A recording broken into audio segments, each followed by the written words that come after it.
Oh fuck. Okay, so I gotta check, change the camera in Discord. 1 second, everyone.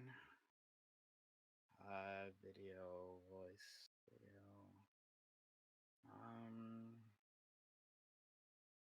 I don't know any footballers, fans of the game out there. Any opinions on Travis Hunter versus Genty winning the Heisman? I'm always shocked that people still watch football. Like, college football is the best. First of all, let's just get that out of the way. I like it. But yeah, I I like mean, football, I don't but I know. don't know what you're talking about. I was talking about the Heisman Trophy.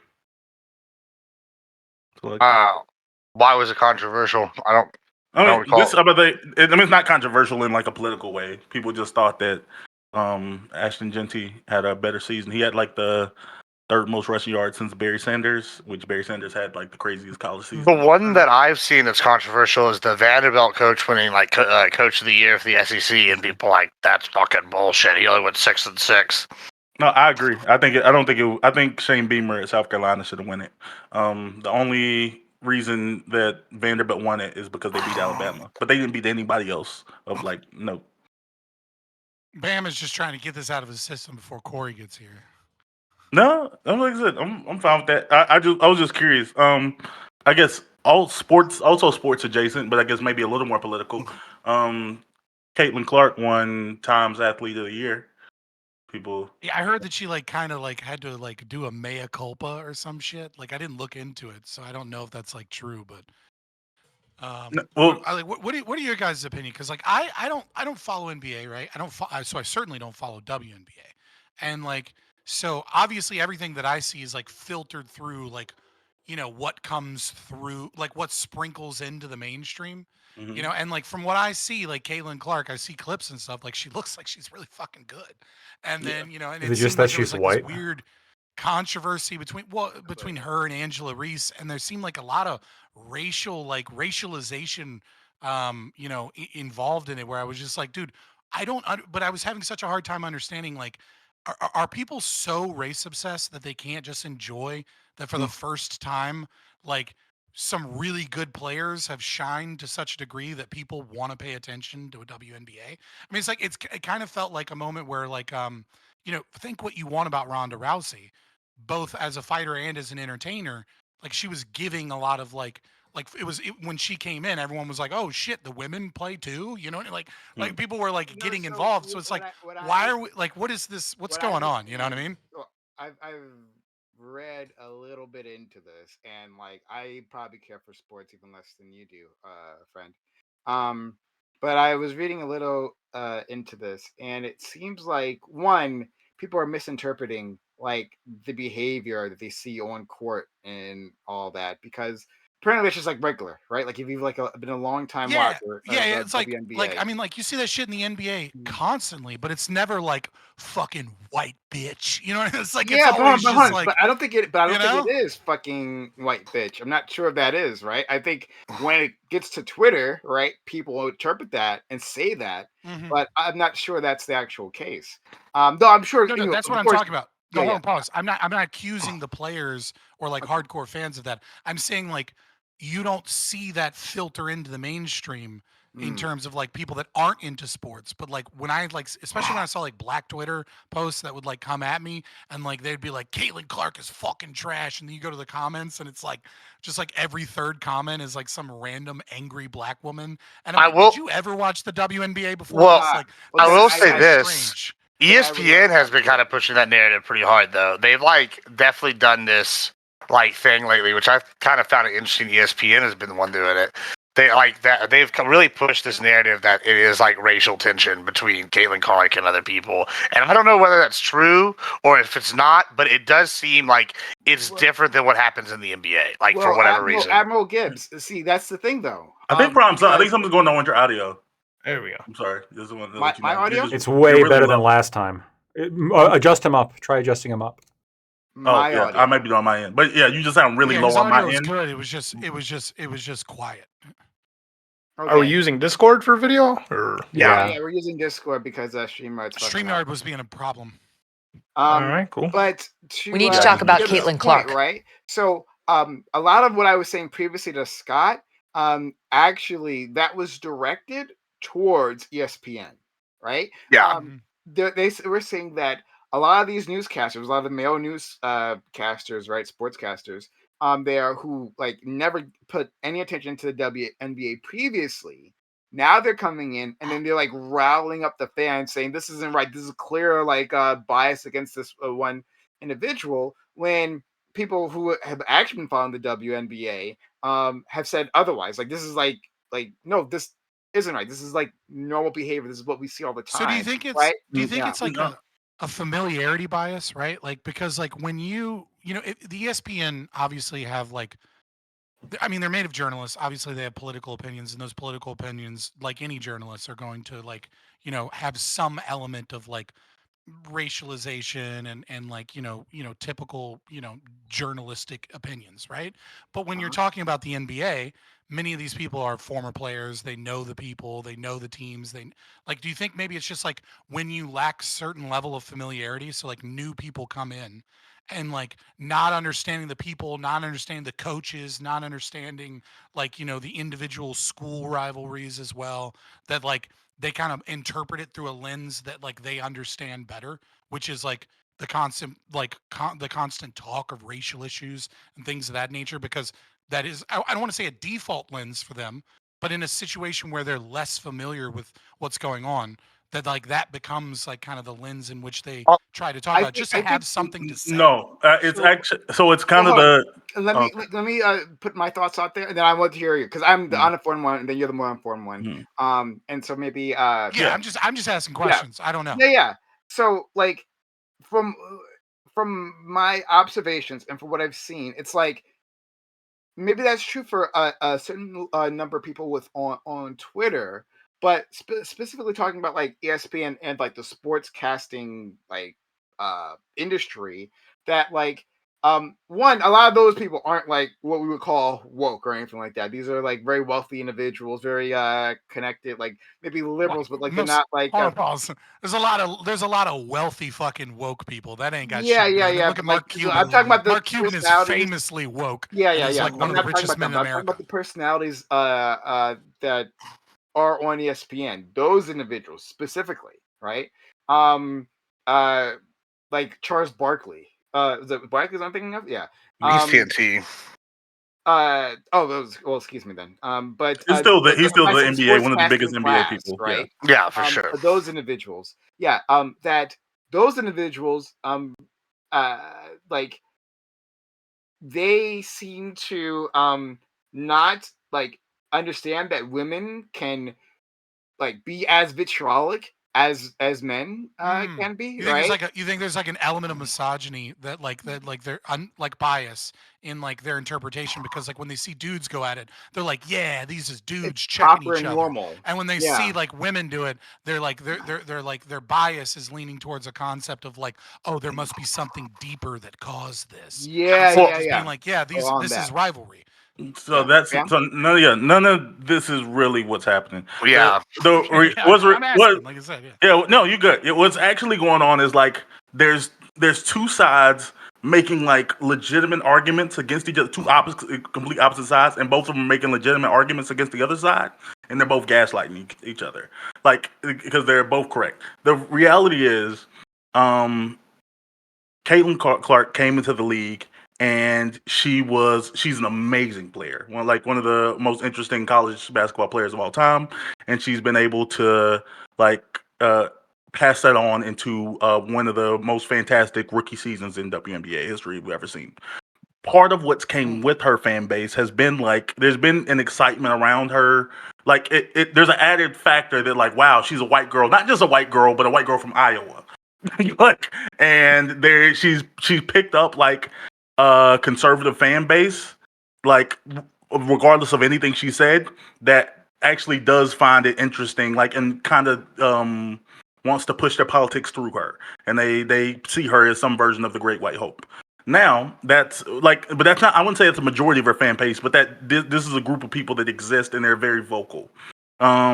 There's I mean, you can say the same thing kind of happened with Eminem, right? Like when Eminem became popular, I feel like a lot of people got brought into rap and hip hop that probably wouldn't have before. for And sure. like, I think that's a do you great really example. blame Eminem for like Yeah, having, Eminem's like, talent's white fan base unquestionable. that like didn't know about like what was going on? You know, For it's sure. like he didn't cultivate that shit, but like he kind of did with the Eminem show, right? Like he bridged a gap there, and just by his own identity and experience, and like that brought with it probably a lot of conflict that is Yeah, people I are still think mad about. that's one half of it, and I think that I'm haven't heard anybody use that example, but that's actually the most perfect example. Eminem's talent is unquestionable, undeniable, but like some people would be crazy to not acknowledge that Eminem's distance, like on being like the highest grossing rapper of all time, isn't factored in by the fact that like he's really good at this and he's a white guy, and white guys found it relatable and interesting in like a white way. Like his race mattered to that. Well, It also doesn't take away we're from his talent. allowed to also sing along with his songs. That's the other thing about that.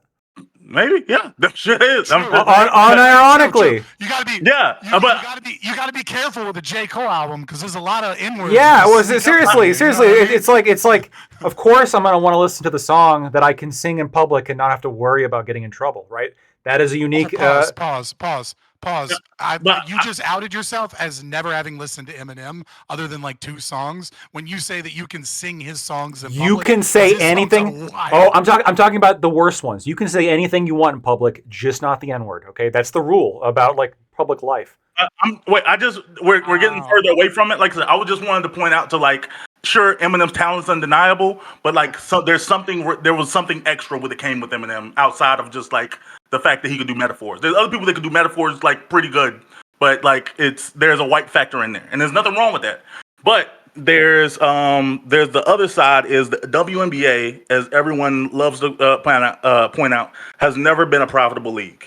Because of that, the types of people who are in the, I guess what Prime was trying to stick to is like sports casting world of the WNBA are also not necessarily wealthy people. They're either women who are former players or other women who have never played at all that have their like degree in journalism, and where the WNBA's decided to put their to put their wins, I guess, is in the fact that without having to go into like a more accurate word, is the WNBA is very woke. Like other sports leagues have elements of politics in them. The WNBA is outwardly and proudly like a super pro LGBT. Because I think like 45% of their players are somewhere on the LGBT spectrum. I mean, there's like obviously, you know what I mean. Like, let's but, be real. But it's not like it's rugby. NBA is also pretty woke as well. But it's not close between the two. Well, hold on, real quick. Did WNBA? It could have. I could be wrong because I don't watch the WNBA, and I'm not going to. Sorry. Did they paint Black Lives Matter on the court during that? No, for sure. The WNBA was first. Because the NBA did that. I remember games. that. Yeah. The WNBA, like they players like didn't play games. Like they shut down. Like they didn't play games over it. Like the WNBA is very outwardly like they make strong political statements. All right. And they like there's players in the NBA that say, you know, controversial things, or there's players in the NBA that play basketball that are. I just want to finish this out, and then like you can dig into it. Like that are somewhat conservative. Like there are no like outwardly conservative WNBA players. It's just not a thing. Like because the league. So like when promotes itself that when way. Caitlin Clark put out like a statement where she was like recognizing her privilege and shit, that's not like a special thing because of like what's going on with Caitlin Clark and Angela Reese and the current controversy. That's just like a typical thing that like a white woman would say in this position because she's in the WNBA. No, it's the audience. Like politically, that's not true. Who are the kind of people watching the WNBA? Right? No. They gotta play to the audience. It is because she's white that they made her do it, and that's part. I don't think they made her do it. I think that's absolutely. Absolutely, they made it. Okay. People are like, no, Caitlin Clark's like she's not a hyper conservative. I just don't think that's. I agree with that. Well, Bam, not being a hyper conservative. It's like Riley Gaines was like, just to be clear, when he's saying they, like it could be the league, but I think it's much more likely that the fans, like the pressure from the kind of people that watch the WNBA, is probably going to compel somebody to behave that way and have to kind of make those concessions. There's also It's like something being that conservative Prime in Hollywood, touched right? on, though. You know what I There's mean? Come on, Gibbs. Well, hold on. There's also something that Prime touched on, though, right?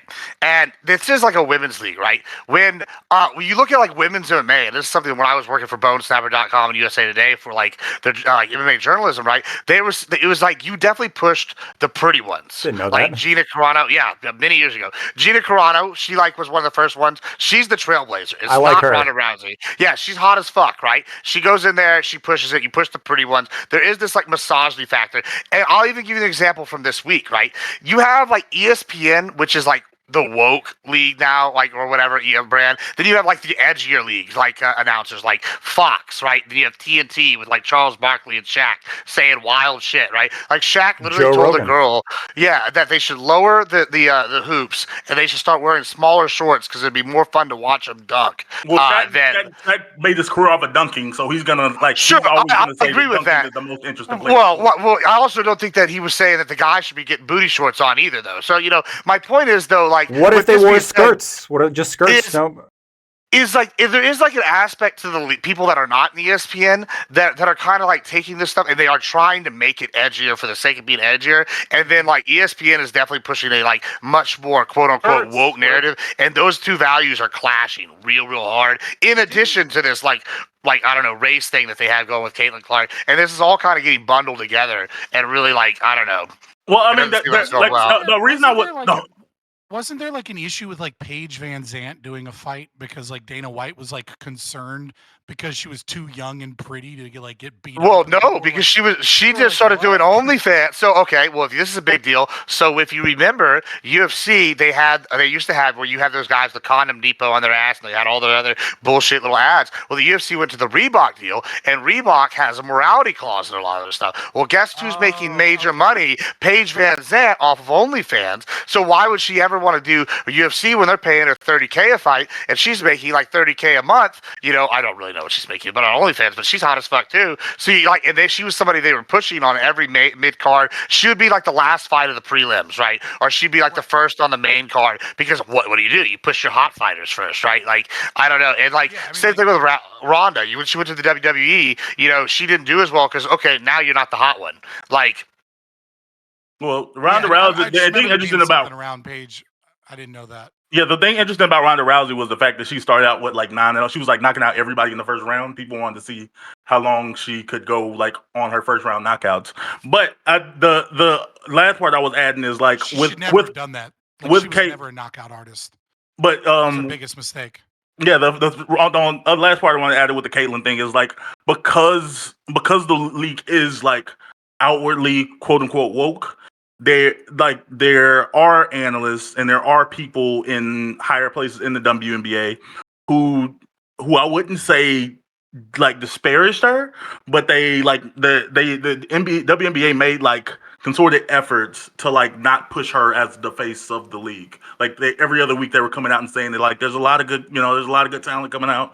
It's not just about her. Angel's great, which Angel had a great season too. A'ja Wilson broke like all like crazy WNBA records. There are like other women who are quote unquote at this point better players than her. But like it's weird to see your league kind of push back against the increase in stardom that she's getting because the people that were coming to the games were like outwardly more conservative, and you could kind of tell that like they were there because she was white. I don't know. It's weird, but I don't know. The league kind of. But like this is so. But okay, look who owns ESPN, right? Look, it's ABC, right? ABC owns ESPN. Disney. Look at the same thing. Disney. It's so ironic that's happening. ESPN didn't play the girl from the ring, right? So, but it's the same thing that Disney did, right? Remember when Disney was like, "We're going to give a princess for every person, right? We're gonna have the Princess and the Frog. We're gonna have the Rapunzel. We're gonna have Moana. Everybody got to get a princess. But now it's I know it's been successful. Now check it out. The NBA or WNBA has a princess for white people in there, and they're pushing back. You see this? That's what's happening right now. But it hasn't done shit though. Other white girls have made a comeback this year. White girls made a comeback this year. They got thicker. They got better. Unless we're talking about Snow White, but I want to. Apparently, the WNBA has lost, or Little Mermaid. The WNBA. Somebody just pointed out to me, and I just fact checked it. It's true. despite all this hoopla, they've lost $40 million. They're still losing, $40 million this year. Well, But they all just right. signed a new CBA. What was, They're still losing money. Even They with are all this still losing popularity? money, a lot of Hold on, money. That is hold on. They wild. got a deep hole to bring themselves up. Someone was I remember watching a segment talking about the finances of the WNBA. Let's not talk about And, like, WNBA players having got- deep holes. It's its by the way. most. That's Hold on, it had its. insult. I mean, they It have had- the greatest trade of all it had time, it- the it- Merchant of Death for it- Brittany Griner. I mean, I gotta say, Hold on, that's a big time had trade it right had there. its most watched regular season in 24 years, and Yeah, still. and it's not enough. That's not how they make. That's not how they make. That's not how money works. Also, but hold on, it's not They make only is money it with not tickets. enough, but they don't have the No. they haven't had a chance to renegotiate their contracts yet. Yeah, Right? they just with did. the networks. So Yeah. and that's coming, I think, was it next year or the year after, one of them, right? Mhm. And when that happens, right, with this like these updated numbers, right, these Viewership, yeah. higher viewerships, then they'll be able to command higher rates, and then you might see a profit there. Right, Yeah, they're but up to right like now, I with think the that new old CBA is going to contract, be there's like no way 2 you're gonna billion see or it. 3 billion. Like it's the TV Yeah. deals is where the money's at. Like the Yeah. people showing up to games, like or how many people watch doesn't matter after the fact. It's whenever you set the CBA. So Exactly. hold on. The NBA is predicting right here. They're not foreseeing returns, or they're not going to expecting returns in the foreseeable future. Well, Yeah, yeah, because the they still NBA have, because the they're NBA losing viewership is money, so down. they're not going to be. But They've they're got a long hole to get out before they start making profits, right? So, but before that, I see your hand, Corey. But I want to ask you all, like, does anyone deny that, like, at least part of the reason, not all the reason, we understand this, right? But part of the reason why some fans are there is because they can see themselves, right? New fans, they can see themselves in Caitlin White, and they see a white individual, excelling. You say and it's Caitlin inspiring White? to them. Yeah, he it said might as well be a Caitlyn. last name. Caitlin Clark is white. A little Freudian slip there. Didn't I say that? Didn't I say No. Caitlin White? You said Caitlin Oh, White, but I just heard Caitlin White. Then I just can't hear you. Then Oh no, properly. Caitlin is white. Oh, okay. Does anyone think otherwise?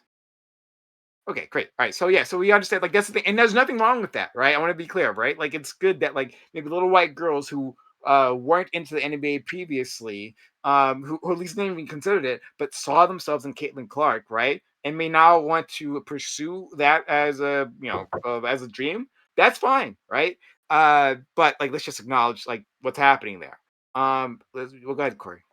So I'm definitely not an expert on sports, and I still stand by my banned football position. But is this really an outlier in terms of like overall sports organization? From what I understand, like the UFC was not profitable for years. Of like they also went through like I think it was like the first decade, huge losses, and so like when I think they were taken over by Zuffa, and then even after that they struggled. And as a Canadian, it's also true of like the NHL. The NHL has like I don't know if it's struggled and it's like, but they definitely reached difficult financial times. That's why, like, I don't know if you recall, but as a Canadian, I recall, like, they revamped the game to make it more fast paced. Of like, they actually shrunk the ring. They included more certain things, like because like the viewership was declining, and like profits were like. I don't see how this is like super unique. Let me explain. Well, Let me explain why I brought that up, because I'm not saying it's particularly unique. I understand that it's a hard market.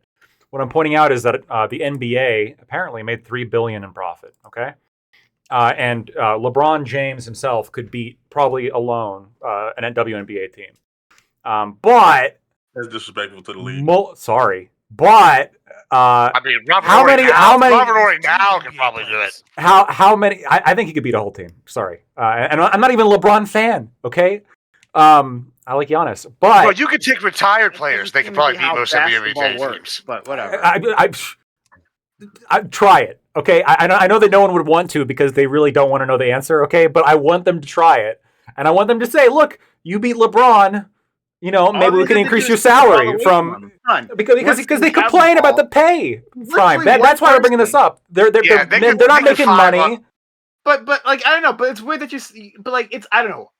Like, they could 5v1 that you're approaching it this way, right? And again, I am probably the run past him who dislikes sports the most here. Maybe jump over him. Corey is on my I'll level, debate you on that any day.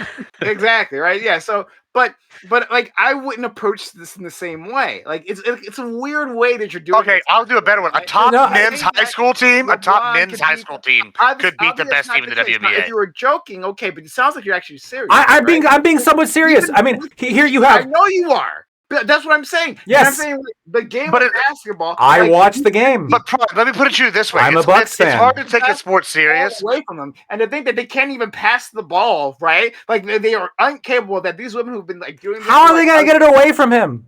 for 20 Well, years? hold on. No, listen. Hold on. Here's a Listen, better argument. Here's a better Lactoid, argument. Lactoid, you're being silly, right? I- We saw this with we saw this with the women's soccer team. Yeah, I was And gonna say. Seen it in we've seen it with individual sports, right? Such as I think it was like the 200th ranked male player that went against Venus. or Serena, Serena, I yeah, can't remember which yeah. of the two. It was Serena, and was smoking cigarettes the whole time. It's undoubtedly true, right?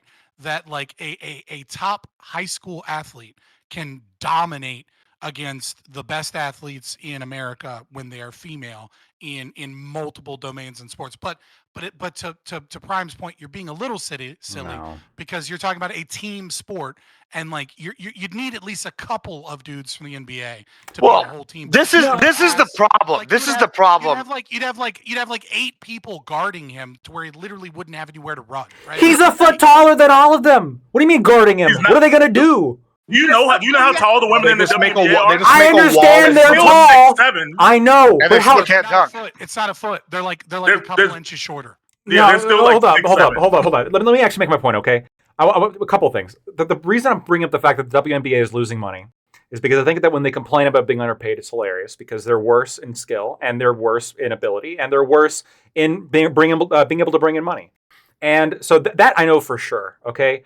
I am predicting, because I did see that one. What was that one? It was like a professional soccer player versus like 100 eighth graders or whatever. Did you see that? Yeah. He kicks all their ass, right? They're all running. So just for the record, here's the actual stats, right? So the average Yeah. height of an NBA player, the average height of an NBA player is 6'6.5", and the average WNBA height is 6 feet. Right now, let's look at That's half you a said foot. LeBron specifically. Yeah, it's still not. But that's enough to, but that's at like for them that's not to like have the a vertical point to guards. jump and spike it. No, that's just the average WNBA He's point 6'9". guard. Maybe like 5'10", 5'11", but their posts are still 6'5", 6'6", 6'7". Wait, 6'8". there's an analogy here. There's an analogy. Do you think Shaq can take on the average male NBA team alone? No, What? Shaq is way Obviously past not. his prime. No, but even Shaq in his Shaq prime, is- like Shaq is like 7 foot. You said the average is It's like not 6'6", just wasn't it? height. It's not just height. It's also the fact that LeBron's coming out there with testosterone. Shaq famously couldn't fucking do free throws. So I mean, Yeah, hold on. But Giannis could I also. don't- I bet Giannis could also don't- beat him. Yeah, I don't like know why if you said like 3 versus 5 or 4 versus 5, I would be like, okay, you may have an argument. But if you think that like there's such a gap in talent that like 1 versus 5, At most, that's- two of them. At most, I think you don't one of them. understand. You're being ridiculous. this is a dumb hill to die on, brother. He Like, lets just go say that a get- high school team could beat them. No, I'm not going to say that Yeah, because I'm it's going a- further than that. And by the way, I want them to do it. I want them to actually play it. And when you guys see the results, which they're not going to do because This is- everyone's woke and they don't want to see the actual Right, but results, this is- you're going to be like, oh, fuck, Lactoid is right. No, listen, Damn. you're doing this. No, you're doing this for the memes. I'm not! for the content. I'm not. Yes, you are. And the reason. No, There's a lot of Lactoid is the new catfish Gibbs. going around a lot nowadays. Lactoid is the new Listen, Gibbs. I could not beat anybody in the WNBA. Yes, Lactoid, shut up. Shut up, Lactoid. You are going in on this hill to die on that is irrelevant to your actual point, right? Which your actual point is that WNBA, the athleticism that is on display versus the NBA is diminished because of their athletic ability, because of just the inherent differences in gender and what they're capable of doing, right? And instead, this entire thing has become about like, can one badass, at the top of his game beat an entire team? It's irrelevant, right? Like it's not necessary to make your actual argument. Your actual argument is that they lose money because the amount of like cool shits, clips, highlights, like dunks, things of that nature are severely diminished, and so it's not as entertaining as a game, right? So like, let's not get stuck on whether or not LeBron individually can beat a WNBA team. Okay, Scott, Just use like Admiral Gibbs was going to say, and say, yeah, a high school team at the top of their Yeah, they would dominate beat it. them. Okay, hold on. But- Hold on. Listen, I still believe this, and I threw it out there as like part of the way to make my point. If you disagree, you're free to disagree. We all agree that there's like very real reasons why the WNBA is less valuable as a franchise than the NBA. Yes, Of course. yes. And we have some disagreements as to how wide that gap is.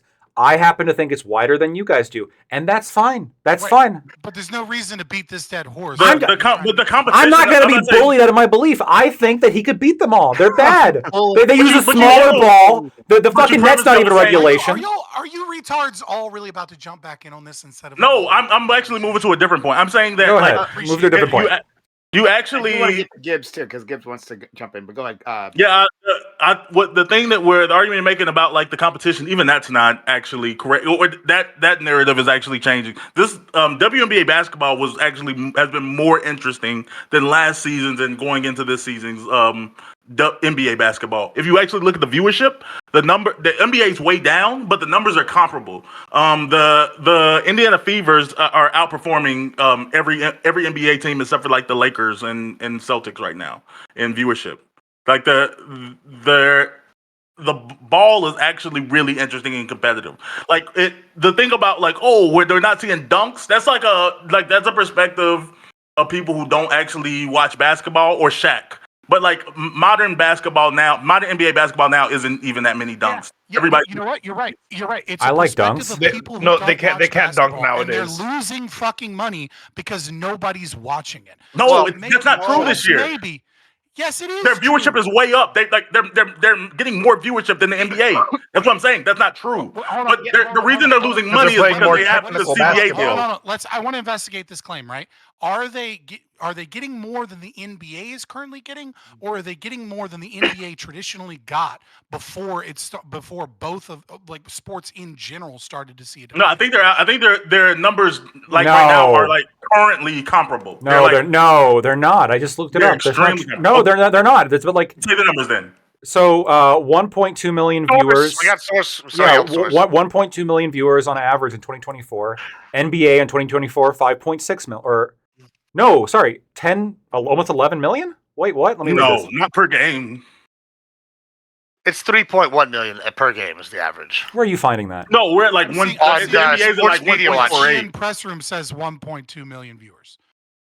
Right. That for is- W that or is the average. NBA. For the NBA, according to Sports Media Watch, here's another article. Season, which is 170% higher than 2023. Like, I don't agree that they're gaining viewership, but the problem is that Oh, there is also 1.59 a last decline. season. There's a decline in viewership in general of both just network television, Oh, the period, finals. on Okay. top of sports. Right, like a lot of people in general have just checked out of watching sports, or even watching, or even just turning on cable TV. Because you got to think, like a lot of these games, But you have to pay that's extra not- money in order to watch. them That's at not games. true, though. That's And not people true. just people Sports are watching bigger than they've fucking ever been. YouTube. Sports, like if you look at college football, it's the Sports biggest betting. it's ever been. Yeah, like sports betting is going crazy right now. college football is so No, big right betting now. has College become- football betting right has now become this season normalized. is bigger. Like the average NFL game is like 17 mil. The average college football game for like the big games is like 19, and then like they're having like 1 million viewer games for like I don't know, Western Idaho State. Like college football is exploding, right? And so it's interesting when we talk about this because Corey mentioned Zuffa in the UFC. He's absolutely correct with that. However, what's interesting is when they do have a one-to-one analogy, right? Ronda actually said she should just be called the 135 champ and not be the women's world champion.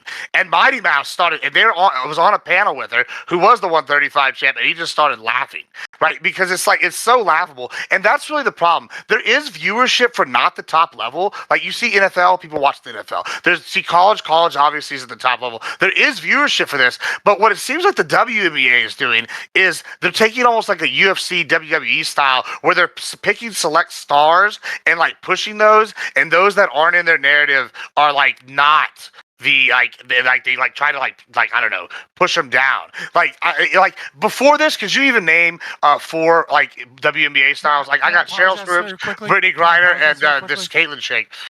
I just want to apologize very quickly. I'm looking at Gallup poll surveys, and it has gone from 37%, sports watching to 41%, since 2017 to 2023. Also, But that's sports in general, right? It's You're because of just not sports. hearing about it. It's because of sports betting, No, that- probably. No, that's football. Baseball went from like 9% to 10%, and soccer went from 7% down to 5%. So like soccer went down, football went up, baseball went up, and for whatever reason, the Gallup poll doesn't fucking track NBA. That's on this one. racist. Dude. Also, the WNBA, the Well, I WNBA apologize. I is just wanna somewhere between apologize. If I'm 1.2 wrong, and I'm wrong, 1.4. right? My anecdotal experience and people younger than me has been that people are watching less sports, But- and apparently the data says I'm wrong. So I'll bite that Scott, bullet and say I'm wrong. my only issue with what you guys said previously is how you framed it. Like the numbers have. Sorry, you're saying they're losing money because no one's watching them, right? But that's not how like it works. That's not the right? money Like, just works, because there is increased viewership, right, doesn't mean they're Well, going to no, get paid I'm saying more. it's a correlate. They can all I'm go saying to it's a some, like- correlate, right? Like you need merchandise, you need ticket sales, you Well, they need might also go to a I'm platform not and talking lose about that. I'm not viewership. talking about that. network contracts that are The based network off of contracts, viewership. yes, exactly, right. So Right. that's the thing. Right, but- so Right, we'll I mean, find but- out. But this year is an outlier. Yes, but we don't know that yet. We don't know that yet, right? So next year it might be No, fewer, we know or for may a not, fact right? it's I an don't know, outlier. right? It could be an outlier can become a trend, right? But as Yeah. it stands right now, it's an outlier. Okay, That's fair why enough, fair enough. the contracts are the way they are. Sure, that's fair. That's fair, right? So we'll have to see like what the WNBA's profitability is when they renegotiate those. Yeah, I network mean, contracts, the when they outlier can renegotiate the become a union trend contracts and all like that in afterwards. following years. Yeah, Right? yeah. I do think I do think as Gibbs pointed out too, like people moving to college ball, people moving the other things. I do think there is like a sense of like, and maybe I'm wrong on this as well. I don't know. I'm doubting it because I'm not a big sports guy, but like maybe it feels like, and correct me, the people that are bigger sports fans, but it feels Feel like that. there's a sense of a sense of homelessness in a lot of people that liked certain sports and then found those institutions to get involved in certain politics or just like times changed or they things their viewership changed because of sports betting being one of them, but another one being COVID, so they were kind of like locked in. And so it seems like there's been a lot of movement in the last few years into like one form of sports into another form of sports or into like different leagues or like moving from like NFL into college ball, etc. And so like it does seem like a unique time in terms of like new opportunity for other leagues, other types of sports to gain viewership as well. And I think that's probably played some of the role of what has occurred with Caitlin Clark's rise, beyond her being white, because there've been white people before, right? Yeah, I'm about to say Like, Sabrina Ion. I mean, even currently, like like Sabrina Ionescu is arguably still the best point guard in the league, and she's white. Sue Bird was probably one of the best players of all time, and she's white.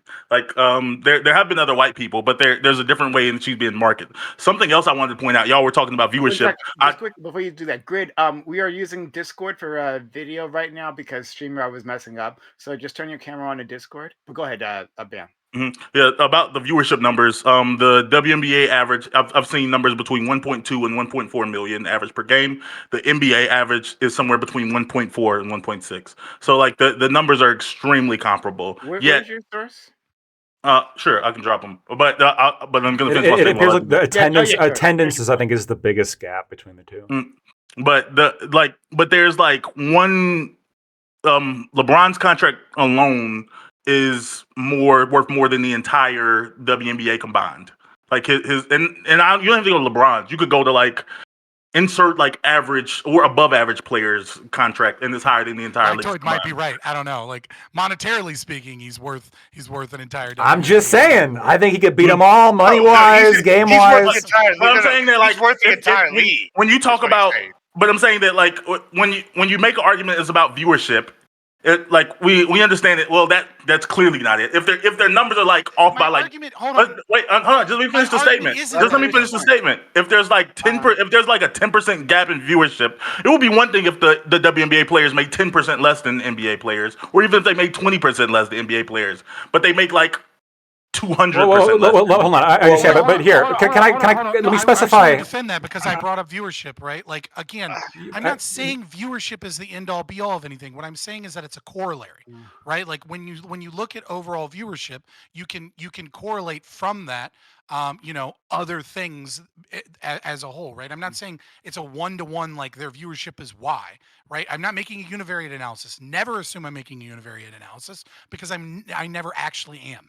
Right, like because it's stupid to do univariate analysis. I'm just saying that. But he's responding to me because I brought up. He's responding. Like, I brought up viewership. All right, gonna go but to but I just did a as second. well, No, but no, we're finish. gonna Go go ahead. back to just a second. You're gonna like this. This is a super chat that came in from YouTube, right? From our friend Oh, of Yoshio course. Gamb. He says 2 NBA top players in their prime would beat a starting 5 in WNBA. If you look at Kobe / Shaq in the 2000-2003 era, they'd beat any WNBA team and Easily. the WNBA All-Star team. So there you go. So Yeah, back up. easily. I think the big difference here is attendance throughout the entire 2024 season. The total attendance, 2.3 million. NBA, 22 million. Well, attendance is a weird one because they don't have the same size stadiums. Like they don't have the capacity. They're that selling allows- more tickets. I mean, you can't sell any more tickets. They're selling out. If you sell out, you sell out of what you have. But they're still selling more tickets, though. Hold on, Of course, they're making more money. Ticket sales aren't where the revenue comes from. That's part of it, surely. Well, hold on. Okay, probably you like can 10%, 5%. You can compare the like. Okay, I'm looking it up. TV deals reportedly are 40%, and viewership. Sorry, hold on. So TV deals make up roughly 22% Um, for ticket sales. Okay, and then all right. So there's something y'all aren't factoring in here that's important, though, and it's how the leagues are structured, right? All right, the WNBA and the NBA ticket you can sales, compare, right? merchandise sales and licensing is only like 15 million out of like Oh, no, I'll get the numbers. So that's okay. So let me just finish this real quick. Okay, so you can compare the WNBA and the NBA to each other because they're structured the same. They have the same number of games in a season. Where you're going to have a problem, well, okay, or a similar number. They're structured similar. I would say well, just let me finish my argument here. 36 games. NBA has 82. That's fine. All right. Still similar kind of concept to what I'm about to say, which is if you compare it to like, I don't know, college football or pro football, you can't compare ticket sales when like a pro football stadium is like 88,000 and like some of the bigger college stadiums are 107,000 and they're selling out every weekend for like 10 games. Like, of course, that's going to have way more attendance as a sport than say like an event like, I don't know, even the UFC or the WWE where they're doing like 10,000 person stadiums or 12,000 person stadiums for like the WNBA where it's 36 times a year, or the NBA where it's 82. Of course, you're not going to have near that like seats and ticket sales in that regard because it's structured totally different this season. Like a baseball game. Do you think a baseball stadium is going to be like sold out like that? No, even like it's just not going to happen.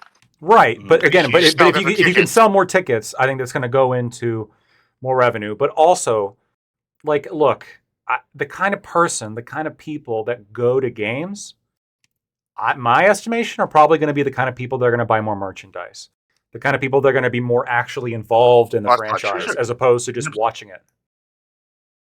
I don't disagree with that, but merch matters on an individual player basis. I wouldn't say merch is that huge on for the league as a whole.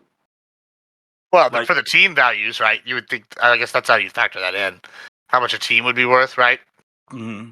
Yeah, I guess that's fair. But I think if we.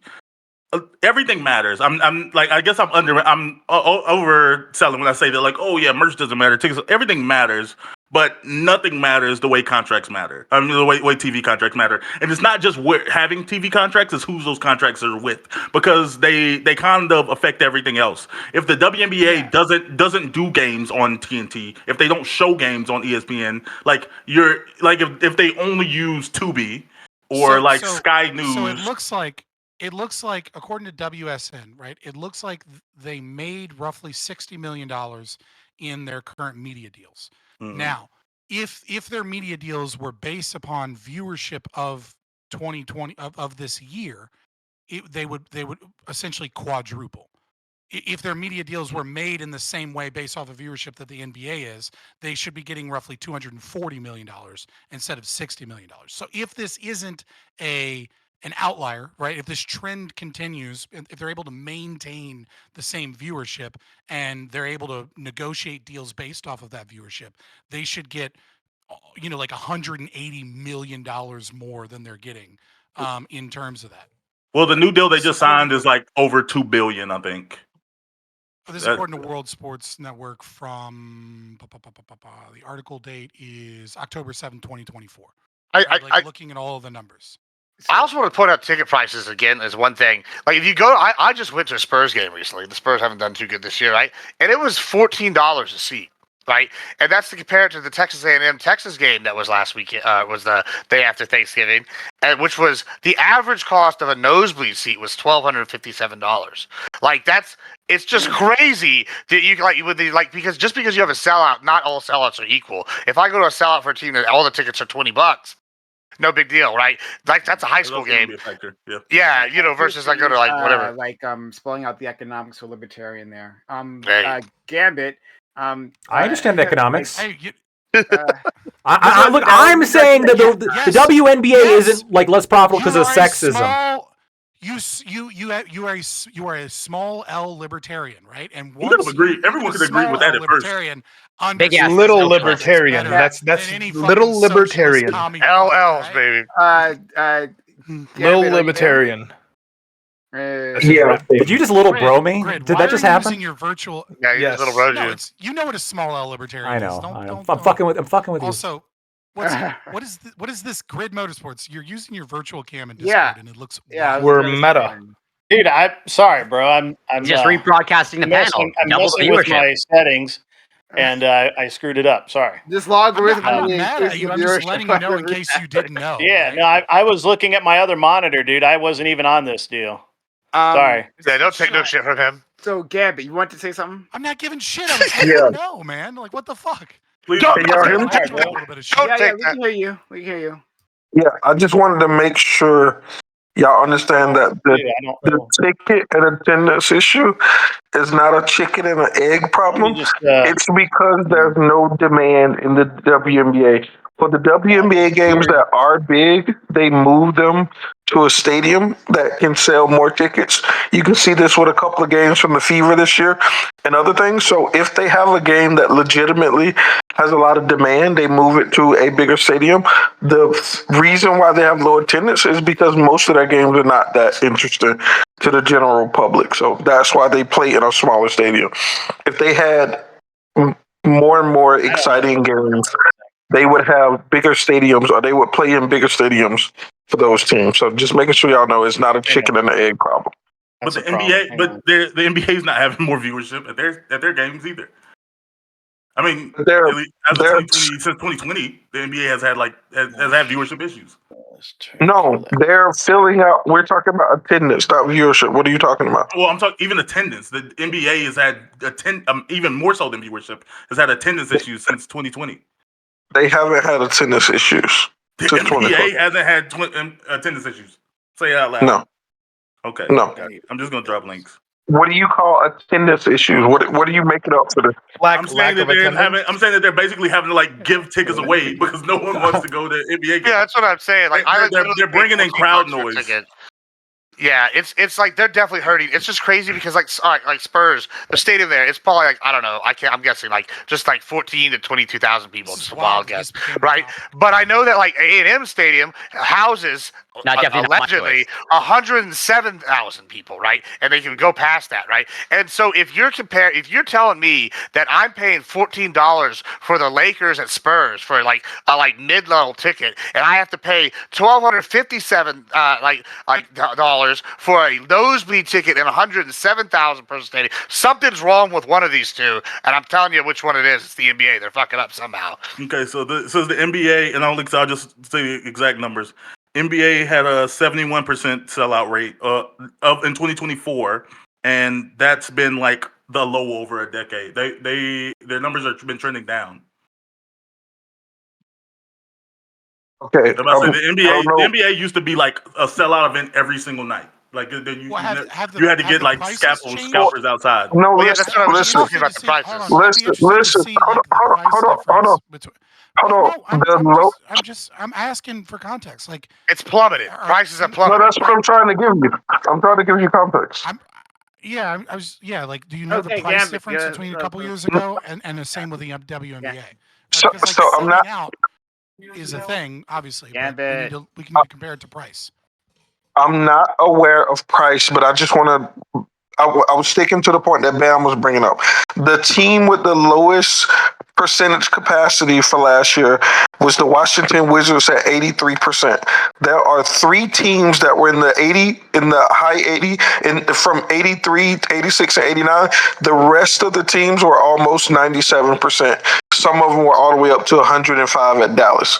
So I don't know what you mean by there's an attendance issue. I can show you this chart that I'm looking at. I can show you the link that I'm looking at it on. But compared to other years, you can say like, oh, these numbers don't mean nothing on their face. Is how they compare. What does the NBA do? The NBA constantly has like 100%. The tickets. Like if you have to give away tickets to get attendance, that's not good. If your metric is if they don't sell out every game, they're having attendance issues. That's crazy. That's why I asked you what you meant by attendance issues. Are they doing better or worse? Yeah, that's doing better or worse. No. To say that they're having attendance issues isn't just they're not doing as good. People aren't going unless they give away tickets, or they're giving tickets for $12. That's an attendance issue. Right, like if you were selling out like 98% of the time the year before, and now you're only selling out 70 or 80% of the time, and prices have gone down.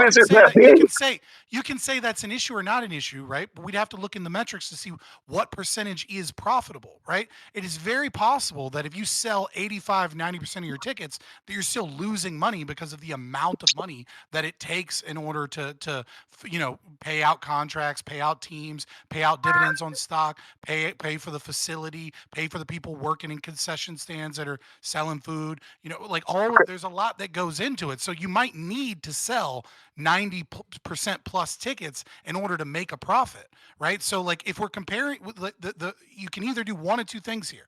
We can say attendance issues is an issue compared to the percentages of the previous years, or we can say that it's an issue compared to what percentage it needs to be profitable. Okay. We have to figure one of those out, and we'll know whether or not it's an issue there.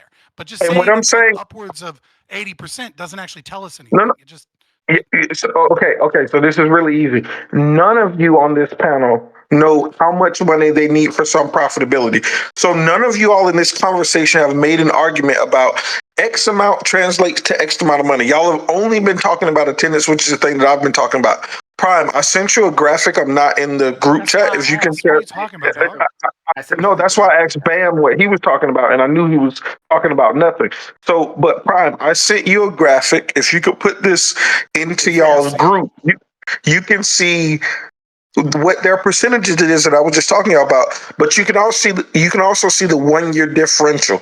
So there are some teams that have some negatives, and there are some teams that have some positives. Looking at this, I don't see anything glaring that there's a attendance issue. So I'm wondering what the hell Bam is talking about. What's glaring to you based on what? What do you looking at the goddamn data that's right in front of you? What do you mean? So I'm saying glaring based on Gambit standards. What the NBA has its own standards they follow up to. Like no, you said from your own graph. Hold on, wait. I want to talk to Bam. Even in your own graph that's only using a 1 year differential, it shows 11 teams with a positive and 19 teams with a negative. So it shows that there's an attendance gap from the previous year overall. At least if we look at it team by team, like I would have to dig into the data further to see if like 105 is somehow better than 83, right? A 5.3% increase is at its best, and an 80, and a 17% decrease at its worst.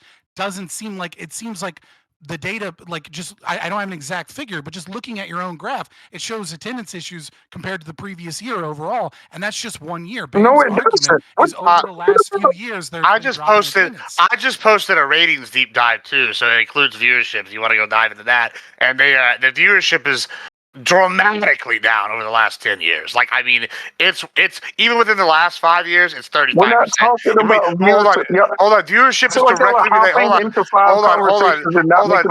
Hold on. Viewership is absolutely key, because if viewership's down, your attendance is going to be down. Your attendance is going to be down. You're going to be making less money. You're going to have less people. I don't know how you can argue attendance. That's not what we're talking about, but you want to respond to anybody's fucking arguments. I can give you. But you dumb niggas keep talking. I'm literally trying to respond, but you niggas just keep talking irrelevant shit. What are you talking about? I'm not responding.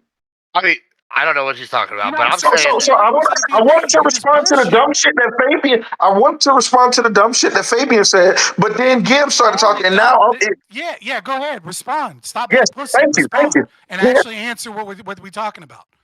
What are you talking about being a pussy? I was talking and niggas started talking over me. What the fuck are you talking about? You an intellectual coward because the moment that you did have free reign to answer, you didn't answer This any is of the why I'm actual here. critiques. No, first off, I tried to cut you off to say if you look at the fucking numbers, you're saying that some of them have negatives.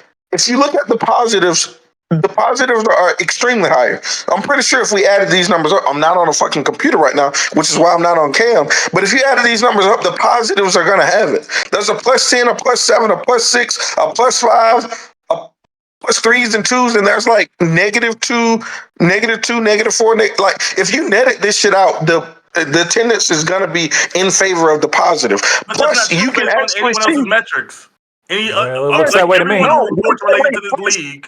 Hold on. I wasn't finished. Plus, Fabian was saying I'm only looking at the last year. You can see 3 years of attendance, and you can see the numbers trending up. Like, what the fuck are y'all talking about? What else is trending up in America? You can't be wait a minute. You can't be looking at any metric. I'm talking to Fabian. Bam, I'm talking to Fabian. I don't care who you're talking to. You came in the conversation. You don't tell me No, what I can talk. hold on. You're not part of this panel. So don't tell me to be quiet on the panel that you're not part of. I'm gonna see if he's gonna be a pussy or if he's actually gonna respond to me. You can see 3 years. You said I was only looking at 1 year. You can see 3 years. You can see most of the teams are increasing across those 3 years. You can see that the average amount in this 1 year diff is on the positive side. What's your response? Well, there's no average here, right? So I mean, I would have to go through the numbers. Now, when you look at the 1 year difference, it's not labeled. Then there's a percentage of capacity. So capacity has gone down. What do you mean it's not labeled?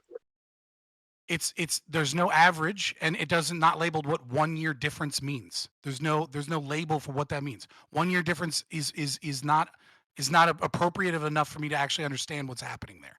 Right? A 1 year difference in absolute values from 2022 to 2023, and you can understand the difference in attendance. Absolute values don't matter when population increases, okay? So every single year there are more Americans that are born. So you would expect, even if it was a flat increase, that you would see more attendance and that you would see more viewership because not if the stadium capacity isn't changing. What are you talking about? The percentage of people in the United States. What is the 2023 to 2024 percentage of capacity? What is that metric? The blue line, what is that metric? The capacity is the second column, bro. It's showing you how many people can fit in the stadium. Okay, exactly. So what you're saying is how many people would fit in the stadium. So you're saying that this means that there are stadium decreases overall? What are you? I think you're so stupid that you don't understand that I'm refuting the point. Listen, what I'm refuting right now is you saying because the United States population is growing, somehow the attendance at the game should grow too.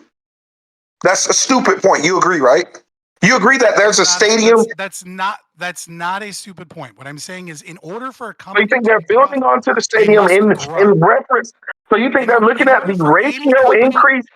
They're looking at the ratio increase in the population and building new seats into the stadium, saying, well, maybe we'll have 2 more people this year because there were 20,000 people born. But can it be, and I'm not like looking deep into these numbers, but like what we guys were talking about was the sellout rate previously, right? And the sellout rate, that should be increasing, not decreasing. His chart doesn't have a sellout rate. His chart has absolute values. Well, I just posted the average attendance for the last 10 years. If y'all want to go look, you can go see what the average attendance has done for the last 10 years. And the sellout, but just to be clear, the sellout rate. Let's look at Gibbs. What does Gibbs have? In that case, right? It basically stays the same except for the COVID season. The sellout rate wouldn't if that would be decreasing. That could decrease or increase, right, irrespective of the size of the stadium itself, right? The stadiums could stay the same, but sellout rate could show that. But this isn't even accounted for like ticket prices. The problem is like when you talk about it's not taking ticket prices. That's the problem. When you talk about a business being successful, right? This is like 101 from like Marx, for example, right? This is why he believed in the falling rate of capital, right? Now, obviously, I don't agree with him, and I think he's been proven wrong. But in order for a business to thrive, a business needs to grow, right? Because if a business doesn't have growth, then that means that you as an investor, there's no reason for you to purchase, let's say, a percentage of stock in a company, right? But they don't have to have a growth in attendance. Unless they have dividends, Scott. This is irrelevant. This is just a word salad. They don't have to have growth in attendance to have growth in their business. They don't have But when they have a decline in viewership and they have stagnant attendance, right? You start adding things up together, and it's like lowering ticket prices. You know what else they have? You know what else they have? Record contracts. So you can't look at these things in a silo. Hold on, that could be a sign of bad business. That's arguing back. That's moving back to away from bad business, actually, bro. If the contracts are going up higher and they're paying the players more, then the investors are losing money since the ticket cost, attendance, everything is down. Plus, any business that flatlines your cost, sir, I let you speak. Any business that flatlines dies, sir. Every business that flatline dies because everything goes up every year. Your taxes go up, your rent goes up, your power goes up, your utilities go up, and anybody had a basic understanding of business would know that. So please be quiet and let the adults talk for a little while, sir. Okay, listen, you dumb fuck. Listen, you dumb fuck. Dad and son. Business works. Shut just got son. Let the adults talk, sir. Please let the adults talk. So mad. Go look at the evaluation of the companies you dumb fuck. No, I'm about to say, are talking about. All of them are rising. Because you can find some flat chart on attendance or some flat chart on viewership doesn't mean that all of these companies are exploding in value and becoming more and more valuable every single day. Sir. One company. But you're moving the argument away from what you were talking about. You're moving goalposts, sir. The NBA teams, come on, let the adults talk. Just let the adults talk, okay? Just sit there with your avatar up and let the adults talk.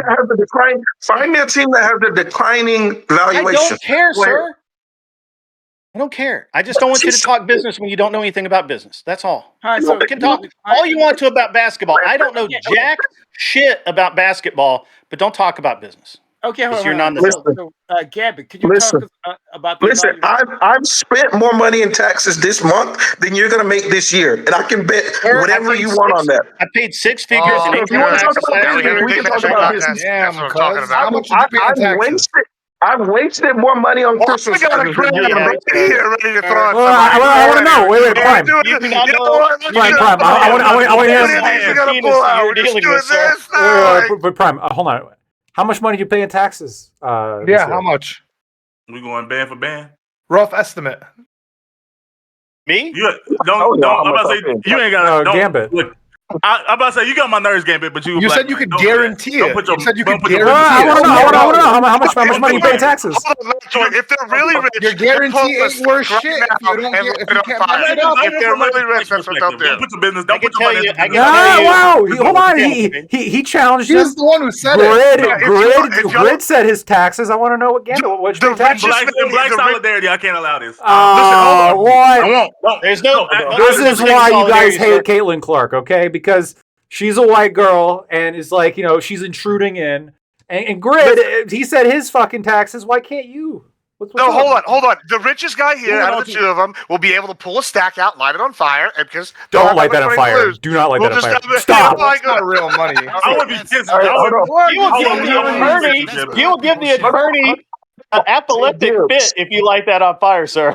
Do not.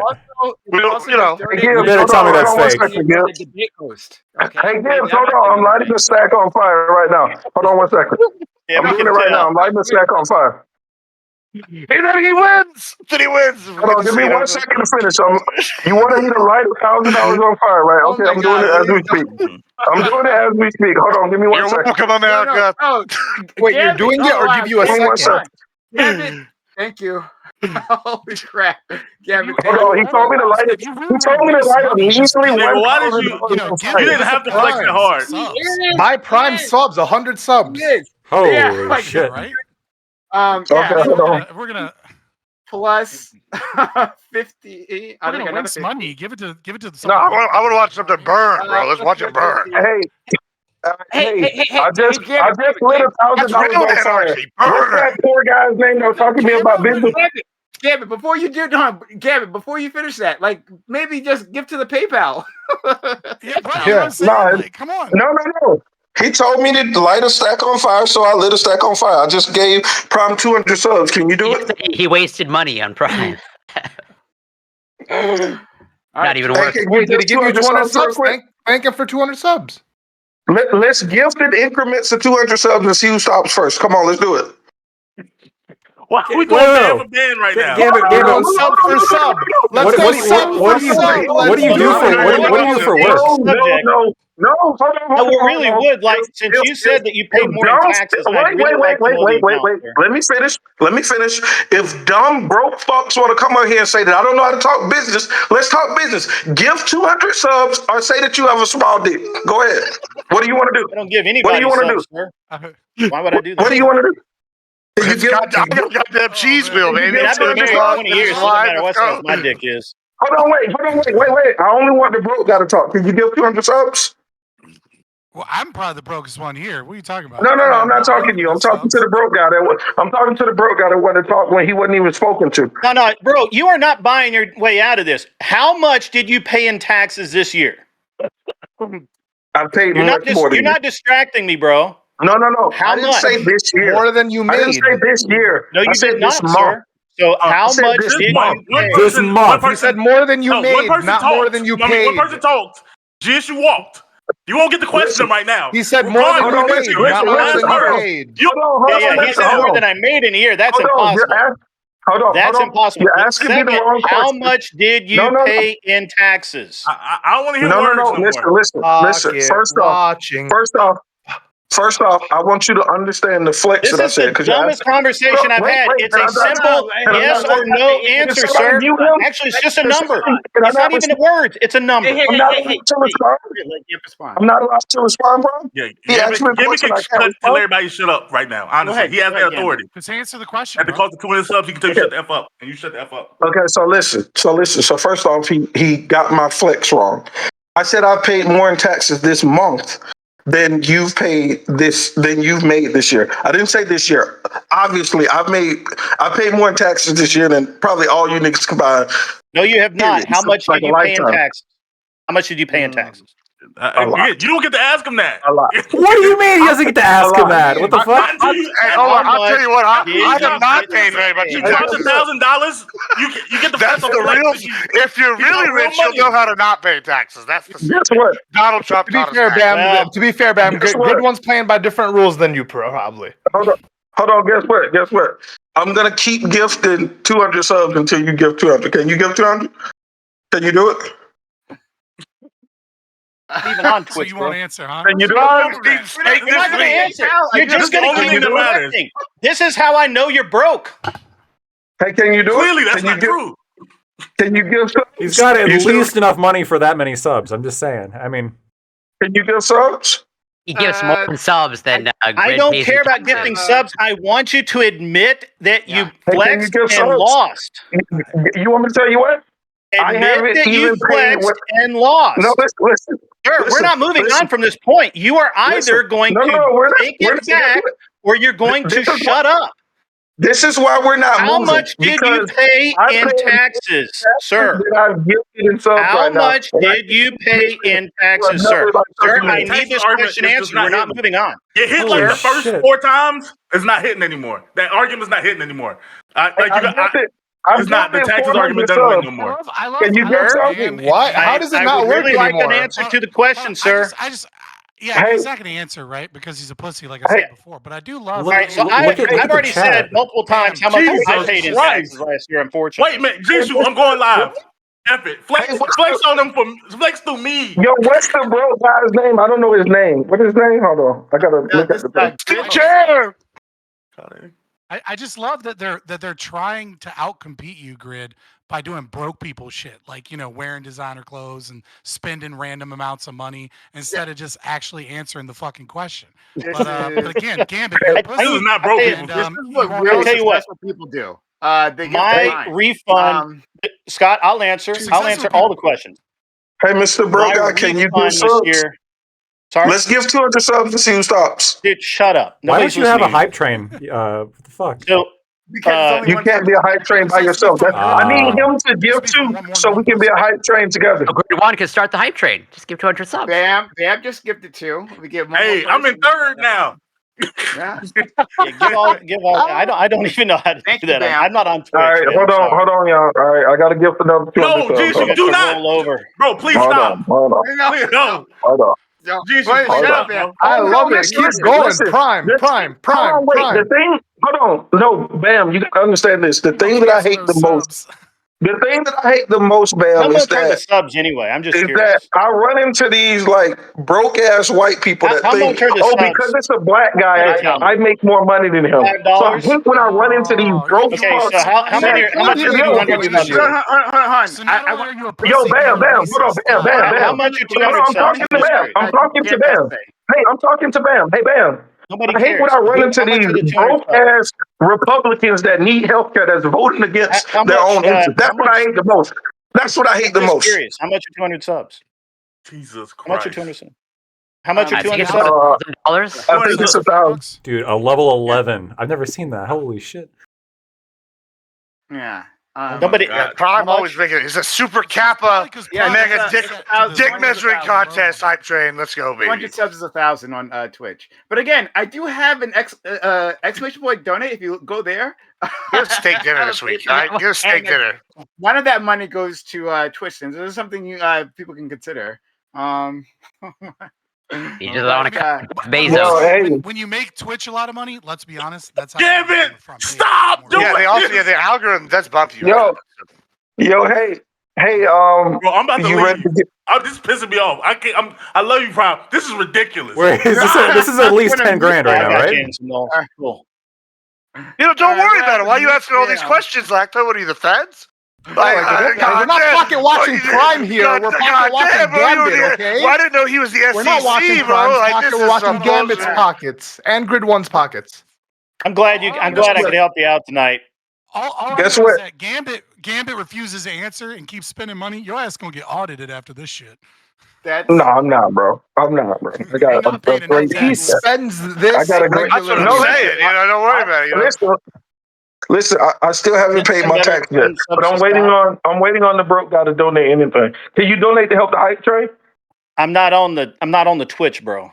Well, You can credit it down. Don't take long. You can use our You need the link? Elements link and I'm sorry, I can't hear you, Prime. Hang on a sec. Hold on. Yeah, turn you up. Yeah, Go ahead. I got a link here, right? I'm gonna put it in our group DM. That is a link to my PayPal, Cash App. right? No escape. And you My can, Zelle, go my directly Cash to App. My Cash App. Here's my PO box Yeah. for a certified check. right there. So that Stream Elements link that goes to my PayPal, and if anyone, it doesn't have to be you, anyone in the group chat or anyone anywhere, Coin wallet. might be able to use that if they want to. I don't know, shut Gambit up, right? If you got a problem with Gambit, I think it'd be effective. I don't have a problem with Gambit. I have a problem with what he said. Well, or anything for any particular to settle any particular matter, you can use the Stream Elements link right there to support the channel. We better see a new mic soon, Prime. I think that's pretty much Yeah, that part. Yeah, And a camera. If Gambit does And some lighting. his money back, you better get some fucking. You better upgrade your set, dog. $3,000. Thank Holy you, shit. Gambit. Yeah, $3,000 from Gambit so far. I just hate. Wait. Is that $3,000 in the PayPal on top of everything this far? No. $3,000 In gift subs. which we $1,500 to me. Yeah. Gotcha. Okay. You're doing a I just split right now? listen. I've done too much in corporate America to have a guy who votes against his interests to talk shit to me. I can't have that. I can't have that. Okay, who'd you work for, bro? I work for myself. I also work for others Who too. did you work for in corporate America, sir? Yeah, I'm never revealing that information on Twitch. Okay, that's fine. He is an I've had executive. people. He's an executive. Damn. Okay. I didn't work in corporate. Self-employed executive, though. No, my wife. Executive in an organization. Executive too. I owned businesses. That's what I did. I'm a douchebag. Also owns Is that sorry, anything? Gambit also owns businesses. I'll have you know, I own a part of BP on my Robinhood account, so I don't know. Hey, there you go. But British Petroleum? Isn't that not American? Again, the Stream Elements link is there. I think Bam is muted. Oh, I know he is. No, because I muted him. Oh, okay. Oh, what? Bam was sabotaging, the funds. Yeah. But yeah. If anyone wants to prove anything, I don't. Okay. All right. Well, anyway, I'm not proving shit. If I gave you $1, it would be a higher percentage of my fucking income. I kind of would give. I don't do that as much anymore. I did for a while. Okay. But not anymore. Well, anyway, I do appreciate you. Prime, do you feel like a good stripper? Oh, you better get a like a top tier stripper. It's a $1,500 night. Oh, so like a pretty not girl at bad. the club, Yeah, not bad at all. I would strip if it would give me more money here. If I thought I can make that happen. But anyway, thank you, Gambit, for the kindness. That's really, really amazing of you. Holy crap! Glad I could help you out. I am No still problem, serious. man. I still really kind of curious about that. Next time through the PayPal link. Don't 1,500. You're giving the Twitch the PayPal link. Nah, Oh my God, Prime, it has a bigger impact on the audience when they can see it scrolling in the chat. And now they get ad free too. Yeah, they get ad free too now, right? I came here to talk basketball because I'm interested in the NBA. So wait, which team do you own? I'm sensitive. Unfortunately, a guy on the panel just assumed because I'm black, I don't know anything about business. That's crazy. But yeah, I do got to deal. You said but I do absolutely Why are wrong you gonna thing. mount racism on top of shit, dude? Like, this is so fucking pathetic. Like, just stop, dude. It's gross. Why do you think this random broke guy just randomly said, "Oh, you don't know anything about business," just assuming that for no reason? Why do you? Because you were saying wrong things. No, I wasn't. We were talking You didn't about say that to Bam, attendance. to be fair. We were talking about attendance. When y'all wanted to talk about valuation, I pointed out that he was a dumb fuck and that every team is increasing in value. So regardless of yes, I did respond. You motherfuckers just talk and don't listen. Just because you're talking all the time, Fabian, about Karl Marx doesn't mean I wasn't trying to respond. You talk about Marx? Yes, he mentioned Marx earlier. You probably missed it. I mentioned falling rate of profit and then explained. But anyway, I do got to drop. I just want to. Occurred. I do got to drop. I just want to say for my Republican friends out there, I really want you all to start voting your interests.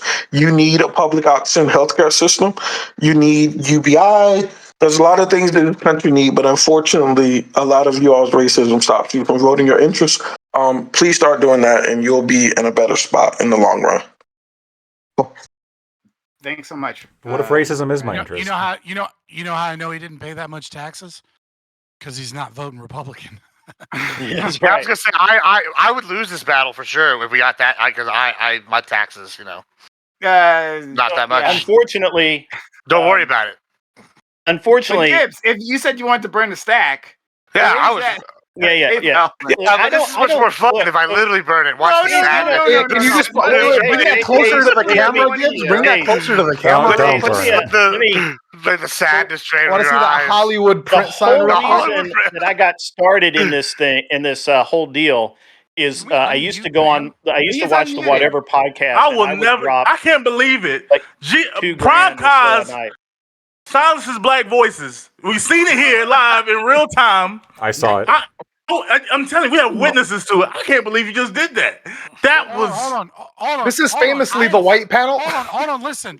I am 13% black, and I talk more than anybody on the panel 10 times over, and so that becomes 130. You're aware of it. 13 times. Yeah, 13 is a very specific percentage. Yeah. He's 13% black and speaks 50% of the verified time. that 13%.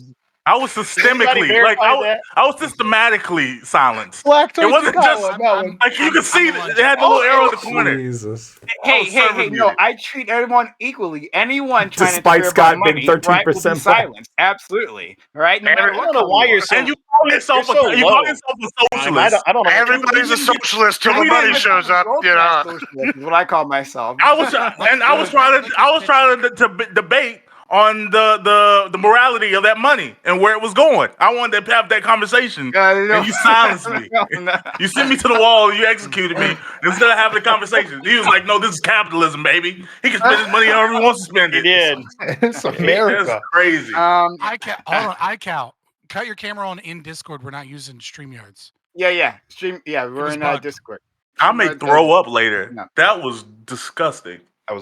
You've missed quite a bit, Iko. There was I didn't get a quite dollar bit. during that. Oh, you're muted. Can you write that off your taxes? Just out of curiosity, probably not. Me? It's a donation, by definition, isn't it? Yeah, but it's not to a nonprofit. No, it's not. Well, the not subs Twitch. were donated. The money It's a wasn't. donation. But hold on, you could put it in your marketing budget. My marketing budget. Yes. Yeah. That was good. That was good content. I don't think so. That sounds like a good. I mean, maybe. Just make I a mean, clip. Just listen. I'm all you sure gotta do there's is a way. make a clip. Right. Make a clip and put it out, and there you go. That's your marketing. Yeah, I don't know, but- man. Taxes are one of those things. It's like playing Russian roulette, right? And I've never been audited. I was in business I'm still in business technically. I've never 20 years, never been audited. You know, and Man, I fuck just you. had Don't no brag interest about in that it too must be loudly. nice, And I don't bro. fucking make any money. Yeah, because I have no interest in being audited. Talk to your CPA whatsoever. about that. And if you don't have a CPA, you're not rich enough to have this conversation. Yeah, Right? well, I don't I claim to be mean, rich, for the record.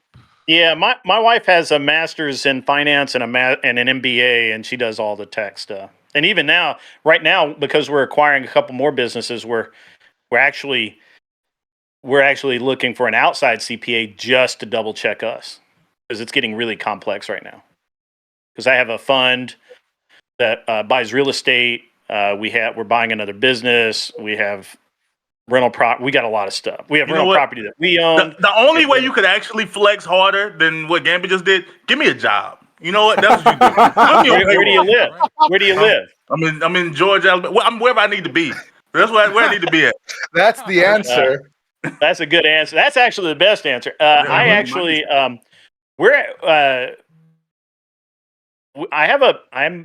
we're looking at a business in Knoxville right now. All right, let me know. Hear me? I'll run it. As I don't even well. know what it is. I do sales, I marketing, wouldn't tell whatever you what it is. The deal's not done yet. Well, I need to be ready. I can get that deal done. I can be your guy. I work in sales. I get deals done. He'll be the point person, right? He'll hang out in Tennessee. No, don't do that. But no, and Yeah, but you got to live in Tennessee, and that's rough, dude. You ever seen the women in Tennessee? Tennessee's I fine. grew up I near like Tennessee. I like Tennessee. Ooh.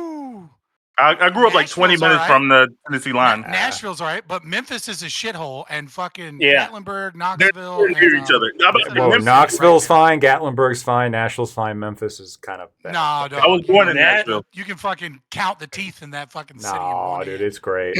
I also I Nashville's a great love city. I don't know I love the where- southern accent. I don't know where like, you on go, women. It's man. great. Hold on. You did not just call Tennessee a southern accent. Like, let's just back up there. Tennessee is a southern accent. Oh, What are you talking about? give me a break, bro. They're a Tennessee's- Yankee state. No, What? it's a country accent. It's What not are a you southern talking about? accent. Tennessee It's is- not a southern state. Tennessee is a southern Tennessee is accent. the southern state. Nah, It It is Tennessee a South, southern That's state. Tennessee that's is like- It 100% left the southern. Union and it fought for the Confederacy. It is a southern state. So Okay. So did That's Virginia, not the right? rule, Yeah. actually. Like, yeah, cool. We're south of the Mason. But, Dixon, I but mean, that doesn't Tennessee's make the South. fucking Let's Virginia not. Okay. southern Yeah. state. Like, Virginia is like, arguably south, but Tennessee is further south than Virginia, so it's definitely south. Tennessee's deep South. Yeah, The- it's the not deep- deep- Tennessee is we don't south. consider South is- ourselves deep The deep South We is don't consider Tennessee, ourselves- Georgia, Alabama, Mississippi is the deep South. Now there's the expanded South from that is also Louisiana, the Carolinas, Florida. Texas is I- not See, south. South Carolina No, is Texas absolutely not south. And Texas then is the epitome of the South. You I know, I don't consider Florida's some people. also not Some people south. consider Virginia. Conquered. I don't consider Virginia the South. personally. Texas. Right. Okay, but it's okay, Tennessee is the- south, though. The majority of Tennessee's the very Civil War south. was fought in fucking Virginia, but that doesn't make us really south because culturally, We had a lot of just fun. not We had that some southern. skirmishes here in It's Tennessee. Appalachia. Well, Texas is the only southern state that can say they were unconquered. So, 80% of the battles go in the fuck Civil yourselves. War were in Virginia, right? Like, No, like the Civil War was fought in Virginia. People are saying like, okay, I'm going to stand on this. Sherman will- Tennessee Sherman is will actually, march to Georgia, Tennessee is an incredibly culturally like southern place. I think it's like right there in line is. with like Country Music Alabama, Hall of Fame? Mississippi. Yeah, I mean, it is what like so as someone that and I maybe Grid, maybe you disagree with me, right? But when I have a lot of family in the mountains of Tennessee and Kentucky, right? That's where most of my family is from. But even still, like I would say that like Gatlinburg, Knoxville, things like that, they're more Appalachian. Well, yeah, they culturally for speaking, sure. Than Southern. For sure. Now They're They're both. Memphis, Tennessee is like definitely like Southern in culture. But like Yeah. most of the, but like, and maybe you could say Nashville, but That's that's 'cause more Memphis like is next to Austin than Mississippi. it is like fucking a Southern. Oh no. And Austin is like the People's Republic, so.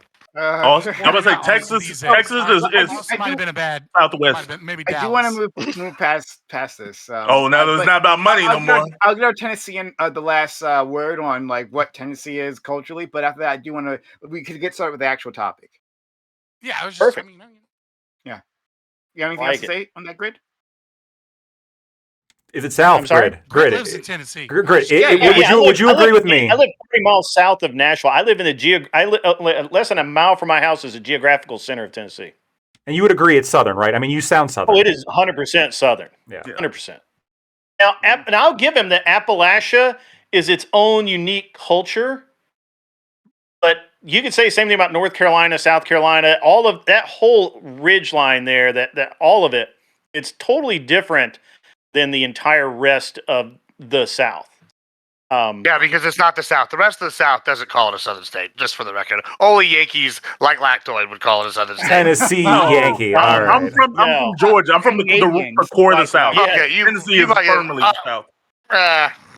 Okay. I don't know about that one. Well, Texas is not southern, and Yeah, I'm Florida is not sorry. southern. Texas is the most southern. My opinion.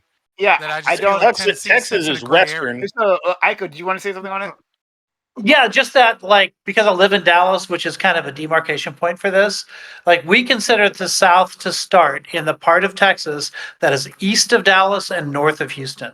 So that little divot of Texas is in the South. The rest we consider Southwest. That's fair. Okay. I'd never heard Our that. perspective up here, yeah. Texas is Last- But Aiko, you would agree Tennessee is south, right? Yeah, Yeah, Tennessee I think of Tennessee as the South too. Yeah, I do. and all of you and you fellows from And Texas, I you're agree welcome. with the carve out for Appalachia.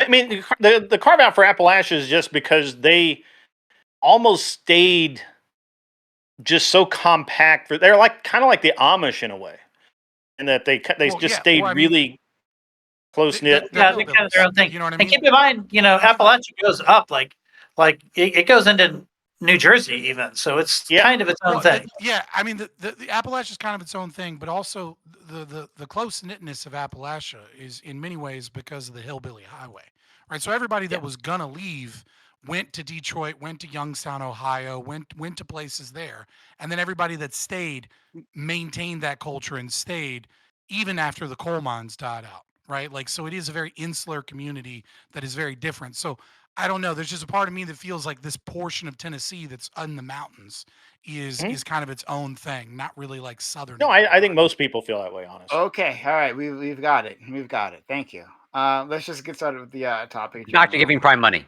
please. Oh, that would be the best part. Again, that Stream Elements link, it's out there, right? Especially for donating chat. We'll see who else I can anger. You can talk about geography all night if it brings in money. Yeah. Don't. It was business that brought in the I'm money. sure that'll bring GSU back. We talk about geography. Yeah, I know more. that. Yeah, I don't know. Geography is All right, everything. so before then, hey y'all, this is the Reverie Roundtable, which we have Mondays 8 p.m. Eastern.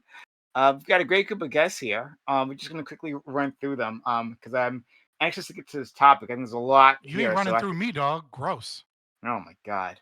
Oh my god. So anyway, look, let's start with our friend Gibbs, number one spot, where you've always belonged, honestly, I think, right? But Gibbs, how are you, friend?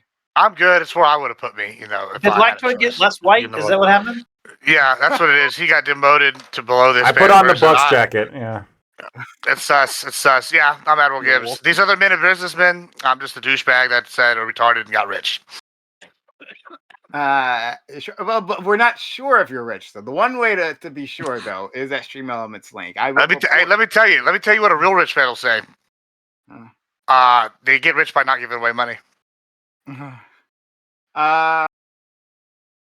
Although I have Okay. given away money sorry, before, I I got just distracted by something. slowed down. Let's go to our friend Bam. Bam, thank you so much for being here, friend. It's crazy that you actually want to hear from me now, but Mm-hmm. I'm doing good. Well, I'm gonna be sick tonight, but I'm doing good. Had a fun conversation. Hadn't been on to the Reverie in a while. It's good to see that it's the same degenerate hellhole that I remember and know so well. Feels like home. Okay.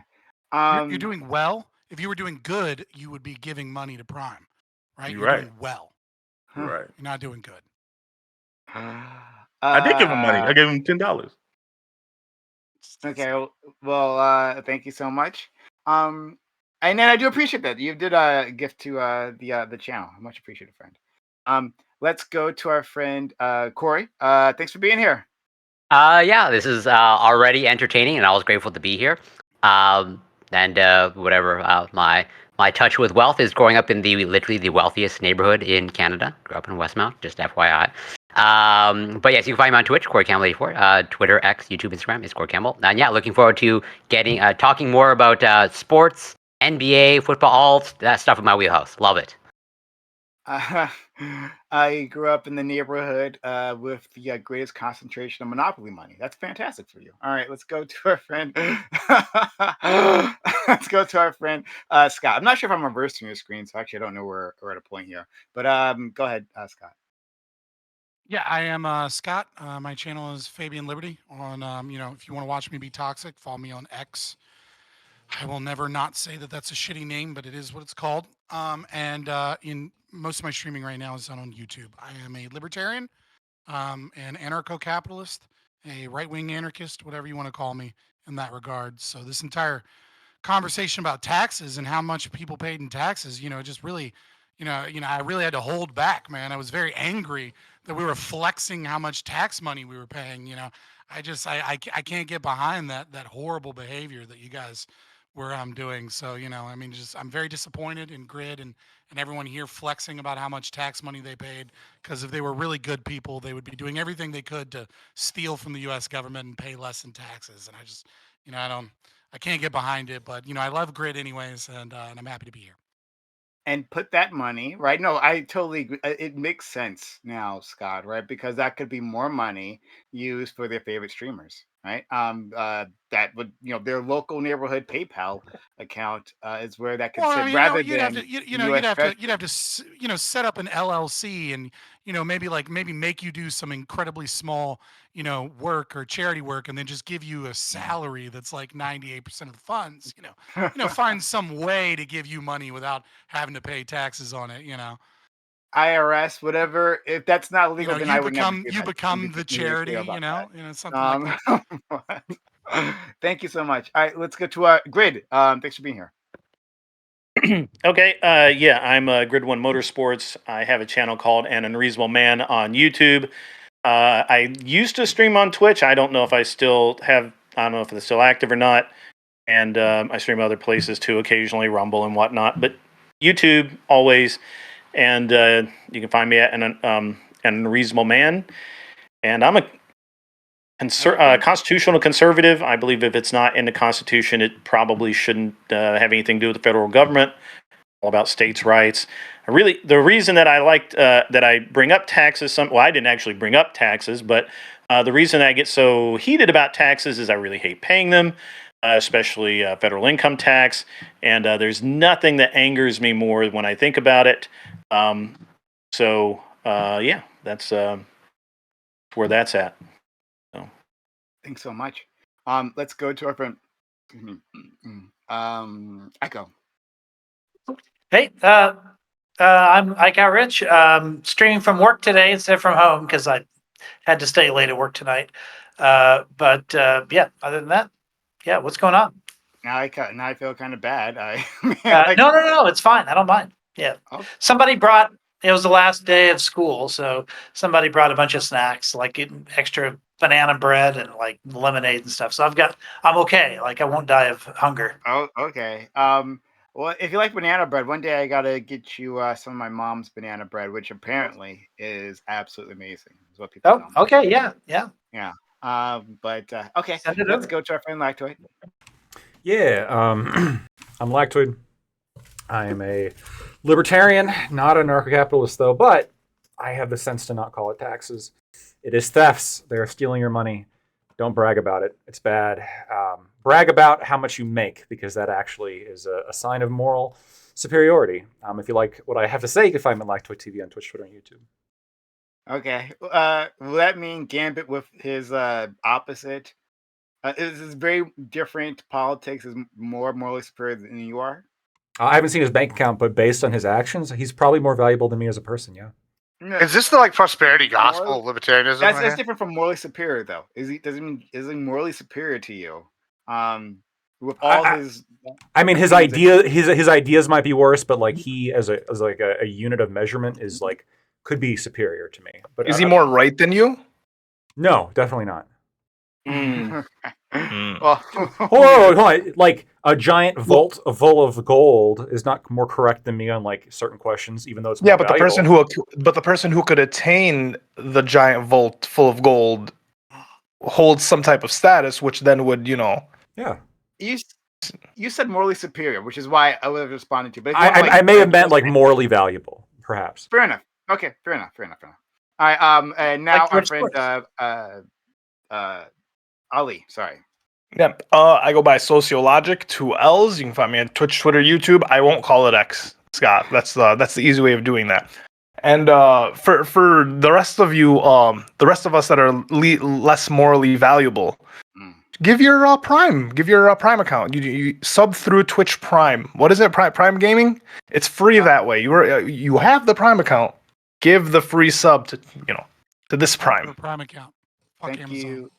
Thank you so much. Yes, I'm a slightly more morally valuable. I was like an hour ago.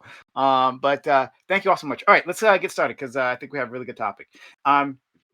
In the past few weeks, 2 porn stars have dominated the headlines. Bonnie Blue has gained infamy in Australia for specifically seeking out and sleeping with barely legal 18-year-old men. She sleeps with dozens of them at a time over the span of a weekend.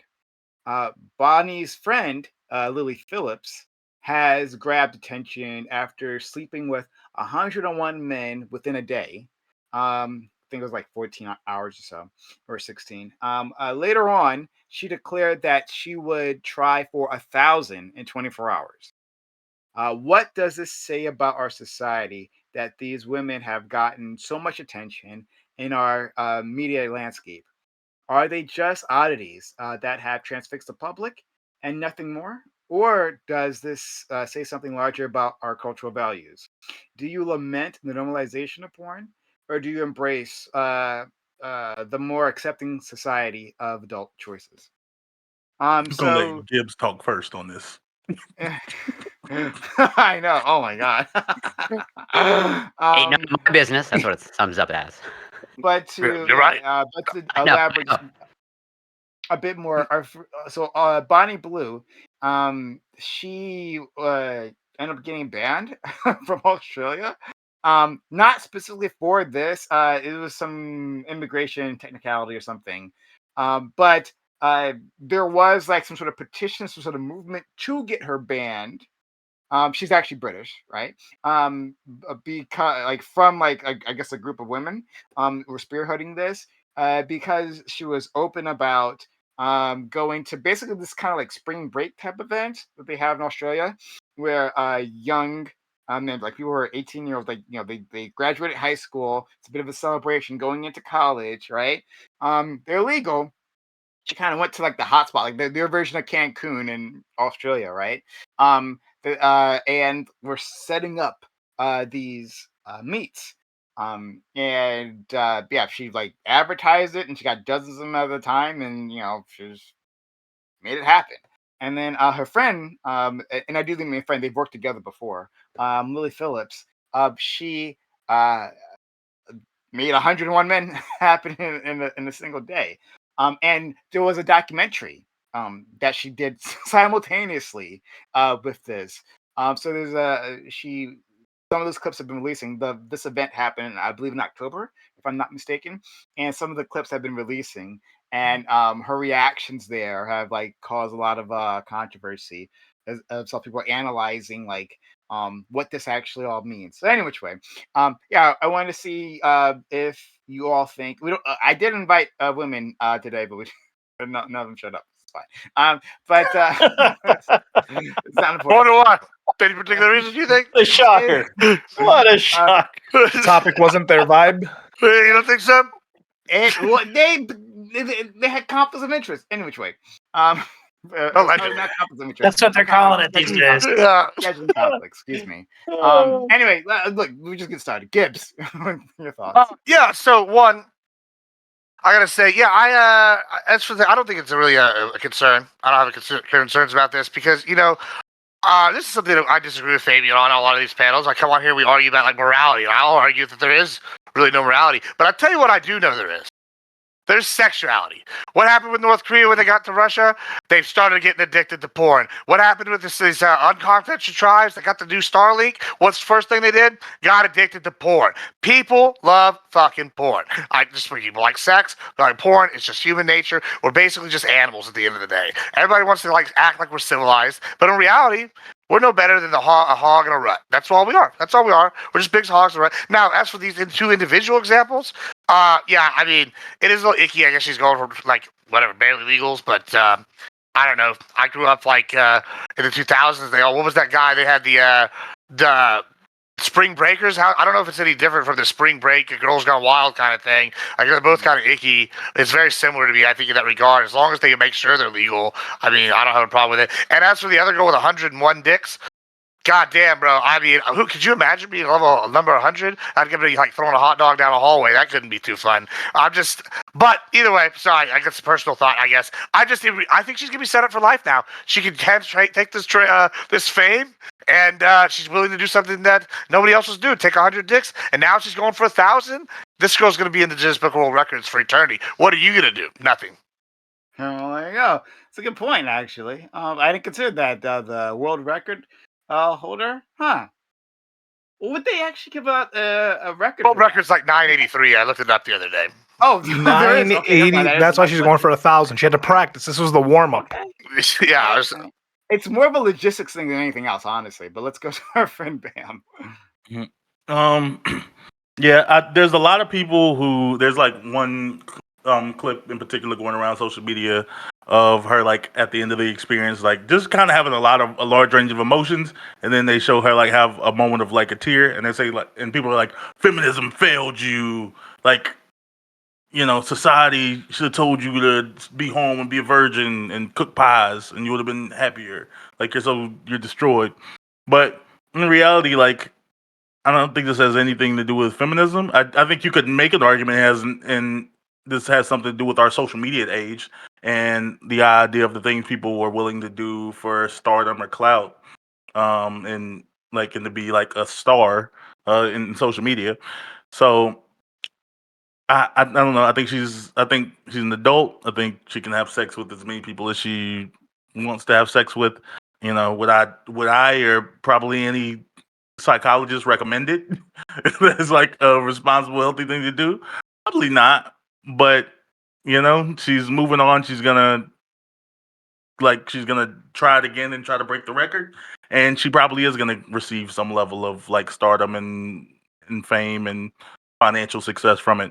I think the dumbest thing in the world is the Haktua girl made like, and the fact that I can really identify her as a Haktua girl made like a 3-second viral clip, and then within 6 months she has like a top 5. She didn't even make the clip. Rated top three podcast in the world. Yeah, and a rug pull, and then a rug pull. Yeah, massively successful rug pull. Yeah, and it wasn't even her clip. Yeah, I don't know. I just let the man do his intro. Yeah, I just think that like it's telling what our society's what people want to see, and the types of things that I don't even think have to be necessarily pushed on us. Like, I think that there's something strange going on. That like whatever it is to get clicks and views, like the types of things that get clicks and views are just really, really strange, and I find it unrelatable. But to each their own. Freedom. Thanks so much. Let's go to our friend Corey. Yeah, I think there's a lot to unpack. I definitely do agree with what Bam just mentioned in terms of like I think this is largely just a culture of spectacle and whatever grabs people's attention. In terms of like what social media and all that stuff. Like I think another example in that vein, like you just have ridiculous things happening now in streaming and just people doing. I think that whole story of Johnny Somali now in Korea is really bizarre. And also even just the example of like the Jake Paul and Tyson fight. It's like, yeah, that's just like spectacle. That probably shouldn't have happened. It's a bad idea all around, but that's what gets attention. And from what I understand, like people tuned in and people were excited about it. Do I think that's a good thing and a good reflection of the culture? No, but like the market has spoken, right? And I guess for these particular examples, well, even just so I'm not all caught up on the details, but even like the 1,000, the person going for the record, 1,001. Even just whatever logistically, for if I've done my mental math correctly, each person gets like a little over a minute. That seems like a little bit like even just getting the person in and out and hopefully cleaned up seems like potentially a problem. But I don't know. I'm sure they'll figure it out somehow. Unless they're whatever they're gonna go 2 at a time. I guess that's possible. But and and also, I mean, technically, you can go more than that. sure, I'll let them flesh it out however they want. How many miles a dick is that? It's really dick to floor. I'm about to tell you, you put 2 dicks on each side. I don't know. Only not everybody got that reference, but there's a. I'm sure it can be done. It probably is going to be done. And like, yes, is all legal? Sure, but do I think this is, let's say, a good thing and recommended? No, I don't think this is a good reflection of the psychological state of our culture. In terms of the person, arguably doing maybe predatory things, sleeping with 18, 19-year-old boys. Yes, it's legal, but I'm open to I've said it before, like increasing the age of consent. I think there's an argument to be made there. I'm like, yeah, they might be making a case for that. I'll leave it there for now. Okay. Let's go to Scott.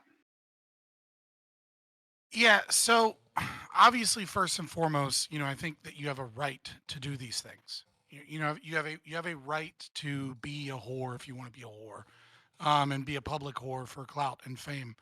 But there is this growing problem in our culture where I guess it's a sophomoric understanding of philosophy and morality from the majority, where because we have adopted liberalism, there is this kind of surface level liberalism where our culture says, well, if you have a right to do something, then there can't be anything wrong with doing the thing. Right. And just because you have a right to do something and the government shouldn't bring in guns to stop you from doing it doesn't make it good. Right. The market will respond to people's desires, but the market is a largely amoral force. I mean, freeing the market is moral, is good because it is, lessening the evil of an unfree market.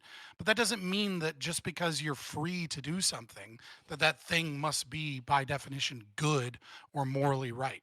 I think there is something kind of a weird gray area, obviously, with the first individual reference going after, barely legal teens.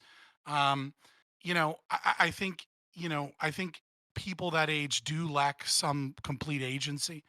I do think that the age of consent should be higher than 18. However, my beliefs on age of consent should also mean that children ought to be able to um, sign with a judge and be emancipated much easier, right? It shouldn't be a lengthy process. If the parents agree and the child agrees, then you ought to be able to be considered an adult legally through an emancipation process that should be simple if there's no challenge either from the parents or the children. Um, when it comes to Lily Phillips, right, which is the individual doing the 1,000 cocks there here soon. The documentary, I think the biggest thing from that documentary that people I think latched onto, rightly so, was disassociation. Right? She stated that she was unable to remember more than one or two guys. She had to view the footage in order to even remember their faces. And this is a very common trauma response, right? I mean, it is, I mean, it's she's showcasing that it was a traumatic experience for her, despite the fact that she went into it willingly, because she subjected herself to something that, is essentially, she willingly engaged in something similar to gang rape at a massive scale, and our mind and our body are not designed for that. I think the entire phenomena of these OnlyFans girls having massive stardom and massive amounts of wealth is kind of a congruence of variables, right? I think I think it's really really bad, and the reason I think it's really really bad is because a host of things. I think social media and the way that women engage, or a particular subset of women engage, is breeding narcissism in our culture, especially in women.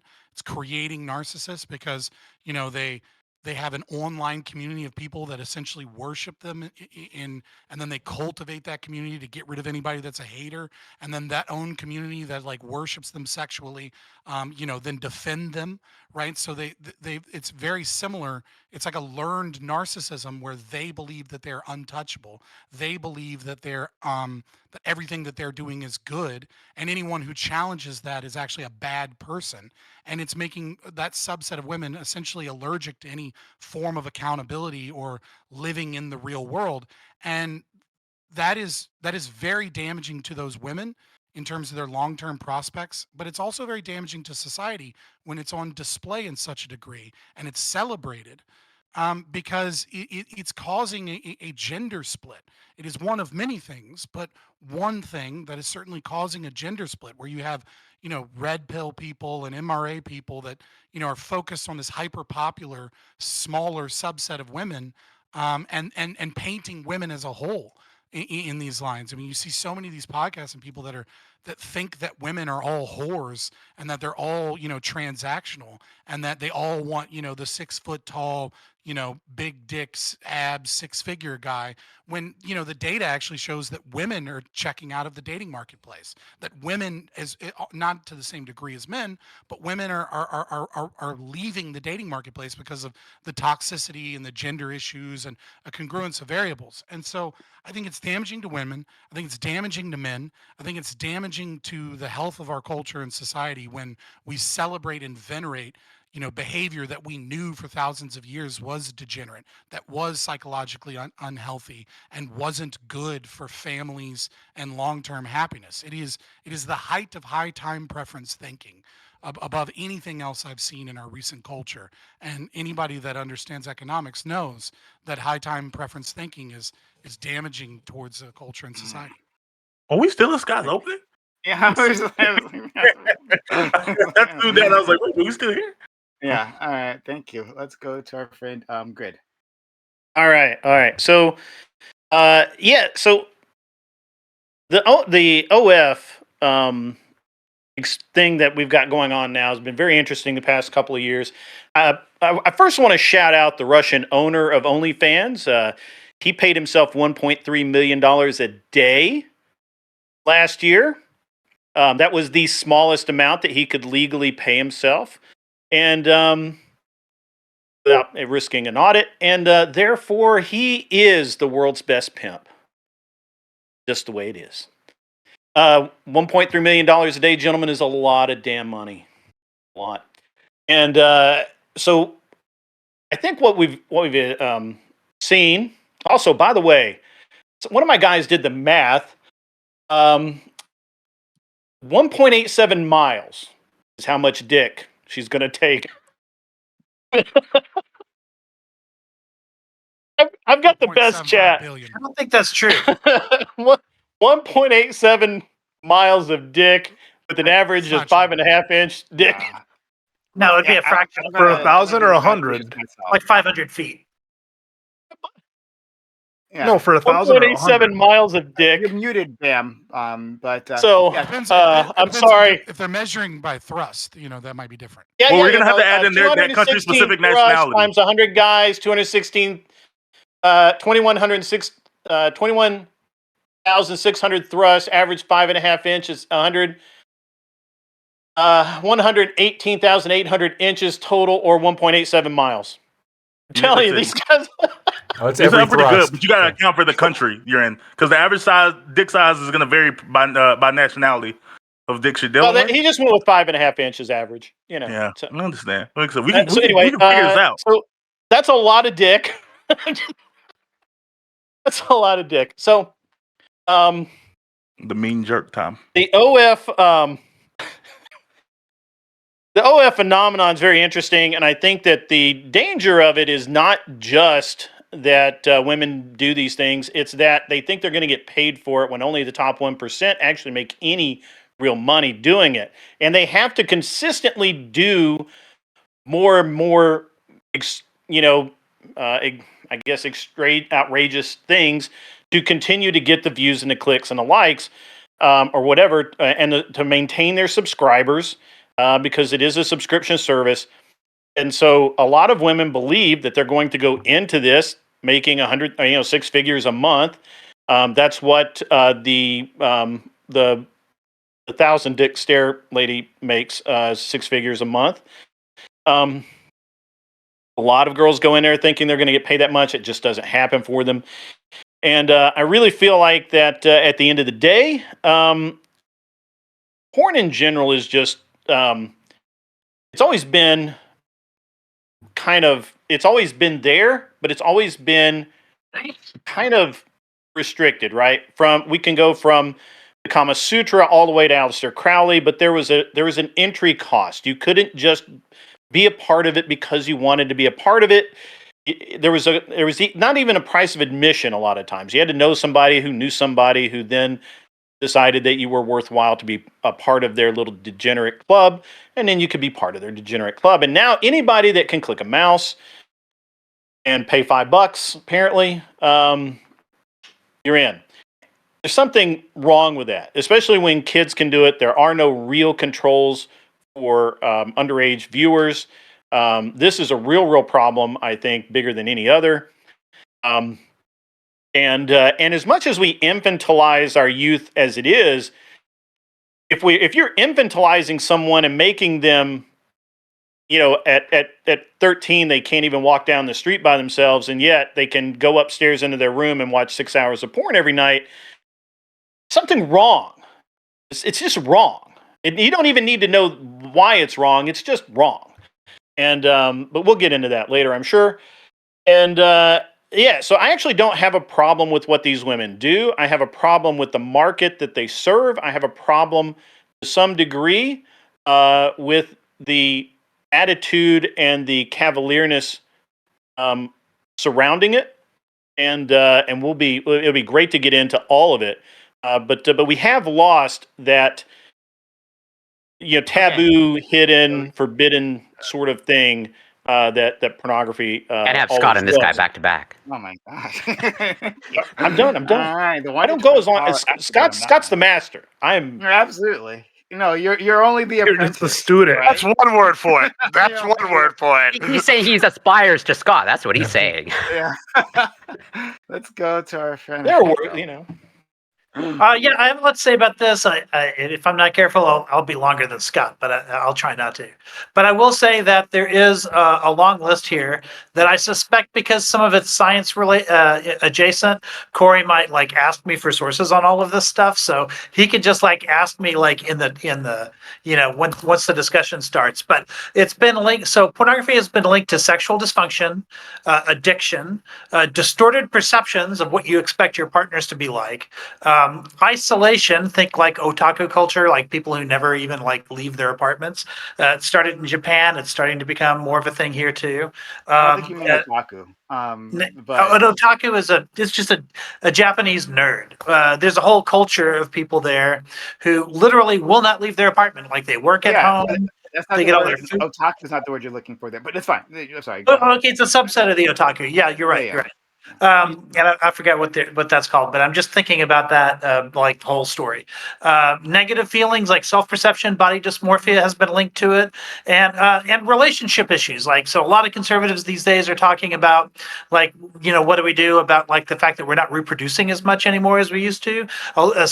That people are starting to link that to the availability of porn in our society, and this freedom that we have is it's not really freedom if you look at it over the longer term.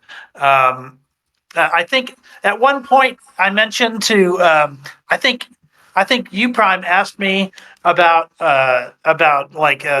what is the Catholic observation on masturbation and why it's a sin. And I want to talk about that in the back and forth because it's something that you told me that I should talk about that you think chat would be interested in. I don't know. But I can tell you the logic behind that, right? But largely it has to do with the fact that human beings are attracted to each other, right, through our physical attraction to each other. And so if you read, for instance, I don't know, you go all the way back to Dante. If you read about like if all of the sins that are associated with people who are in purgatory, who are on their way to heaven, the very last sin on that mountain, it's the very, very top, which means that it is the sin that is closest to heaven, is lust. Because lust itself is connected to love. It's sort of a twisted version of love that has something removed from it, essentially. And so it becomes the closest sin to God. And the thing is, if that thing is removed from it, then it's the thing that Catholics believe like is that final sort of barrier. And we can talk about that, but at some point in the future, I just want to say that like a bishop that I had a lot of respect for once explained to us that many relationships start with that kind of lust, right? You get into that relationship and the only reason you're even with that person is because of those urges. But then over time, what started as not a loving relationship becomes a loving relationship, right? But pornography short circuits all of that. It gives you all of the rewards that might bring you to another person, but it doesn't bring you to anybody, right? So all of those things that could be good that are a result of a lustful decision, Catholics would argue, are removed and hollowed out. And that's one of the reasons why like pornography is like such a big issue, especially with the Catholic Church. Thank you so much. I have so much more to say, but I'll do it in the back and forth. Yeah. And thank you for Scott for pointing out that term hikikomori. That's the term you're looking for. That people don't. I put it in the Discord. Let's go to our friend Lactoid. A lot of agreeable shit has been said thus far. I'm just gonna, I guess, summarize my position. As to the OnlyFans taking the 100-something dicks, I mean, it's a lot of dick. I agree. That's on one hand, I'm impressed, but on the other hand, like it's also pretty disgusting. I think that she probably. I saw the video afterwards. I obviously didn't watch the video of the dicking, but I'm not going to pay for it. It's not because I don't watch porn, it's because I don't pay for porn. Okay, but I saw the video of her like with the 1,000-yard stare. I think she definitely had some kind of like trauma response. She started crying during like the brief interview. She said that it was kind of really intense and there was a lot to it, and her memory was foggy. I mean, it's actually a little bit hard to watch. So I think that even though I'm not going to ban it, it should be allowed, just because it's a consensual interaction between adults. It's still pretty fucked on like I think a human level, in the sense that you can choose to do consensual things that are like pretty fucked for yourself, right? If you choose to smoke cigarettes or like shove needles in your skin, like probably not. Well, except for that, of course. It's kind of fucked. It's kind of messed up. And if we see somebody doing that, we become a little bit concerned for their health, right? You're not hurting anybody necessarily by like eating your own shit. But if I catch you eating your own shit, I'm gonna have some questions, and I'm gonna be concerned about your well-being, because I'm a human and you're a human, and I want what's best for you. And the fact that you're eating your own shit, I think, is indicative of some potential problem. And I think that she has a potential problem here. And I know she's making a lot of money, and that could explain most of it, perhaps. But I mean, she's definitely suffering through it. Yeah, she's suffering through it, and it is sort of sad to see. At the same time, though, I think there's a criticism of OnlyFans generally, which is that a lot of people will focus on because of infantilization of women, how women are the ultimate victims of this. But I think the men are victims too, in that they are being sort of their own sexuality is being weaponized against them. In a similar way that casino owners or cigarette salesmen will use somebody's brain and the addictive mechanisms within it to make money. I think OnlyFans creators sort of do the same thing, where they're relying on the fact that men have this sexual drive that I guess it can be easily manipulated, and they are manipulating them out of this money. I think this is generally true with sex workers in total. But of course, as is the case a lot of times with manipulators, not only is it hurting the person they're manipulating, but I think it's also kind of hurting themselves. So it's a sad sight to see overall. I think the only thing I would regulate is children accessing it. That was brought up before. I think that is a major issue. I think children, anybody under the age of 18, shouldn't be on these websites, and definitely shouldn't be creators on these websites. Girls Gone Wild actually got in a lot of trouble because some of the girls on there were apparently not 18. There's been some lawsuits about that, my understanding is. But speaking of that, the kind of the second part of this prompt, what about the woman who's chasing down 18-year-old men? This is going to surprise you. Technically, this is ephebophilia. People who pursue people who are up to 19 years old are ephebophiles, which is the sexual attraction to adolescents. And so she is, by scientific definition, she's an ephebophile, right? She is chasing after adolescent men, 18-year-old men. Do I think this is weird? I do. I think it's weird. However, I have a principle where if you're old enough to fuck me in the political process, I should be able to fuck you sexually. And I think if we're going to cut it off at 18, I would agree, maybe raise it to 21, but then the voting age has to be 21 too. And serving the military and all that other shit has to be 21 too. I can get behind that. But I'm not going to have this situation where these fucking 18-year-olds can vote and fuck me over, but then all of a sudden, like, we're still going to sort of treat them like children. I'm not a fan of that. You can get behind it and bend it over. Agreed. All right, let's go ahead. Consensually. Consensually. Let's Voting go is to never our friend consensual. Yeah, I more or less agree with what's been stated in general, except for the girl that's fucking the spring breakers or the graduates, whatever the fuck it is, and they're 18. If she wants to do the service, do the service. But what I think should be attacked is all you nasty fucks that participate. Who participated in the 100 dick off? Who participated in fucking like a girl back to back after your boys just got done slamming the girl? Who's watching you? I don't blame these girls for nothing. I don't give a fuck that it's manipulative or you're hitting their. Fuck these guys for giving them their money. Fuck them for giving the attention. I don't necessarily care because at the end of the day, there was always this form. There's always been this form of like these just guys giving their life's worth to these girls that don't even recognize them. It's always existed before porn. It'll exist after porn. Doesn't really matter, but you should be shamed. You should be ashamed of yourselves. That's what we need to do, is shame the spenders, shame the dudes that are participating in this, not the women. Leave the women alone. They're not doing anything wrong. But yeah. So looking little column A, little column B.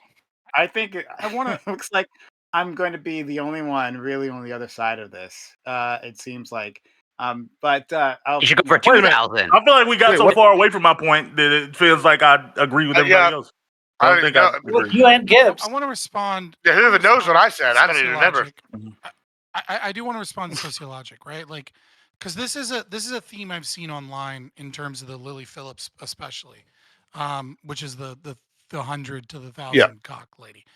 Like, I agree with you that the men ought be shamed, right? I absolutely agree, but there's a bit of a bias going on here, and the bias that I think is a natural conclusion of the fame and the clout, right? Like, I agree with you that these men ought be shamed, but my issue is that a lot of times it seems like there's, especially the feminists, right, are like, these guys are the real disgusting creeps, and it's like, I kind of agree with you on that, right? Like, I do agree with you on that. Like, it's there's something disgusting there, and they ought be shamed. But the problem that I have with that interpretation is that the guys are an amorphous horde of nobodies. Yeah, and the girl is putting her face out there, trying to get clout, trying to push this into media for her brand, right? And so I think that's the distinctive difference here, is that I agree with you that if Todd, dick number 67, right? Todd was out there and was like making TikTok vlogs about his experience and was trying to grow a brand off of being dick number 67, like, fuck Todd. Everybody should like talk about how much of a disgusting creep Todd is. But there is no Todd in this example, right? Like, there's just a nameless, faceless horde of guys. Yeah. That, like, whose identity we don't know. Which I think makes it worse. I think that makes it worse. Like the guys the guys are going in, they're giving her all this notoriety, they're giving her all this publicity, they're giving her all this fame, they're giving her all the clout. They're reaping zero benefit outside of a minute of being inside of her. Fuck that. And it's to your point, the reason I don't judge the girl so much is because at the end of the day, fuck it, it's capitalism. Like, yeah, you know, if there's a market, there's a market for it. So. Ollie's absolutely correct there, though. Exactly what I was talking about in my opening statement. Is that just because a relationship or is based upon voluntary exchange, and that means that you don't have a right to utilize violence to stop them. But that doesn't make it good. Right, that it is still. Yeah, I don't think it's good. It's good for them. Yeah, I don't think it's good. But that's your thing. But when you. But I think the moral wrong lies with the guys and not the girls in this. The moral wrong? Come on. Because wait. Because women can do no evil. Wait. I can explain. You allowed yourself as a man to be used with no notoriety. No, I don't know if these guys got paid for it or whatever, but you allowed yourself to be a participant within this situation. You allowed it. So anything that comes from it, the video, they volunteered. Well, they want it. They volunteered. So honestly, I think they're not like a contributor. Like her trauma isn't on them, right? Her trauma's on her. But I'm saying like the fact that this video is able to exist, the fact that she gained this notoriety is 100% on the dudes that like participated and let themselves be used. Hold on. Let me add to that. Hold on. Why does this is the height of sexism? Why does the man have agency, but the woman lacks the agency in her? No, she's not in a whorehouse. She's literally filming it. She's building a brand off of it. She's celebrating it. Yeah, but there's nothing wrong with that. But there's nothing wrong with that. I want to move. That's just being an influencer.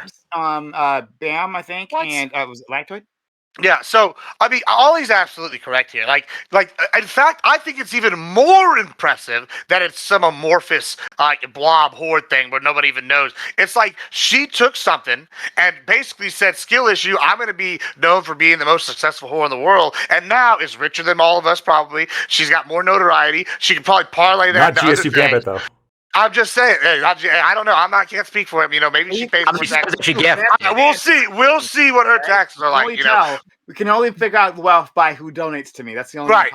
I mean, Lily Phillips needs to get on the Prime Cage life, I guess. But my point is though, it seems like we're pro capitalism until there's some kind of moral thing, and all that sounds like to me is skill issue. People are mad because there's something in your life holding you back. If you wanted to be the man with the golden bum and you'll take 1,000 dicks, you could do it, but you're not willing to do it. This person was willing to do something that you weren't willing to do, and now, you know what? You can think it's shitty, you can think it's horrible, but it was something that was work. It was probably work taking 100 dicks, organizing it, get it all done, and guess what? She did it. You weren't willing to do it, and now you want to go, oh, that's bullshit. She got rich doing that. Well, I have to say, if you want to do that, why don't you go take 100 dicks and you can be famous for it too? Until then, shut your mouth, quit your bitching.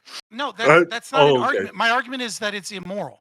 And your argument is, well, why don't you do the immoral? Well, Lactoid doesn't think it's immoral because she's rich now, so she's morally superior than the rest of us. Money is a monetary. That's like no, like my claim. Why are we weighing it out morally? Yeah, you thought I forgot. It is a human right to be able to engage in this behavior without violence without cops kicking down the door and stopping you. But the problem is just because something is a human right doesn't mean that it's good, right? Taking heroin is a human right. That doesn't make it good. That's not my problem, though. Gibbs, I think, would disagree with you. I don't know. I don't apply any of the moral weight to it. Like that, to me, that's irrelevant. I think the thing we can point to is would we How is it irrelevant? You can't just dismiss all morality. Do you think? Oh, okay. Yeah, I did. Okay. Maybe my next word would have said it. How about that? Maybe possibly. Stop me. I don't think any of it matters trying to apply this like moral weight to it, because to me that means it means like all that and a bag of dicks whenever you're talking about. Literally. Like whenever you're talking about something that people can agree to do. The question would be like you can have the conversation of like, oh, okay, would you recommend other people do this thing? And you can say yes or no. But even that is just going to be based on like a statistic. That's not going to be based on whether it's good or morally good or bad. Like I know beautiful women who I would recommend, I remember going to college with gorgeous, there was like 2 or 3. They're like gorgeous women. That's like, oh, she shouldn't be in college. She should like go to some NBA game or professional sports game and find an athlete. Like there's not many women that can do with that, but like you are in this rare tier person that can do that. Would I recommend everyone do that? No. No, because I don't think your outcomes would be good. But that's not me speaking to the morality of it.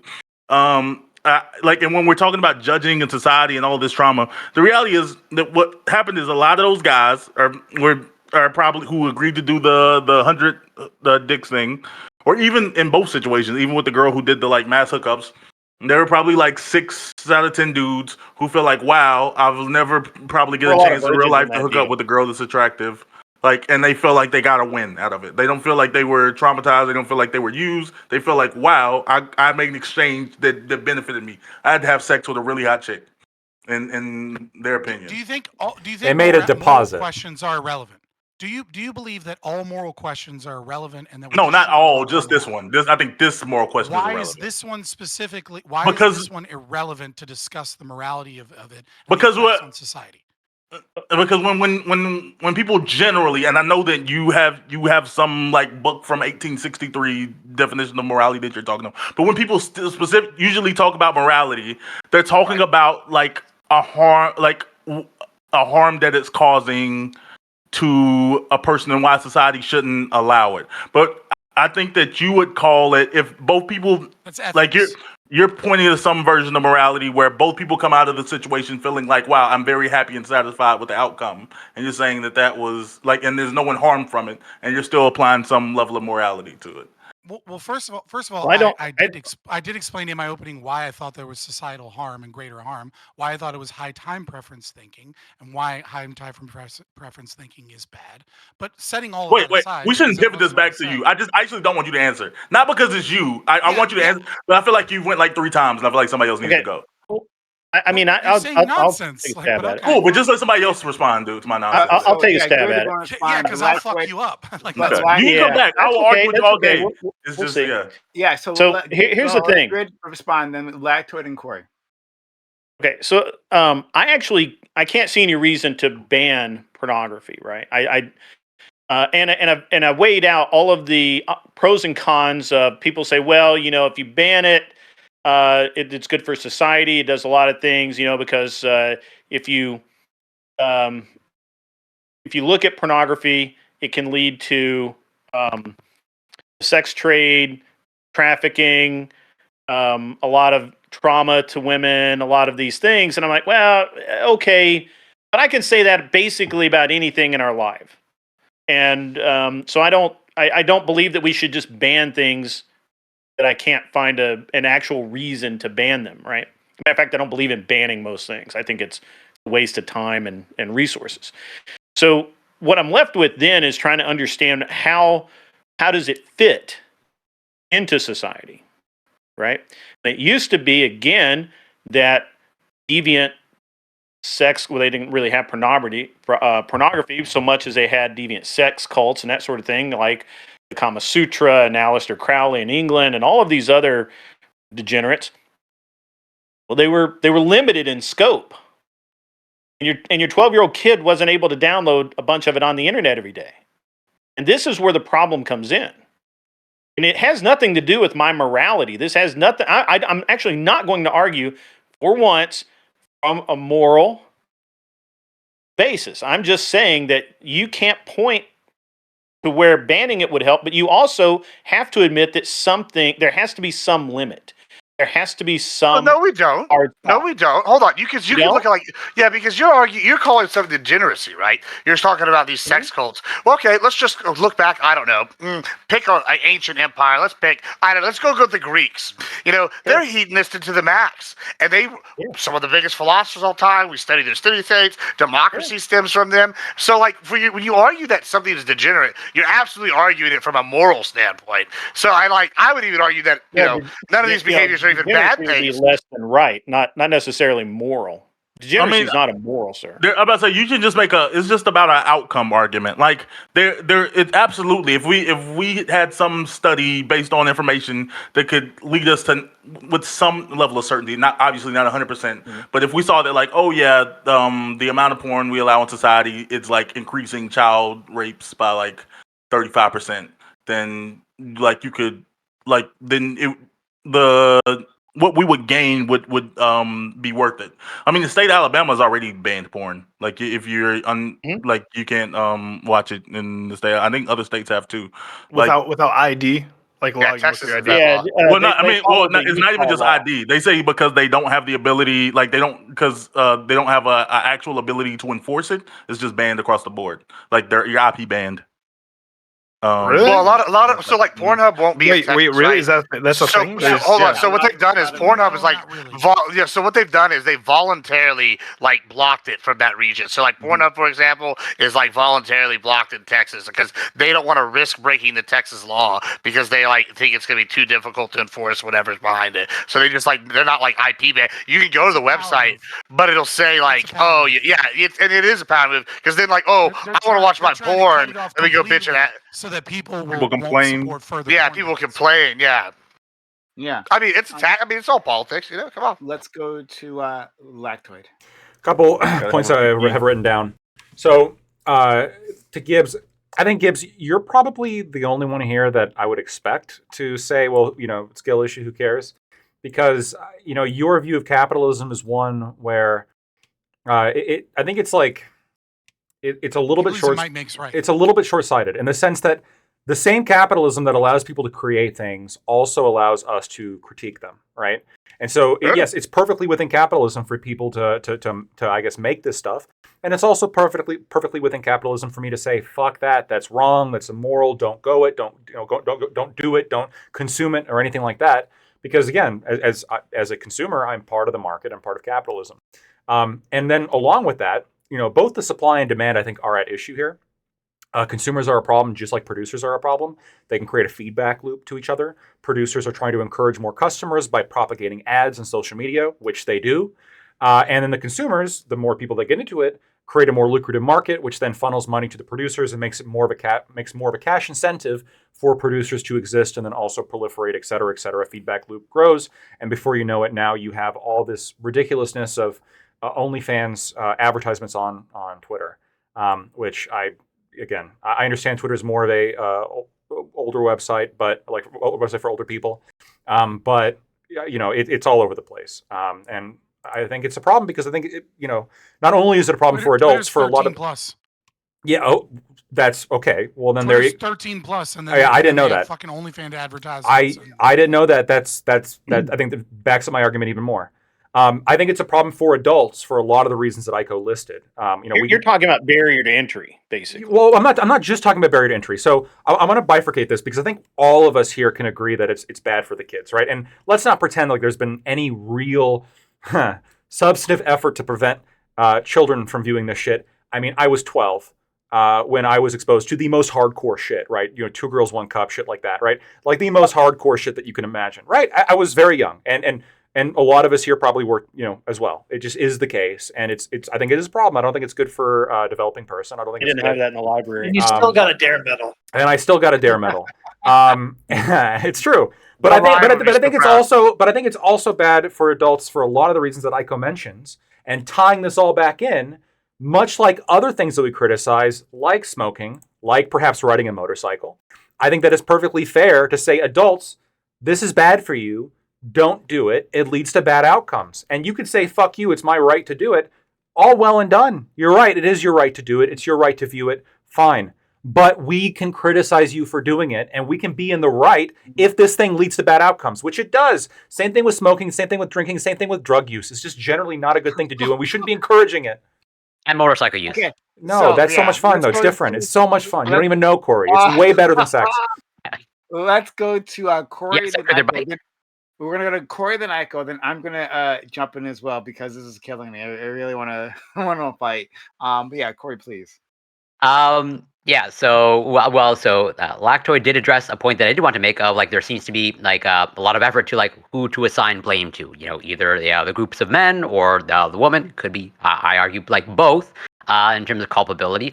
Where again, overall it's just a poor reflection of society.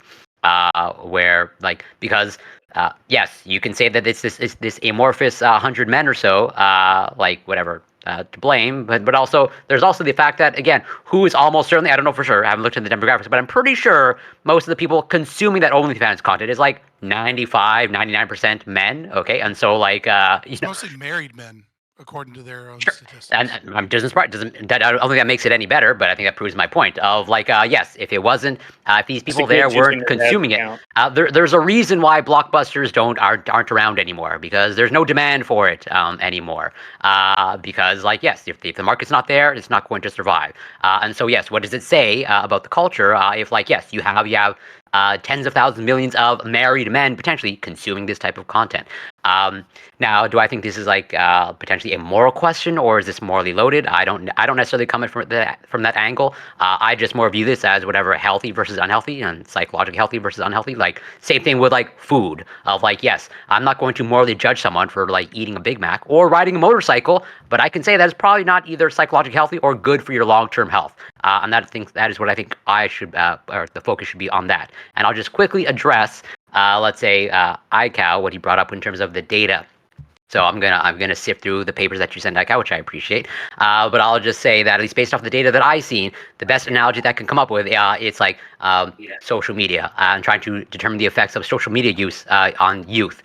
Where there's a lot of variables, and like there's some evidence showing that there is harms to youth and teenagers, but I think it's not quite crystal clear. I mean, it's not to me, regardless of what Jonathan Haidt says. But there's totally, almost certainly, there is absolutely, almost certainly a subset of adolescents and youth that are negatively affected by social media. But yeah, I don't think we have quite fully teased that out, and I think the same thing is true of porn. You guys don't realize how funny Corey's joke was. I like Jonathan Haidt. I think he's. I don't get the joke, but I like him. Of course, read his research, you'll understand why. He makes a lot of assumptions. Let's go to Aiko. Well, so I'm glad Corey makes a comparison with social media, because I kind of want to go in that direction as well. Because when Lactoid says that, okay, yeah, capitalism may be responsible or be the mechanism that like produces porn, it's also capitalism that critiques porn. I suppose to the extent that it's possible to sell an article that criticizes porn, it's not going to really do anything to stop it, right? Like that's really not the function of capitalism. Capitalism will reward anybody who can find an audience, and you're not going to really shrink that audience by critiquing porn. It seems the only solutions that are only starting to be presented have to do with state power. It has to do with states like Texas trying to age verify people who are online to protect children, right? It's something conservatives are doing, but they're having to use state power to do it because there's not really a way to use capitalism to do that, right? Because the thing that checks capitalism, there are very few things that check it, but to some degree, the state can check capitalism at least a little bit, and that's what they're sort of trying to do. Capitalism, like, I understand that people use free speech in the context of capitalism, right? But free speech isn't really something that capitalism can use in order to regulate behavior. I don't even think the church can do that either. I think that's we're having to find a solution to this that is as elusive as regulating social media might be at some point, right? Because what social media is making us do, something similar to what with porn is making us do, is it's rewarding anything that's controversial. It doesn't matter if somebody clicks on something or engages with something you do because they agree with it or because they disagree with it. In fact, rage baiting is one of the most profitable things to do on the internet right now, and it's tearing our society apart. And I think that there's a reason why Twitter, for instance, has a lot of rage baiting and a lot of porn, because they're two very similar phenomena where things that are not necessarily good for society are rewarding the very people that are doing it. And we've got to find a solution for both. All right, so I see your hand. I think Grid, your hand is up. And then also Gibbs. All right, I'm gonna go first, and I'm gonna address Grid at some point too. So you can address that as well. Yeah. So I think you know what's happening with Bonnie and Lily, right? Uh, I think that's this is like a neutral event happening within our culture, meaning like morally neutral. I don't think it says anything positive or negative. It simply is. It I think it's an outgrowth of social media that it happened in the first place. Um, uh, and maybe there's something more to critique there, or on a more general sense. Um, but like in terms of individuals who have agreed to, um, uh, you know, uh, get together, right, and do this particular activity, which hurts no one, yeah, then it's a morally neutral thing. I think there is a lot of armchair psychology happening, a whole bunch. We get a tiny clip where this woman, in terms of Lily, right, Lily Phillips, which she tears up, and now all of a sudden people can say, "Oh yeah, she's disassociating." That she's so deeply hurt by this thing that she is going to repeat times tens. Clearly this woman, right? Like taking all agency away from her. Clearly, yes, she was gang raped, right? This is experience that is equivalent to gang rape, which is what Scott said previously. What horseshit is that? Like, like actually looking at what rape is, and then comparing that to this event, completely voluntary, where the individuals on the other side of it, like sought this woman out, right? Like to compare that to gang, and then to put it away is like morally atrocious. That's the most morally atrocious thing that's happened here so far. But yeah, there's a lot of armchair psychology here. People are pretending like they have some sort of insight into this person's character. I get that you guys aren't for this behavior. I'm not sure, like, I'm not like trying to encourage anyone to do this particular thing or discourage anyone, right? Like, I leave it up to you. If it's not hurting anyone, if it's these two individuals, then that's okay. So I'm taking a different tack from other people who are saying this is not an important or not a relevant moral question. I mean, I think it's relevant to the conversation. I just think the answer is it's neutral. Um, I think. Oh yeah, and this is to Grid that I'm assuming you are being hyperbolic. I want to assume, Grid, that you were being hyperbolic when you said the problem of. I think it was porn. I think it was porn in general, and maybe this was this incident specifically, but porn in general is a real world problem bigger than any other. Like, what nonsense is this? Like, again, I hope that was hyperbolic. On the day, right, we had like another mass shooting in our country, right, like in a school, right, like from a country that is sponsoring an ongoing genocide, like as we speak, for a country that has where medical debt is the reason why the number one reason why people go to bankruptcy. That porn would be the number one problem. Like, again, I'm just going to assume, you can correct me later, if you meant that literally, if you actually meant that was Well, I think it's the number one problem facing our youth, right? Is it not? no, no, You don't actually, it isn't. We you can don't think go down the sitting in line their and look room at at things 12 years old watching people we can go. watching I porn think on it'd the be a problem. computer is No, a I think problem? it's a problem. I agree with everyone here. I don't think anyone disagrees that, like, we shouldn't let minors watch porn. We should find ways. In fact, we've Okay. discussed this on this channel many times before as to like an actual Okay. workable system to handle that. We actually like came up with a system. This is like years ago, but we've talked about this subject many times, like a workable system to implement to make that happen. I think it's a possibility, and we should make strides in that realm. But even as it stands, Of course, it's not the worst thing that kids have to face. Hell no.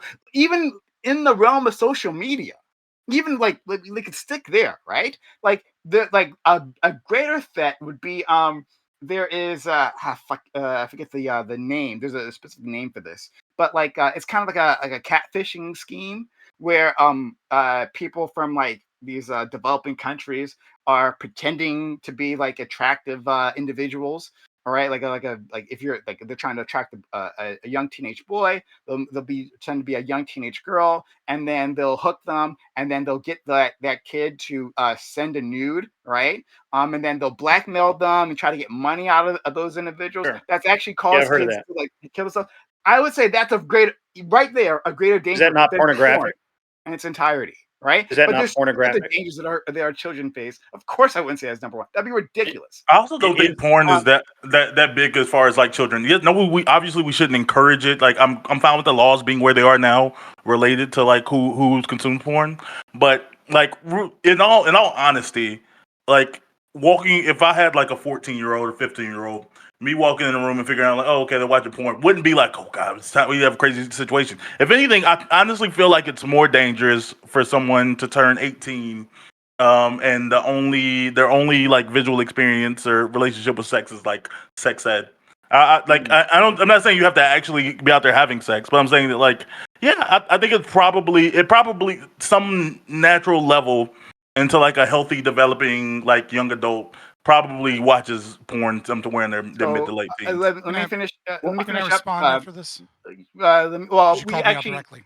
Yeah, I know. Don't worry. And you'll get to respond. But we do have other people online. Write it down, and you get to respond to what I say. Yeah, And no, nice I to wrote meet it down. It's just like you called Sure, it out. likewise. You know, it's- Yeah, I sometimes people absolutely forget. give you. I will Skip absolutely. around. You know. You always get a chance to talk. It doesn't matter if I forget, Scott. You will make your presence known always. But anyway, Yeah, no, I'm but- cool with it. I'm just pointing okay, out that you called No, me out, and we've got to wait. I to respond. did call you out, and I want everyone to know I called Scott out, and but I'll give him a chance to Mhm. respond. After that, we'll go to the grid. Aiko, Scott, and then Lactoid, Just me at the Roy, end. and Bam. Well, But anyway, so let me finish Scott up go what I was ahead. saying. I don't have to. I can go after him. That's fine. Okay, yeah. Okay, so Aiko, Let I Grid said go. you as well, but don't worry. So anyway, I hate this idea of shaming. Like, I think it's funny from the individuals who are. Well, I don't know. Maybe I shouldn't go this hard. But Shaming is think part of oftentimes- capitalism. Yeah, sure, fair enough. I think oftentimes people want to pretend that they are actually accepting of these activities, and that, oh yeah, we'll allow them to happen. But they are actually just as bad as the individuals who would use state power to keep these things from happening, right?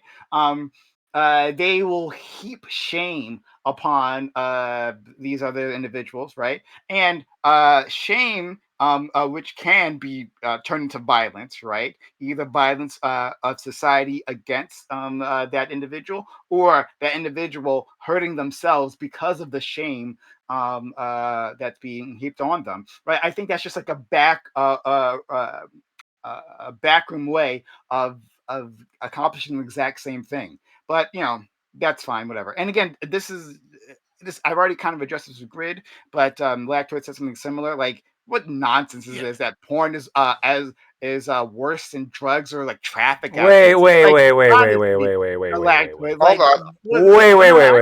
Maybe I misunderstood what you said. I gotta wait. So I rose my hand first, though. Just to be clear, my hand's been raised longer than all y'all, so I don't want to hear nothing out of you two.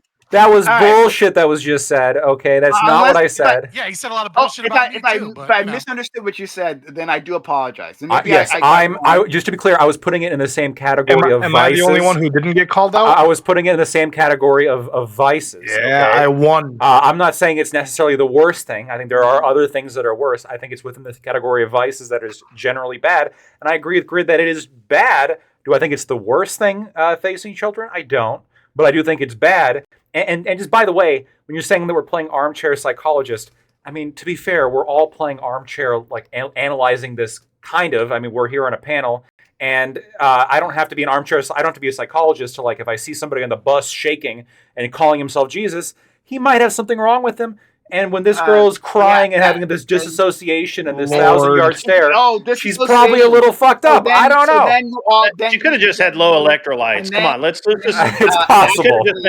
Low electrolytes. She I just want to say because I'm at work, I'm bro. not on an armchair today. Need to hydrate. It's not just that you point out My chair has no arms. Look at it. a symptom, right? Which is one thing. Hey, these are these symptoms. No, a diagnosis. She's disassociating, guys. Nonsense. Also, but no, you didn't escape Ali, right?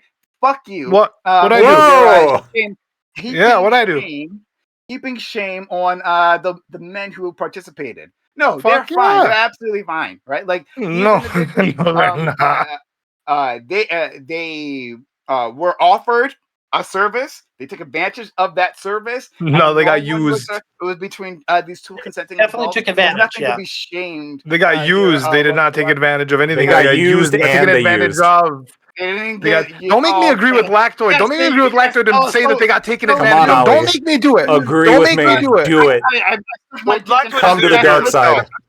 So used. Okay, bullshit. They already All had right. a cookie. No. They got used like dogs. You guys can respond later on. Let's go to our friend. They didn't even get paid, bro. They got used. Wait, They didn't even get paid. Or Can no. I go? So yeah, that's how all volunteer work. So let's all look at volunteer. This is work. volunteer work, bro. Volunteer work? Yes, yes, they volunteer. They're volunteer Make you plumbers. hundreds of thousands of There was a dollars. service. Don't No. even tell me Yes, It was a mutual exchange. They enjoyed what they did. They did Yes, free they work. Volunteered, but Yeah, it wasn't yeah. work.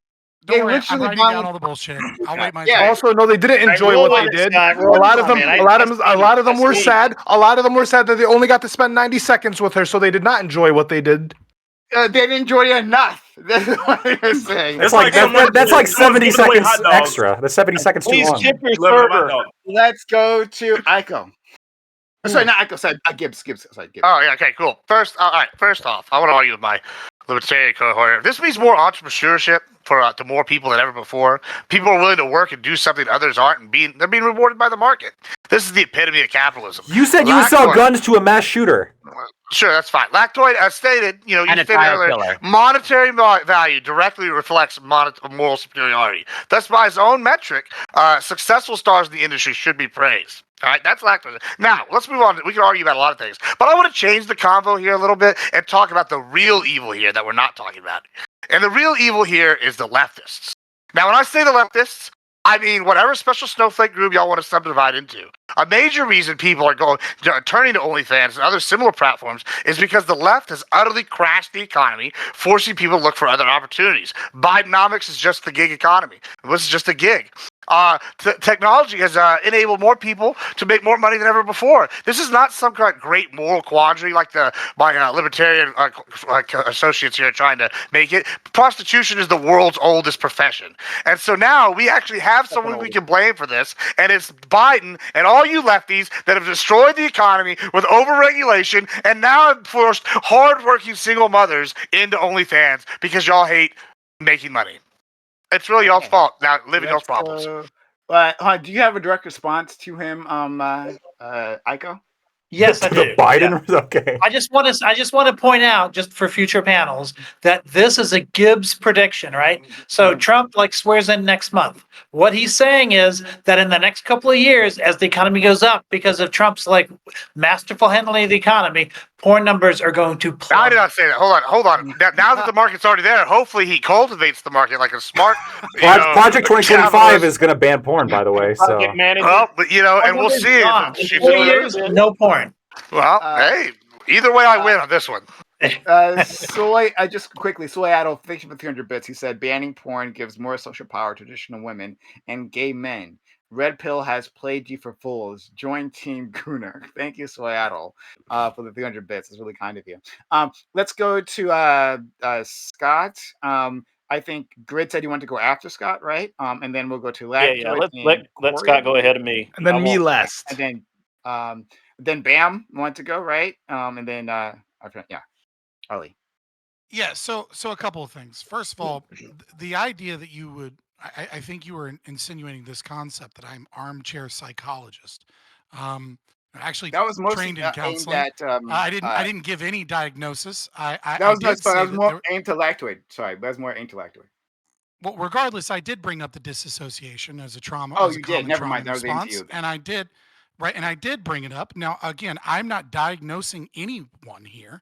I want to make the record clear that I did not make a diagnosis of anything at all. I said that this is a common trauma response, and that's what it appears to be. Number one. Number two, that's not a diagnosis. That's a symptom. I never gave any diagnosis or even hinted at one, right? I never said this is BPD or that, this is PTSD or that this is, acute syndrome or any of these things. I simply said that this is a trauma response that is common amongst people that are survivors of rape, especially. Now, when you say that it's a ridiculous and that it's evil and that it's wrong that I compare this thing to gang rape, that is absolutely completely unfair that I be able to do that. Number one, comparing two things does not mean that they're the same thing. I would not claim that Lily Phillips was gang raped because of this situation. I will say, however, that there are similarities in the trauma that is common amongst these two things that we can see. Number one, multiple sex partners, a massive amount of sexual partners to the point where she can't differentiate between one and the other is something that you see that is similar with gang rape. Not only that, it has the same thing in the literature when we talk about the ability to pair bond and the ability to be able to move on from those sexual experiences. Obviously, gang rape is worse in that regard. I brought up the disassociation and knowing it. There's other videos as well beyond the one that was talked about how she was physically hurt, how her body felt bad, about how she was bitten without her consent on her lip and had to warn people that that biting was not herpes or anything, but that someone got a little too rough with her. Now, that wasn't part of a consensual thing, but it's something that she assumed was par for the course because of what was going on, and she was in it, and she again disassociated any level of non-consent with that practice. Now, the idea that saying that libertarianism is somehow just as bad as utilizing state power to stop it because the downstream effects of shame could come to suicide or could lead this person to feel ostracized is absolutely and utterly insane of a thing to say. That the locking someone up in jail and making something illegal, and then the downstream effects of that are things like sex trafficking, things like the black market that will be created by making things illegal, and on top of that, the fact that you actually use violence and put people in jail and ruin their lives and make it difficult for them to have employment. These are wildly different things. As well, libertarianism, as Hoppe says, and as I will say again, is inherently right-wing and discriminatory. Yes, if you are a full-blown ANCAP and you are a full-blown libertarian, you will recognize that you do need to utilize things such as voluntary contracts to keep the people that you don't want in your fucking community or that you don't want to do business with out of your community and stop doing business with them. And lastly, to many of the people that are claiming that are having this conversation about how this is capitalism's fault, and that I would like to reiterate and add context to what Lactoid was saying about capitalism also offers the ability for critique. iCal Rich, you talked about the critique and the concept of writing an article and how that article isn't going to have the same effect as the porn and the idea that men have these lustful desires and that one effect is stronger than the other. I agree with you. That is true in terms of an article, but I think maybe you're downplaying it because we can see a massive cultural shift that has occurred in the last year or two. There's a lot of ortho bros coming out of the woodwork. There's a lot of Gen Z young men that are changing their opinions because of the mass degeneracy in society. And secondly, there's more that capitalism can do than just write articles. You can go right now and you can Google Bark app, and what you can do right now for $39 a month, or the better plan is $49 a month, you can get a free phone for your child. It's free. It's not really free because it's included in the subscription. But if you buy a contract for your child, you can get a specific phone where you can approve and deny contacts, where you can stop all texts from being deleted on the phone, where you can put in a driving mode, where you can disable the camera so that they don't send nude selfies or receive certain images. You can pause the device device at any moment. If there's a reason that you need to pause the device while still being able to contact emergency contacts, you can shut off the ability for voicemail so that phishing attempts and scams and so that creeps don't send voicemails to your children. And for the $49 a month one, you can actually get screen recordings whenever you so choose to look in exactly on what your child is doing on the phone. You can approve which apps you can and can't use on the phone, and you can also set up screen time locks and other aspects. So yes, capitalism does give us porn because that's what people value.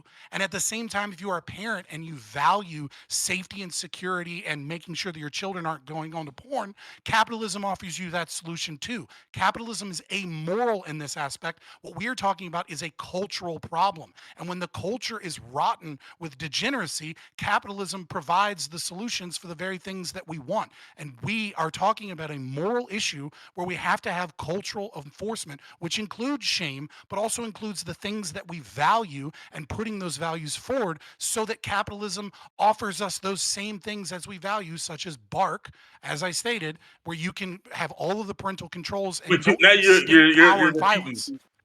Okay. Yeah, well, I was caught up by a whole bunch of shit.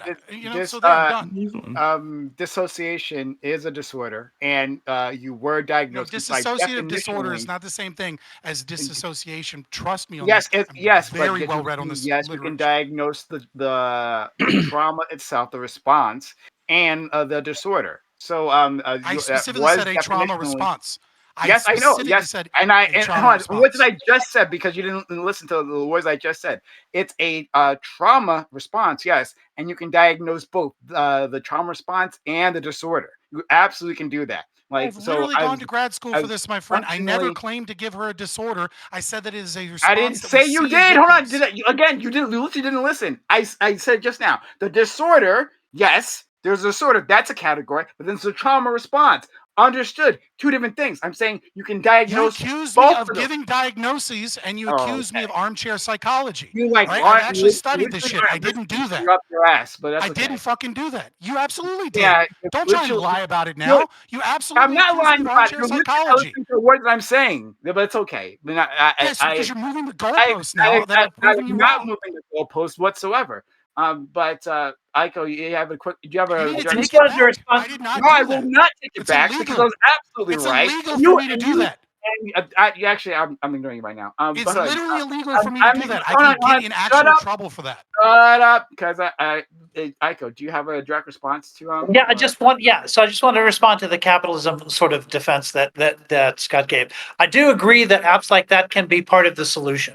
I don't think that solution matches the problem. I think that's one of the issues that I have with that, because you can't force every parent in America to use that app, or you could, but you would have to do it with state power or with maybe an overwhelming social pressure to do so, which I don't think we're going to get to the point where that happens. I think you would have to have some methodology for that. And listen, Scott, I know you're a professional, and I know that you're trained in this stuff, so I can only assume that if you see a parent that's doing something that's unhealthy for a child to the point of it affecting them in a major way, which we would all call abuse, you would do something to stop it that was not necessarily something that's voluntary for the parent, right? You would, legally speaking, like I would be a mandated reporter in that situation. There you go. So you would have to use state power in that instance. And I understand that professionally that there are times when state power really is the only option, or at least is the best option. And all I'm saying is that because they have a monopoly on power and violence, right? So if I need someone to use violence to stop abuse, I can't use a private security firm. Right? The state is the only arbiter in America for that avenue. So yes, I would utilize state power in that evidence, because they've already stolen the right of people to being able to utilize power to step in for victims in that regard. Yeah, sure. We live in our current society, so we're going to have to talk about it in terms of the current society. But I agree. I'm not sure I agree with you that corporations should have that power of and violence. Pause for a quick second. Brian Tyler Cohen. Thank you for the raid, the second raid. Hey. I'm not sure if you're still here, but thank you for raiding last week. I have a 100-person raid this time, and 100-person last time as well. Thank you for the very kind raid. You followed the channel last week. Again, I'm not sure if you're still here, but it's really, really kind of you. Hopefully, I can. Oh, Brian Tyler. Oh, yeah, you are here. Oh, thank you so much. Yeah, Brian, I sent you a message on Twitch last week as a thank you. But if you're ever looking to work together with a small creator like myself, I would love to be able to do that. I'm not sure the best way to contact you, whether on Twitch, Twitter, or Discord. But if that's something you might be interested in the future, I would really love to be able to do that. But thank you for the very kind raid. And if you're here from his stream, please be so kind as to follow the channel. We are talking about the OnlyFans situations with Bonnie Blue, the one who was having sex with a bunch of 18-year-old boys in Australia, and Lily Phillips, who had sex with 100 men, and has promised to have sex with 1,000.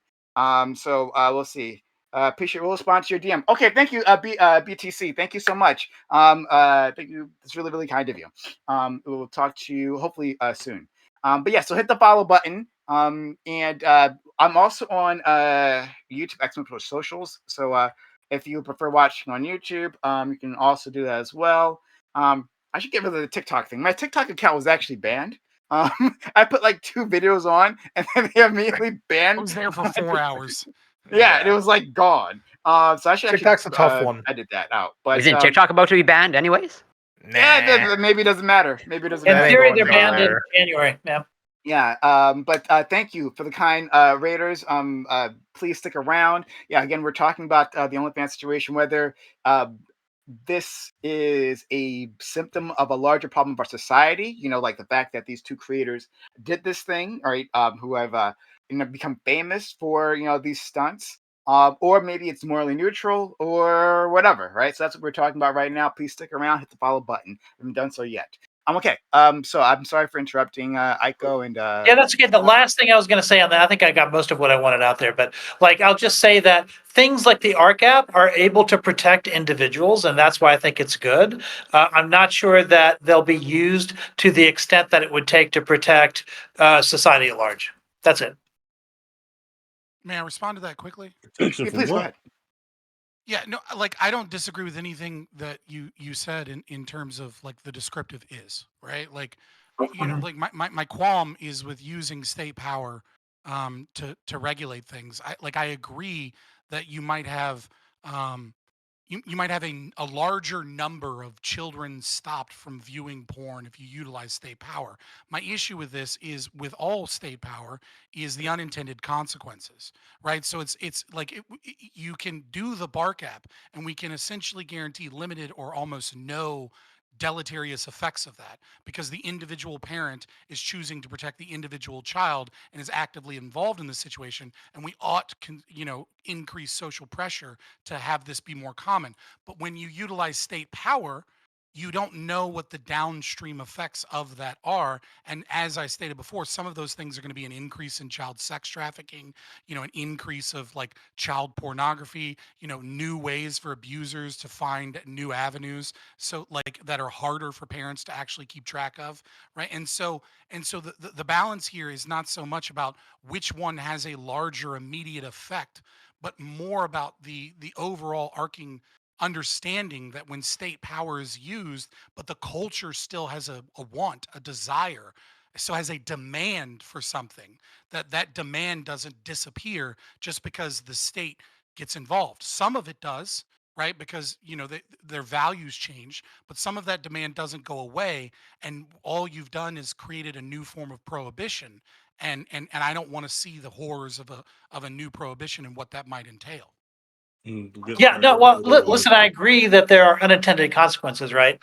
But I think this is where you and I agree on a more fundamental level, disagree on a more fundamental level, is that I think that just means we need to do a better consequential analysis. Whereas you just did a consequential analysis, but by and large, you don't really want to do them because you want to do things on the basis of values instead.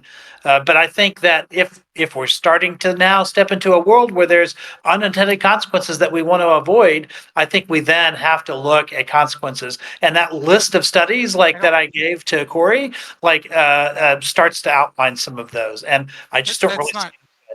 That's not true. I have no issue with consequentialism. I mean, my primary philosophy is objectivism. Who was next in the queue?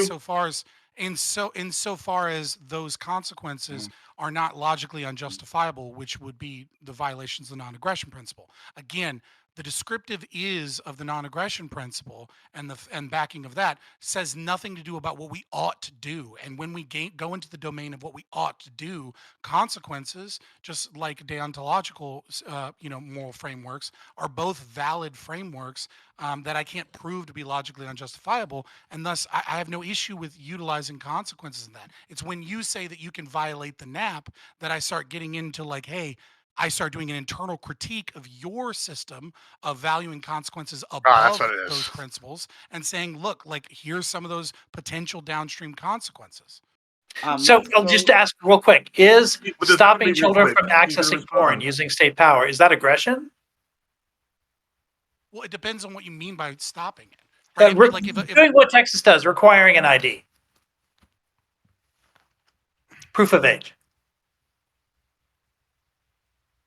I think proof of age is doing that. However, on the inverse of that, which is being able to prosecute them for not, for negligence, utilizing state power wouldn't be, right? So forcing the company to use a specific method of proof of age would be a violation of the NAP. But the downstream, you could achieve the same thing without violating the NAP by simply charging them with a crime, right? Which is giving access to children without proof of age. So I mean, it's kind of you could essentially do the same thing, but you'd have to do it via legal process afterwards from an actual victim.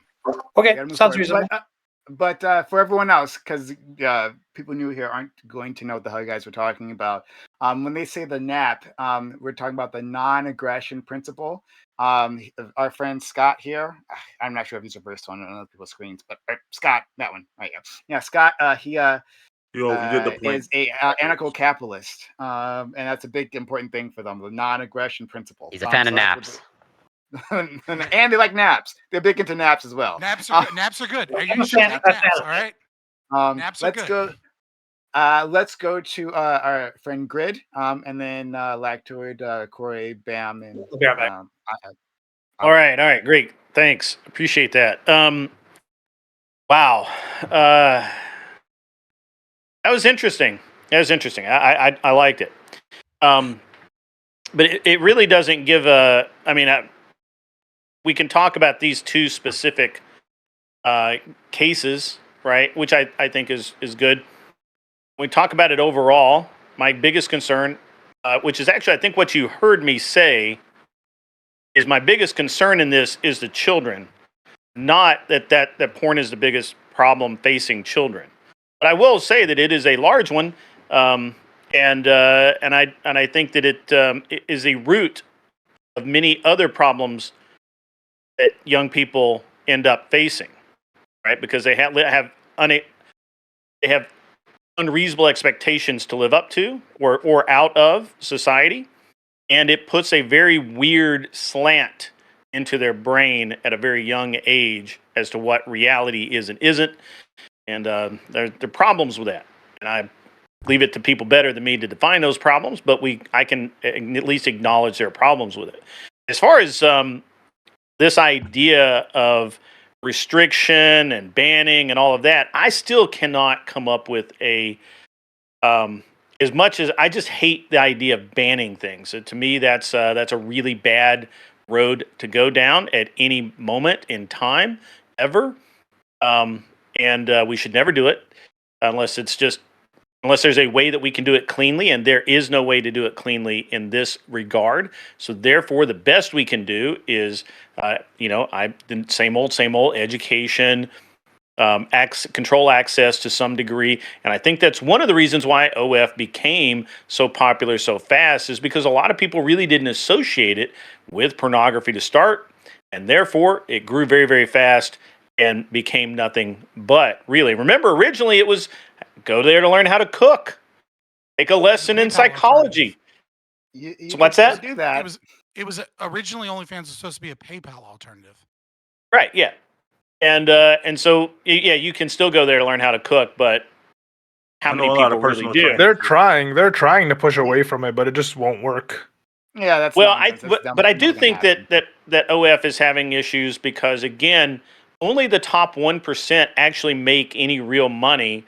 Everybody else is barely making anything. Hold on. When you say that, that's not true. Like 185 a month. That's the average. So okay, hold on. $185 a month. Hold on. There's a problem when you start doing that statistic, right? All right. So sure, there's had like for the top 16,000 making like 50,000 or something a month, or 50,000 a year, and then you have a few like top like 300 that are millionaires a month or whatever. Now here's what you're not getting. This is kind of why I like meaningly brought up the left earlier in the gig economy, is because most people are doing this like a gig. They go have their regular job, they throw it out, they go home, they take maybe do an OnlyFans set, they post their set, and like people pay their $5 and they get to see I don't know hold on, but you're arguing that they're only making like 186, right? Sure, but that's like on Twitch, right? Let's go use Twitch. You know, in Twitch only like 8% of people are affiliated, and of those like 0.001% are Actually, partnered. I don't know that because I don't pay attention to Twitch, but okay, well, sure. Okay, same kind of concept. It's like it's like you have this wide discrepancy where it's like,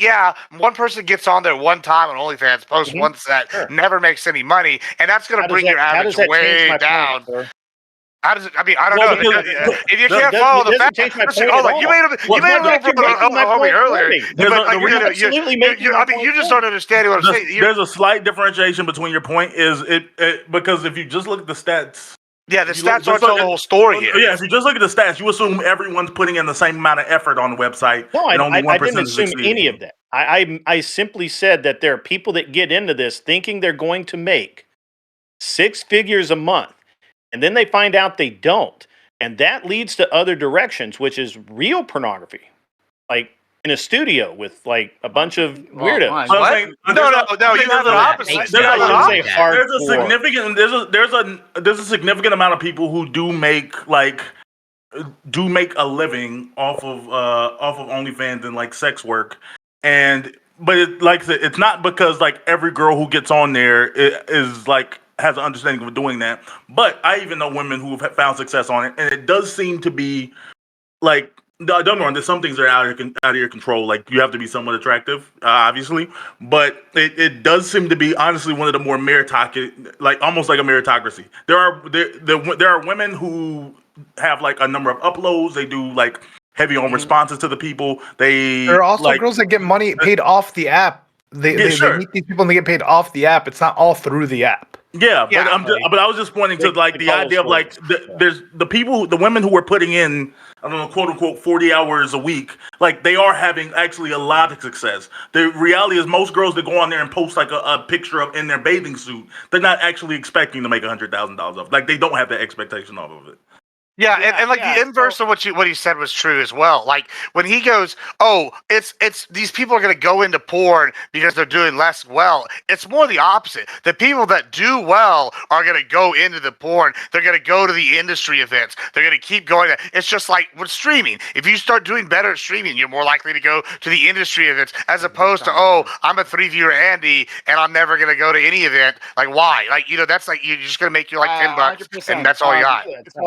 I see your hand. We'll get to you later. But I this will be fast. One sentence. You okay? Go ahead. The one. Okay. Sentence.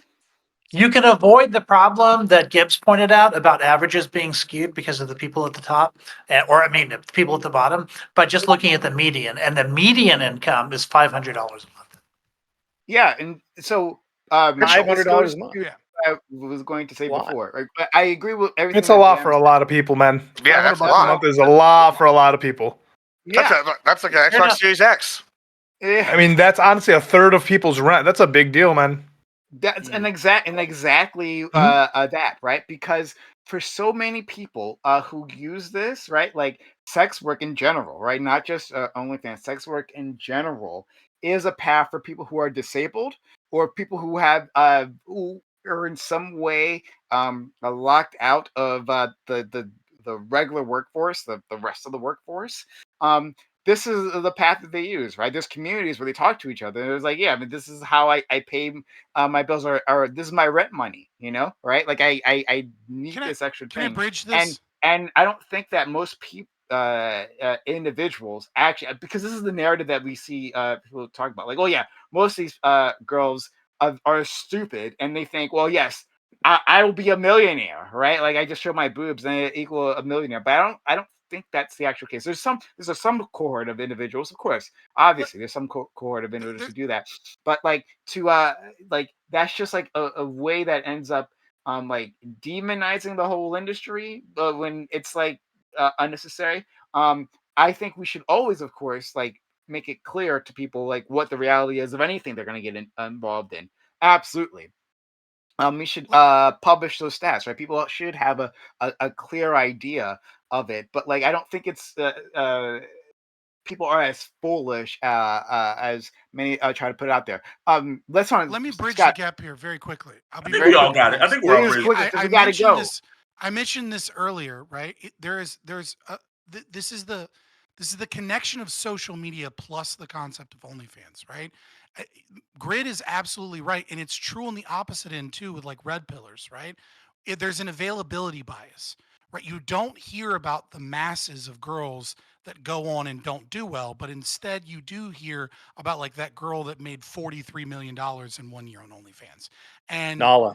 it's not to say that the girls are stupid, so much as to say that the human brain is not designed around social media. The human brain is designed to see things in their environment and then generalize it to their life. And so when we see certain individuals gain a lot of attention, we tend to overvalue those individuals as part of the whole and generalize them over to the whole. So it's absolutely true that there are going to be plenty of girls that think they're going to do a lot better than realistically they're going to do because of that. And it's also true of like red pillars and men that they're going to see like all these girls and be like, look at all these whores on OnlyFans, when like it's a very small subset of the population.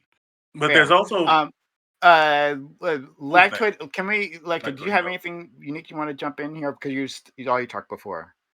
I mean, I got a few things just to clarify. But I mean, if Bam wants to respond to that, all right. So I mean, the 500 a month as a median is pretty crazy. I didn't actually know that it was that high. I think that kind of to echo Corey a little bit. That's a negative reflection on our culture as a whole. And then going back to talking about shame, or I guess how capitalism can help affect this through shame. I wasn't necessarily just talking about new technology, in terms of Bark app or whatever. I was quite literally referring to social stigma, right? And shaming people who are engaging in activity that you don't like. I think that, state power is really reserved for instances where somebody's violating other people's consent or hurting somebody who can't consent. But for people who are engaging in consensual action with another person, I don't really feel comfortable using state power to stop them. But if they're doing something dumb, or if they're doing something risky to themselves, or something that I think is going to lead to bad outcomes, or leads to some kind of degeneration for society, I think shame is the best way to address that, because shame is really the only way within a free society to discourage people's actions in a way that doesn't infringe upon their rights, because they have rights too. They can do what they want, but we also don't want them to do the shit that leads to bad outcomes, aka shit like pornography or OnlyFans, stuff like that. Wait, do we even agree that it's always a bad outcome? Like, because I feel like y'all all saying this. Overall, I think it's a bad outcome. It's a bad outcome. All this thing. And I'm for like the average. Well, I would prescribe it to the average individual. Hold on, because and I look at history. Some of the most hedonistic societies are some of the most successful. So that would, to me, they all fell. Yeah, I mean, after thousands of years, cool. That's a terrible argument. Hold on. Now back that bus up to the pretentious turnpike, bro. Yeah, the United States is the longest running continuous Tennessee history. is the South. It is. I told you. I mean, we're not even like 500 years in. I don't Yeah, know, we're like less than we're like 200 You don't years. have That's a- what I'm arguing. No, But I you can look don't at have a Rome. country. Rome is like one of the most hedonistic empires ever to exist. We can look Yeah. at all sorts of. Which one do you want me to pick? Rome Like fell the Viking? all Yeah, the time. after 2,000 years or plus, It bro. wasn't 2,000 years. It fell in like The Eastern It fell Empire, at Eastern multiple Roman Empire, times. felt like it But ended the like United States has maintained like 30 a years before modern Texas constitution existed. for longer I than want to anyone. honestly, Like I want one to honestly single in- piece of paper. intellectually answer your question, Gibbs. Right? So you Okay. asked, Oh, yeah, can we he prove get back that it's in all? this. Yeah. Right? You because I have the right answers. It's chill. No, but we So, just want to let Gibbs, somebody else speak though. Yeah. That's the only Oh, thing. hold on. So Gibbs, Hold on, you hold on, asked, hold on, is hold it always wrong? Right? And We the- haven't I don't made think through it's always wrong. I think So it's the wise. answer- It's not right. And he's went 3 times since we made through the this first is- few. Yeah, it's cool, Bam. It's I know. not. Just No one wants have, to do have it. better arguments, and you'll get more. But nobody support. can make okay, arguments. Okay, hold on. I Okay, know hold you on, just- hold I know on, you hold just on, spurred hold me. on. I guess my Hold on, argument hold basically on. is all these other empires have existed. Hold We can look at on. the Vikings. We can look at the Romans. Does All anybody these else different, have all a throughout. genuine answer? Because Hey, I don't one second, see these one things as second, bad hold on. things. You can say Yeah, your the genuine answer Vikings, later. the best moral society to base our can- society off of. Yeah, They were successful. They discovered all sorts of shit. yeah, they did more than just discover yeah, shit. I'm just. You can They have were your answer winning. later on. They were Actually, winning, have your bro. answer. Winning. That's I what know, they were I doing. know. You're just trying. I know you're just trying to like hand us down the correct answer from on high, and we appreciate you, Scott. We love you, Scott. Right? Well, if anybody has an actual fucking answer instead of I just. disagree with a lot of things, but you gotta let some of them slide. Bam. Go ahead. Huh? Okay. So when I think when we talk about these ideas of dealing, I guess going based off of like Toyd's saying, the things about like shaming and discouraging in society,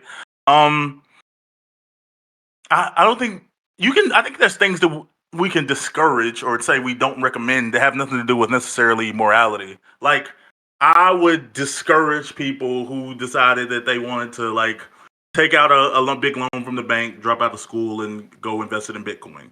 Yes. Not because I think that investing is like is morally wrong. Like, but I just think like, oh, okay, just statistically based on the numbers, like it probably you're probably not going to lead to a best outcome for you. Is that But discourage or shame?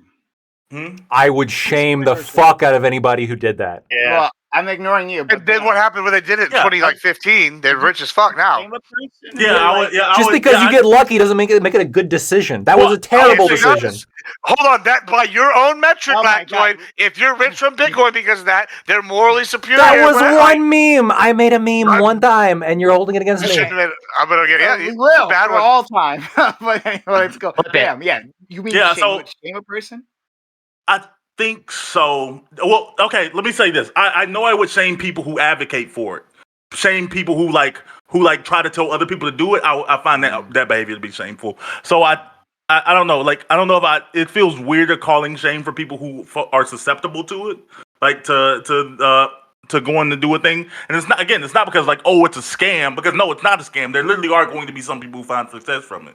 But we have to look at like outcomes overall and what, like what's good for society. What if it was a scam, Bam? What if it was a scam?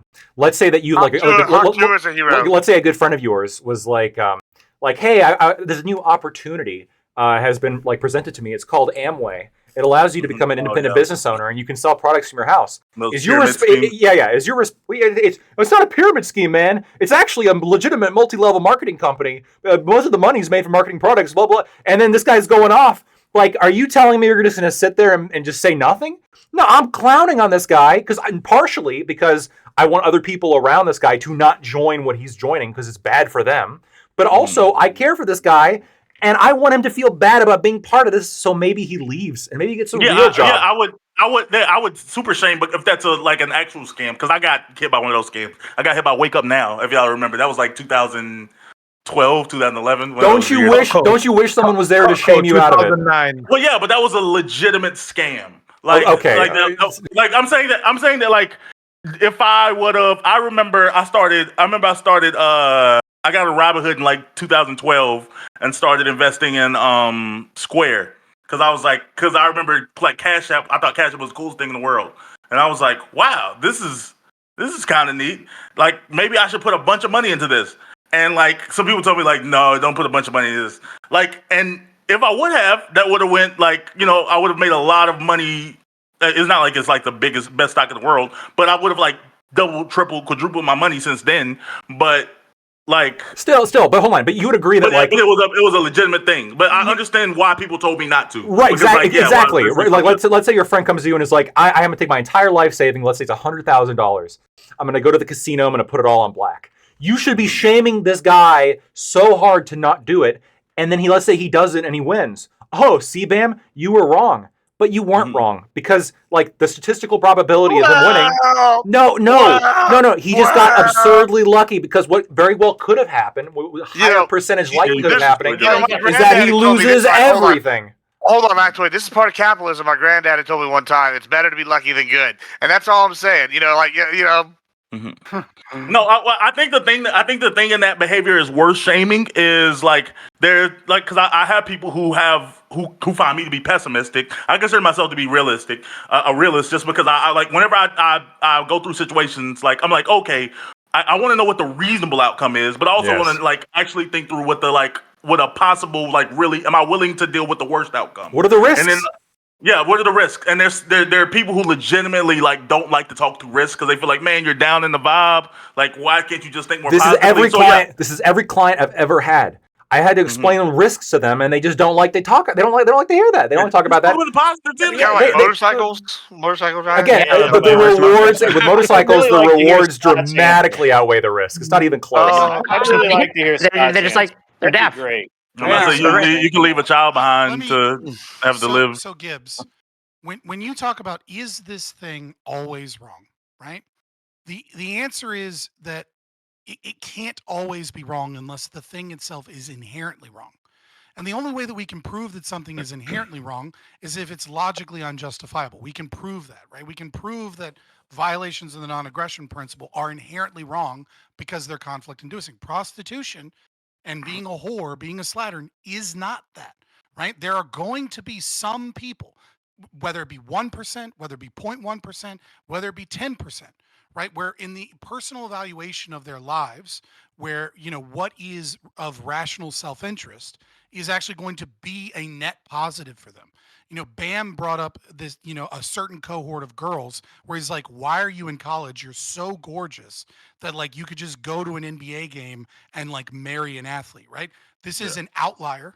This is an outlier, right? So in general, right, it would not be good for girls to like avoid ever going to college if they have a specific career track. Obviously, don't just like waste money there. But like if you have a specific career track, that is generally going to be better. So the question then becomes, well, what is the value of social pressure?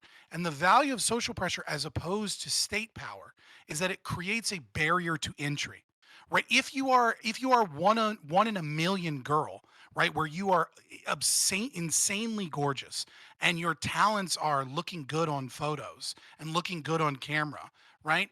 You may be one in a million where this is still going to be better for you and your life and your own rational self-interest to engage in this behavior. But so when we say something, we say, well, generally it's a bad idea. So we put social pressure on it because we want there to be a high barrier to entry where most people don't get involved in this. And it's kind of the same thing with what they're talking about slightly with gambling. But the difference with gambling is pure chance. And in this, there's a whole bunch of different variables. So you're right. This is why we shouldn't use state power to stop something like this, because maybe just maybe there is a gorgeous girl who is very, very mentally resilient, right? Which is something that's difficult to test, but she may be that person.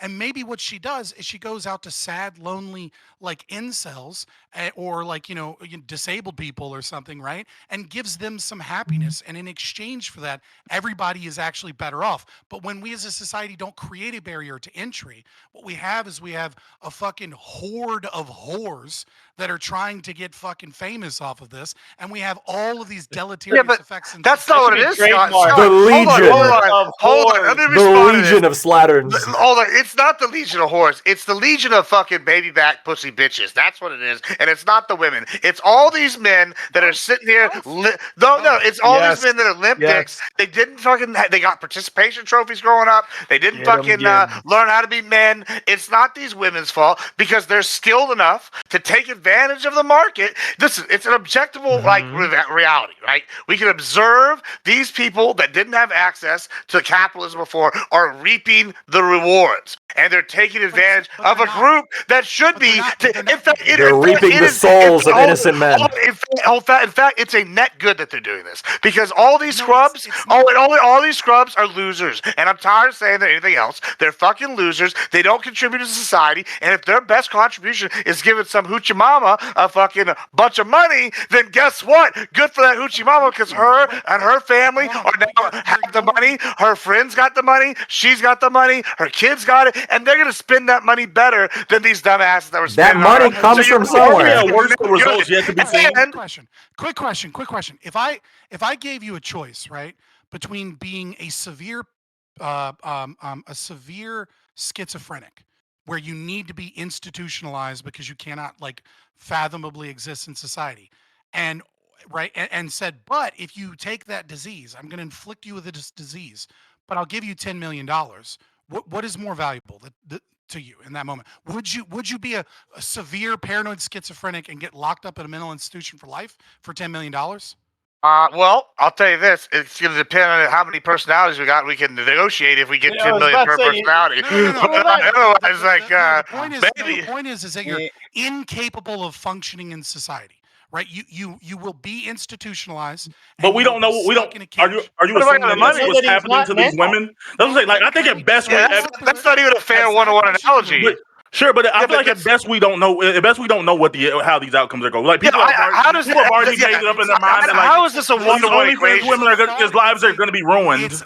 You're not.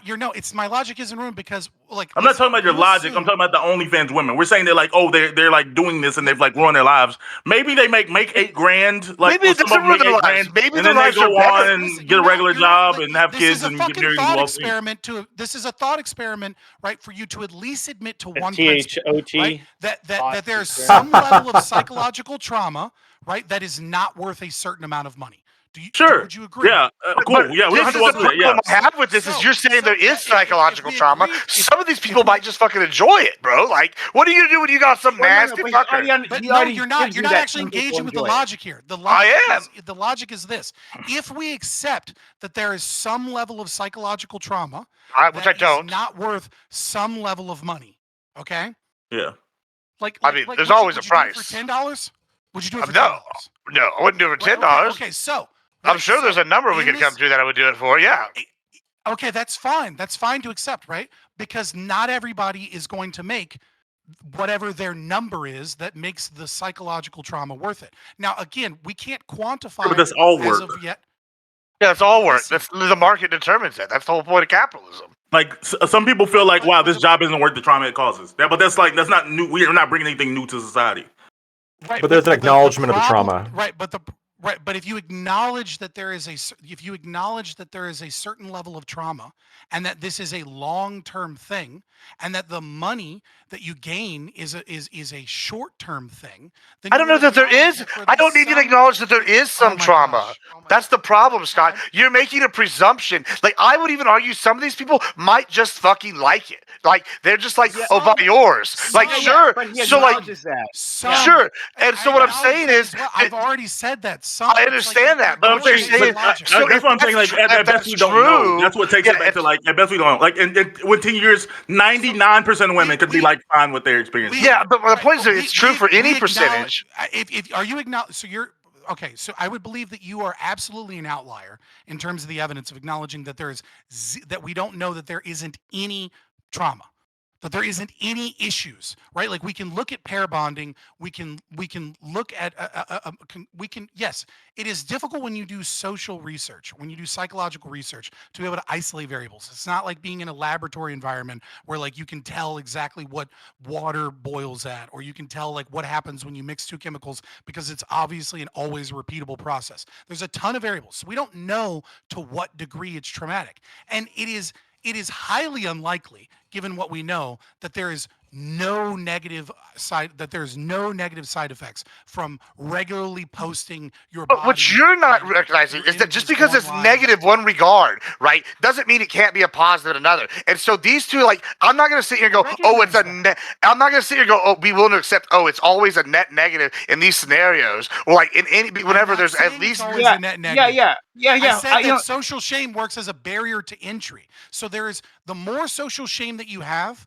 the less likely you have that an individual chooses to gain in this profession. So you can have a maximum amount of barrier to entry, right? Where an incredibly infinitesimally small amount of people will still go into this and accept the social stigma. You can have a very But aren't you creating the social trauma that you're seeking to avoid? Like the level of shame, like Yeah, people that's do this are exactly whores what who you're should doing. die. They should die in their whores. And then And like if they didn't have that, every day, you would probably create a really high barrier, but like you would probably also be creating a lot of drama for Yeah, the people. exactly. So much of this. If you're engaged in aggression, you're absolutely doing that. But well, that is shame. Is shaming somebody not aggression? I love that point because that is in itself like No, of course not. Well, the specific most example of the you gave trauma. was If about there is killing. trauma, It's a threat. if there is trauma, right, then most of it is from social shame. It's from people saying that they're worthless, calling them all sorts of names or whatever, right? Of their families rejecting them. Like that's social shame. Is the issue. So you're saying like, well, this thing has these negative repercussions, right? But the negative repercussions are the ones that you are imposing on it. So there's probably some outside of the ones imposed. I think we hear this. I think we hear this argument often, and the left, I think, very massively overvalues the potential trauma from social shame. We hear this all the time with trans issues, for example, where they say that the reason trans people have a difficult time and the reason their suicidality is so high is because of social shame and because of the issues that are downstream of that. And yet trans people have a higher suicide rate than Jews in internment camps under Nazi occupation. Like, so obviously the social stigmatization of being trans is not as high as being a Jew in Nazi Germany, right? Like, so hold on. Yeah. Okay. Well, whatever. I but don't disagree that shame can make people feel bad and then lead to negative well, effects. okay. Well, then let me narrow it down a bit more. Right. So we have like the negative outcomes that there's a bucket, right, of negative outcomes that come from sex work in general. Right. This is a non-in-person. Right. This isn't in-person sex work, so we can like remove STDs from it. Well, maybe not. I don't know. I guess you can still get it from another actor. But 101 men, Prime. You cannot remove STDs from this equation. They all tested. They all tested. They were all screened. There are STDs you cannot test for, like HPV in men.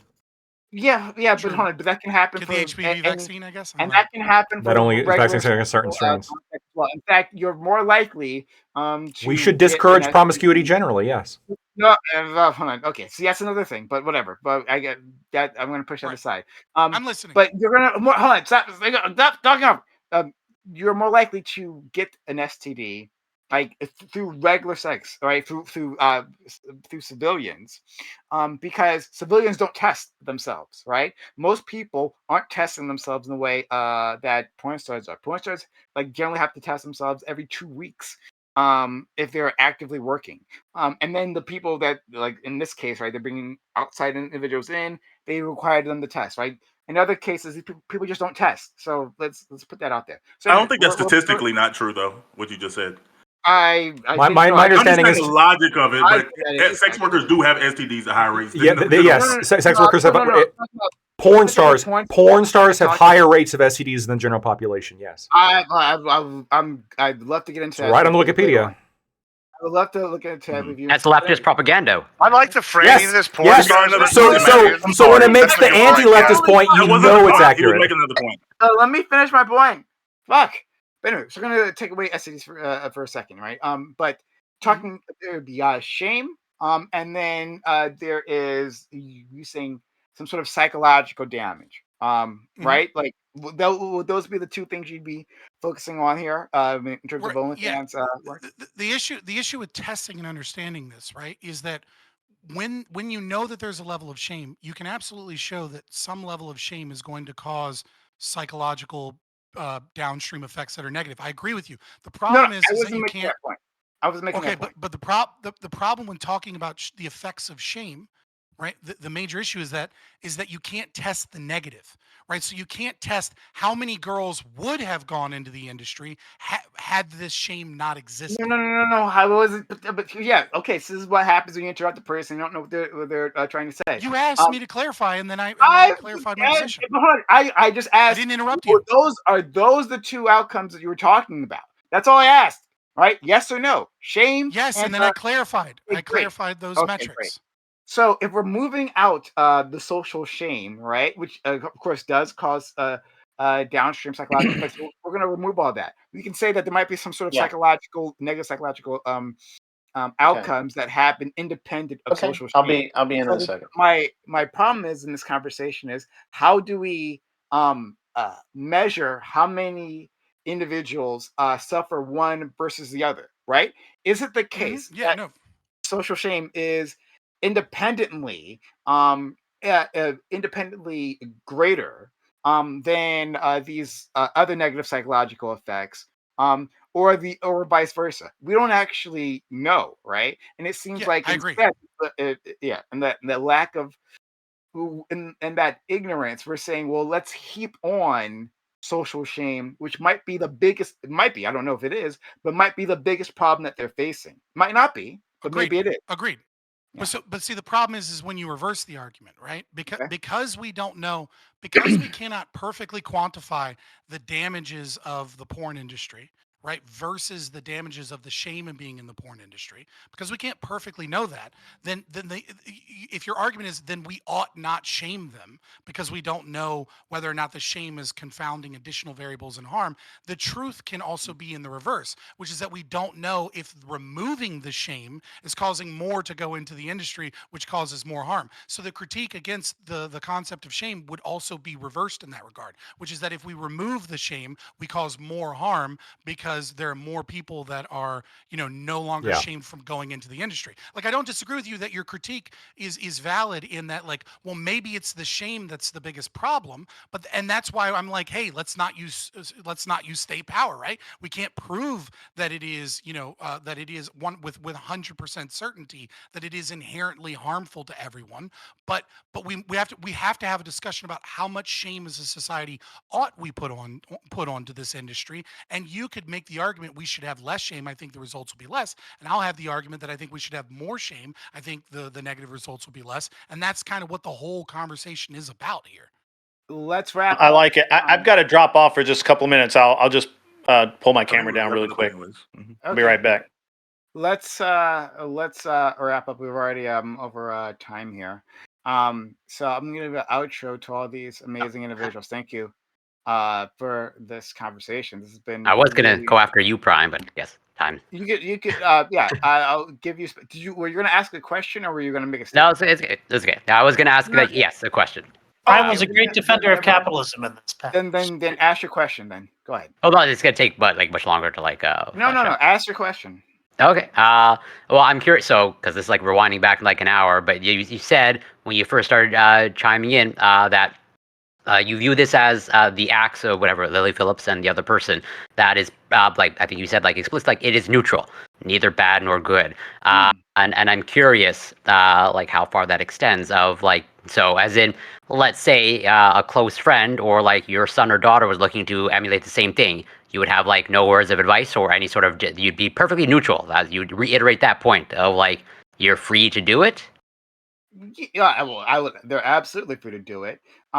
Just because it's morally neutral doesn't mean I wouldn't have words of advice for them. Yeah, I agree with you that because I'm on the same page. Like I said, I don't think it's morally loaded. I just more focus on the healthy, unhealthy. So but I'm just curious how neutral. Yeah, you said you wouldn't recommend or dissuade someone. Yeah, you said you would be perfectly even. I was I don't think it has to be. Just because it's morally neutral doesn't mean you have to be like if someone's asking you for advice about it, you have to be neutral and what should you do it? Like I said, what if it was your mom? I'd freak the fuck out. Question. No, so it's not morally neutral if you say you ought not do it. No. You're talking about my preference rather than it's the morality of it, right? I can have a preference. That's what morality is. No, I'm just saying. I'm not saying the words you said earlier. You said you want to persuade or dissuade someone from it. Yeah. So yeah, I have my preferences are different from my statements, my thoughts on the morality of it all. So like, I can prefer that someone don't like not engage something that may be morally good, right? Like, I think, for instance, I think so not me, Being in the like military. I know people, right? I know individuals who believe, right, that you shouldn't engage in organ donation, right? They can understand that it's a moral good because it could save someone, but they don't want their loved ones to engage in that. Like, don't put that on your driver's license, right? A person can do that. That's a preference, right? But they can understand it's a moral good. So, but like whatever, those things are separate. Yeah. They believe it's a moral evil in that regard. Yeah, No, they but don't When believe you it's a say moral something, evil. well, They no, don't well, believe it's a if you I'm not say done. if I'm you not give someone done. advice and say they ought not do it, okay, yeah. I mean, but you're That's describing not morality. those are two separate things, but whatever. No, no, well, so I'm still. I think I'm going to go in the same direction that you were, Scott. So I'm curious, like, if you have a preference, like, what? Since I agree with you that it's not a moral thing, like, what angle would you come from? Would you say this is my preference and I have nothing to back it up, or no ground to stand on, or like, how would you back up your preference then if there's no morality or it's nothing else behind it? If you view it as neutral. So okay, like, this is why I'm saying preference is different, right? Because I have a preference for foods, but we wouldn't say there's carries any moral weight to I think that, this is a good right? analogy. Yes. Yeah. But then, but so to put a pin on that, like, so let's say your son or daughter says, "Hey, I explicitly desire now to get morbidly obese. That is my goal in life." Like, and you like, I agree that's a morally neutral question. But then, like, yes, then how? But then, what would you use to like back it up then, or to discourage them? Or you wouldn't. You would reiterate the same thing. I I guess their health outcomes. Yeah. I mean, but that would be an objective thing That's that a could moral actually. question. No, their Are you saying their health outcomes. you saying when you say that if you give someone advice, right? And they say, ought I do this thing or ought Nope, I take a not shot. do this thing? And then you say, well, you ought not do this thing, and here's why I think you ought not do it. You are making a moral claim about whether or not what they're doing is good or bad. Now, you may say, generally speaking, I think this is good, but in your individual case, I think this is bad. And those are two separate moral claims. Hold on, but One I is a wasn't moral claim doing that. about I whether or did not make those something two is separate. good. Prime. And Hold, in let me that explain. regard, you think that that's I know wrong I for know them to do. I know where I know it's. Prime, you would agree that like it is bad to be unhealthy, right? It is bad to be unhealthy. Unhealthy to be unhealthy. I don't know if it's. I think it's bad for the individual. Yes, to be unhealthy. Yes, sure. Yeah. Why is it bad to be unhealthy? Because it might shorten your lifespan. And living a long time is good, but who says who? Says you? You think living a long time and having energy and not getting, deadly diseases, you think this is all good? Who are you to say What this if you is want good? to ride a motorcycle, Yeah, right? it's not. And I'm not increase your saying. mortality. I think this might be a limitation of language, though, right? Because yes, I'm saying. Let's remove good or bad. Preferential. Preferential is what I would say. It's preferential to be healthy, right? It's preferential to live It's a a moral long life. preference. For my preference, it would be to live a longer life, right? But not morally. There's no. It's not a moral bad thing to live a shorter life. I mean, like, I think suicide is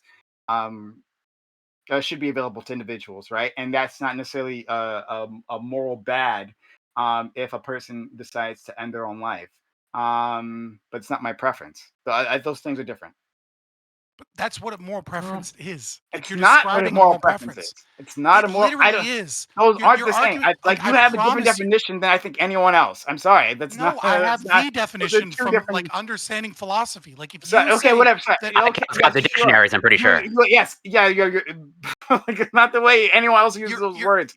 No, it's I not. mean, It I don't, is. If you I don't understand get. basic Well, lag to philosophy. it. Hold on. Did I answer your question? Did that make sense? The way You sort of. What I think you're doing is, I think maybe I'm struggling with this a little bit too, but I think what you're doing is you're appealing to like a higher order moral preference of because I think that there is some idea that all moral statements are just preference statements.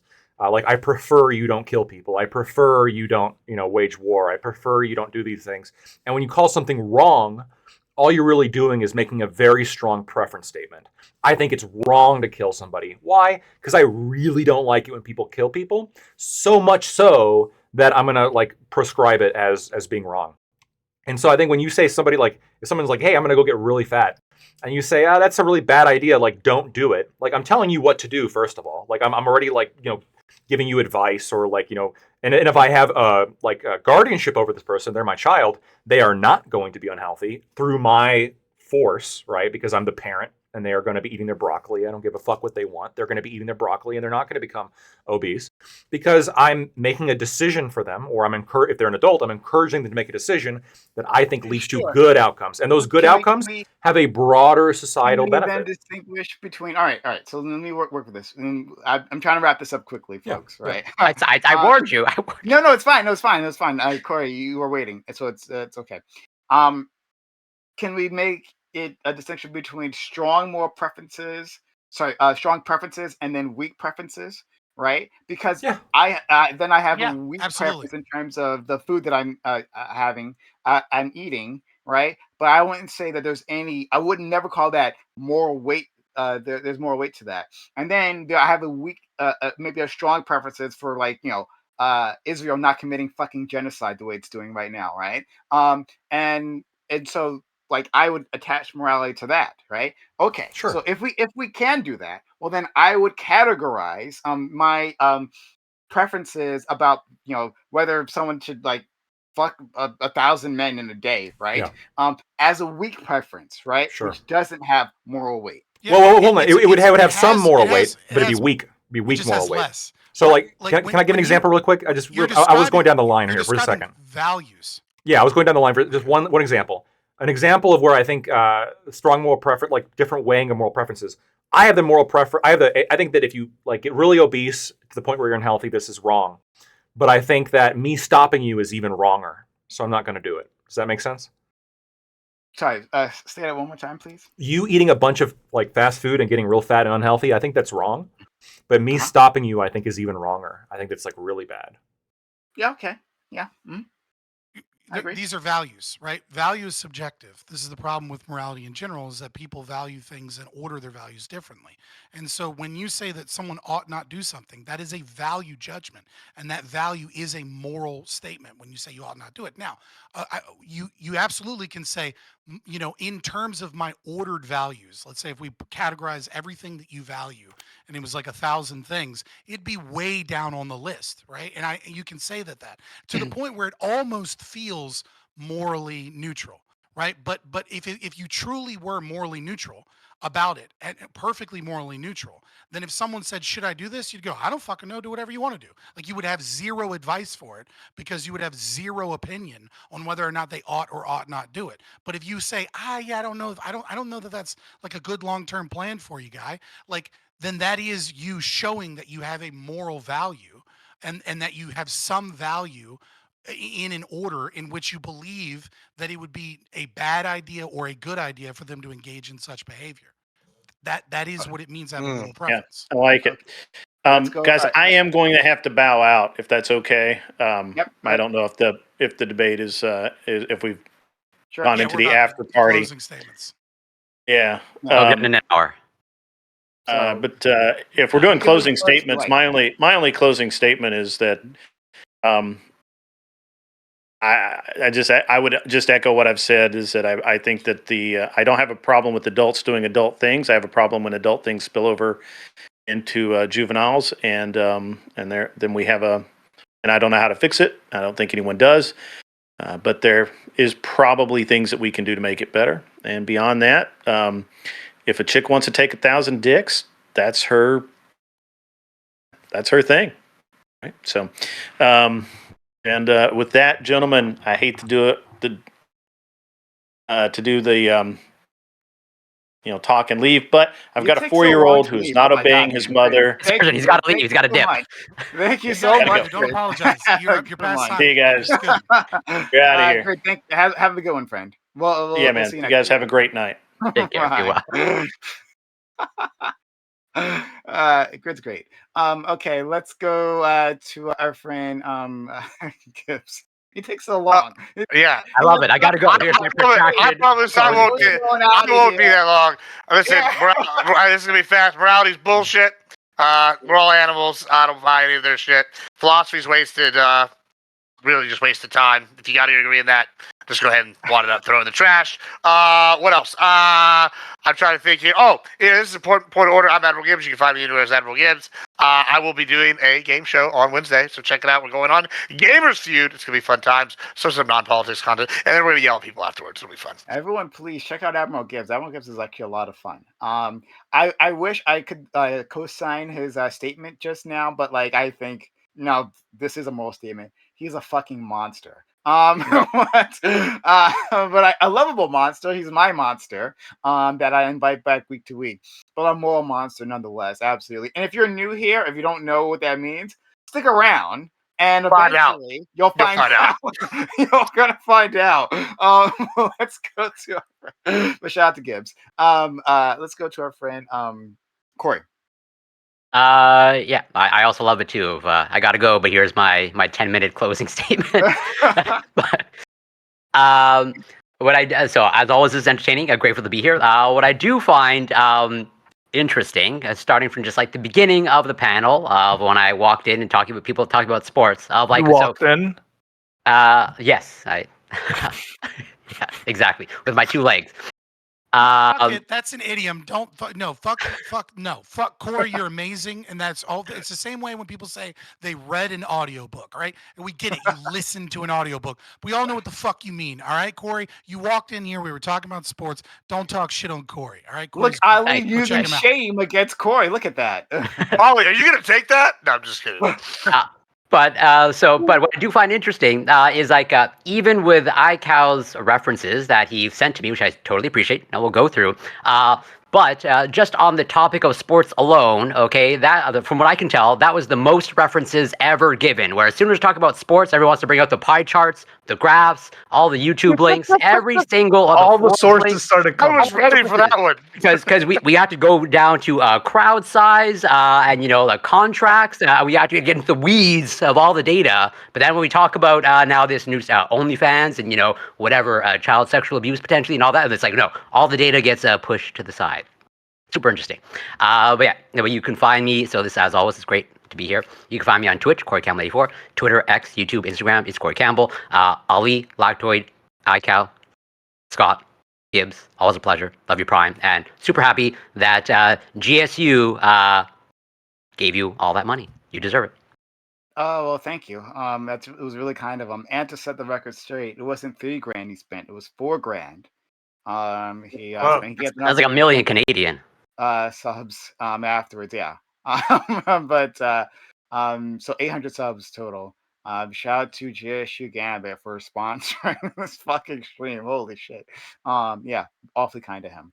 All right, let's go to our friend Scott. Thanks so much, Scott. It was a lot of fun battling out with you. Yeah, I am Scott from Fabian Liberty. You can find me on X, stupid name, and YouTube primarily.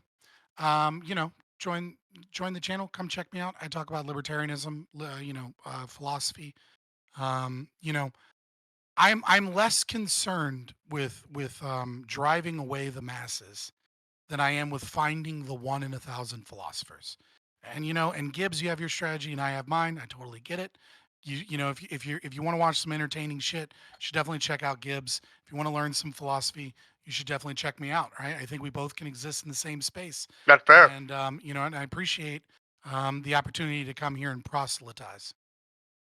That's what the market looks like. All right, it gives you choices. Thanks so much, friend. And Aiko. Thank you for coming through. All right, I loved how much you participated. You were fantastic and made a lot of great points. Hopefully we can we'll see you more in the future. Yeah, thanks. There's a bunch of other points that I didn't get to. So because I'm in a hurry to get out of here, I'll go through all of those points right now. But I did, but I would have brought up. I wanted to bring up sort of the alliance between conservatives and feminism on this issue, right? Because there's a lot of, especially old school feminists, who are very much against Sex pornography, negative, who yeah. would like to go through some of these solutions. And some conservatives like have similar values, although they might not want to talk to each other. They need to talk to each other more, at least on topics like this. And also. This idea about I wanted to go deeper into this idea that that's healthy relationships are necessary for society as a whole, and if our relationships are failing because of something like this, I think at some point we do need to have a more specific conversation about what this means for like the future of humanity, because I think there are more profound consequences to this than what we talked about. Okay. More profound consequences to dicks exploding across America. Yes. All right, fair enough. We should explore that sometime. Lactoid, you were fantastic. Always love to hear from your friend. Yeah, motorcycle's good, porn bad. If you like what I say, you can find me at Lactoid TV on Twitch, Twitter, and YouTube. Thanks. Shame motorcycle riders, for sure. Truly a scourge in our society, every single one of them. But finally, a friend, Ali. Ali, I think you also had more to say, but we didn't get to you. But if you want to say it now, go ahead, say it. No, it's all right. I'll just say it on the next Scott and Prime panel. So it was nice. It was nice trying to chat with you guys. I deserve that critique. Fair enough. I'll take that. But yeah, this is fantastic. Shout out also to Brian Tyler Cohen for the kind raid once again. Big shout out to that guy. Yeah. Big shout out. Hopefully we can work together in the future. I am going to raid. I think I would have already decided this already, but I haven't. We're going to scroll into. She looks the vegan vixen. A raid to Prime is a raid to another pretty woman. I support the vegan. Let's find out. Veganism is evil and gay. There you go. I agree with that statement. That's a moral thing I'll take. Vegan fuck Yes, it's a moral statement. Twice over. We'll start the raid to the vegan. I'll stand by that one. I'll stand by that one. Off you go, everyone. All right. But yeah, thanks guys. This was amazing. Yeah, absolutely. And I really hope that Brian Tyler Cohen actually responds to your message. And that if you can collab, that'd be amazing. What does he do, Corey? You seem familiar with his content. I gotta go, guys. It's been fun. Take care, Gibbs. He's a very large political YouTube commentator. He has, I think, 3 million subs, and me and Prime checked last time on YouTube. Nice. And he's just recently. There you go. And he's been on MSNBC. Yeah. He's actually interviewed Biden, Harris. Yeah. Probably on MSNBC soon. Oh my God! He's gonna have to get a real fucking camera and mic for that. Well, he has the funds for it now. You have the funds now, okay? Everything's lined. He does have the funds now. You can literally get a DS. You can get proper studio lighting and a proper mic and. I've got great lighting. With that too, you can see I have great lighting. I terrible lighting. You have atrocious lighting. I have great lighting here, right? No, I can see. First of all, great lighting requires multiple angles. Mm-hmm. Okay, you can see it's shining. Your lighting is shining in one direction, and it looks bad. You need multiple angles of light so that you're not so that it's not refracted off of your skin in one.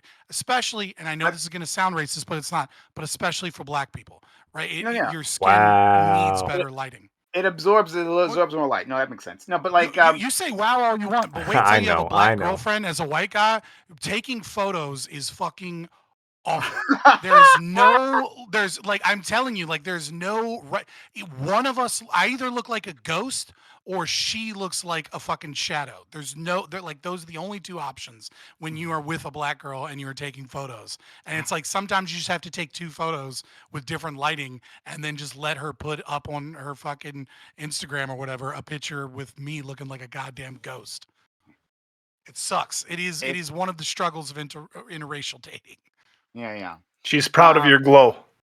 But yeah, but anyway, I would love to, but like MSNBC, first of all, would never have me on. I'm too much of a fucking lefty for MSNBC. Are you kidding me? No. Yeah, now that Um, is unfortunately yeah. true. If you lean into it a little harder, they'll bring you on thinking you're a joke, and then what you can do is you can lean into it hard and then be reasonable when you go there and really fuck them up.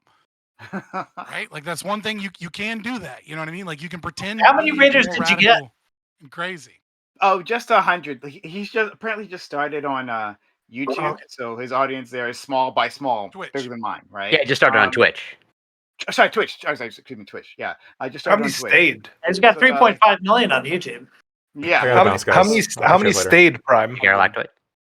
How many I out don't of that know. 100 stayed? Like Probably not much. Like probably like a quarter of that. Like No, that's good.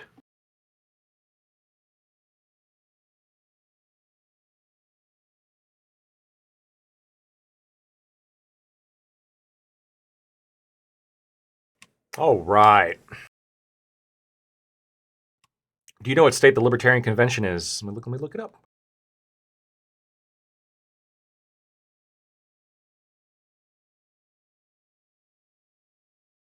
Let's see here. 2024. Wait a minute.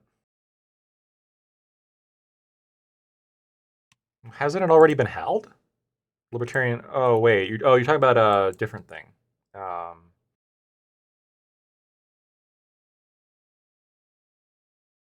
It's like Liberty Fest. I don't know.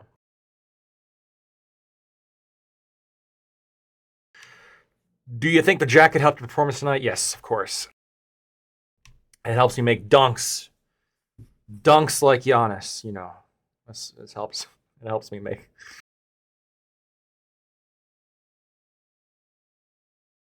I like basketball. I like football. I like basketball.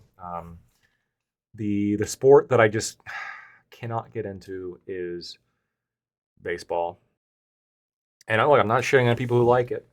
It's just kind of slow paced for me. That's all. I mean, like basketball is kind of right on the edge of being a little bit too slow paced. I know it's like they're running the whole time, but I think like football is really good. Basketball is good to really good. I don't know. Here, football is good. Basketball is good. I might rank basketball a little bit lower than football, honestly. But I do like basketball. I like playing basketball a lot more than playing football. Playing basketball is a ton of fun. Just like shooting hoops, it's cathartic. Don't watch sports, but appreciate your enthusiasm and hating the WNBA. Yes, true. WNBA. Yeah, I don't. Look, they can do their thing. I'm just not going to watch it. Sorry. I mean, the NBA is already woke enough, right? I mean, I had to watch that, and I had to watch people, the Black Lives Matter painted on the court. I mean, that was, but you deal with it. Basketball is fantastic for cardio. In fact, the two things that I have found that are best for cardio, in my personal experience, are one-on-one basketball, going the whole time, like one-on-one basketball, because you don't have the chance to rest. You're just constantly playing. That'll wind you real quickly. And paintball, I've never been more sore, not from the paintballs themselves, but just from the constant getting in the prone position, standing up, kneeling, standing up, jumping for cover, et cetera, et cetera.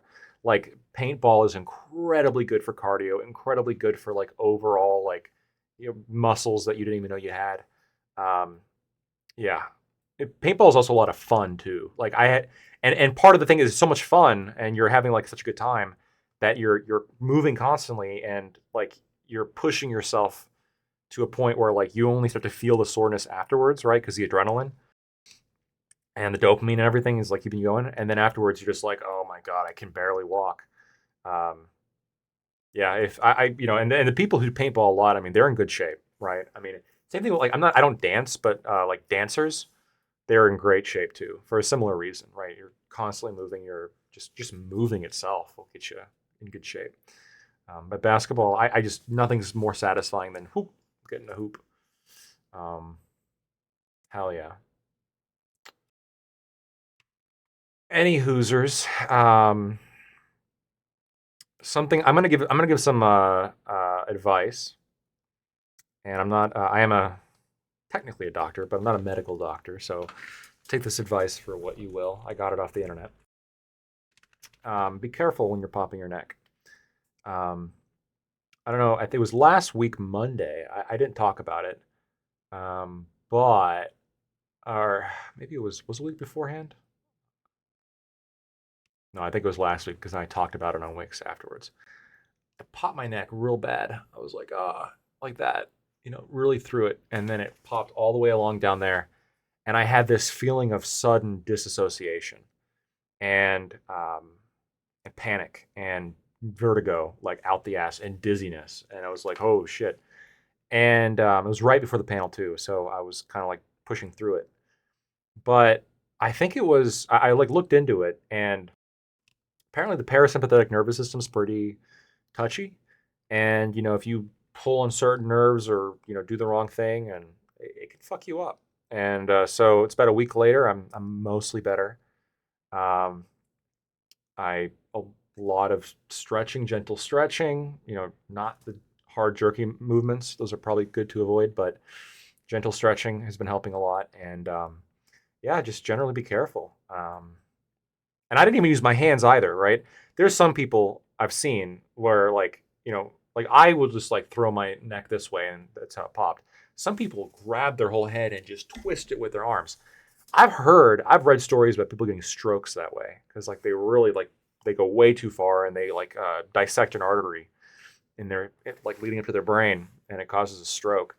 I mean, that is terrifying. That was the first thing that came to mind when on last Monday when I did that. I was like, holy shit, did I just really fuck myself up? But I didn't have a lot, like my face wasn't drooping or anything. I didn't have a lot of the symptoms, so I figured it's probably just a nerve thing, which I think it was. So, but anyway, be careful popping your neck, and also get more exercise than I do, because that'll probably prevent 99% of your issues.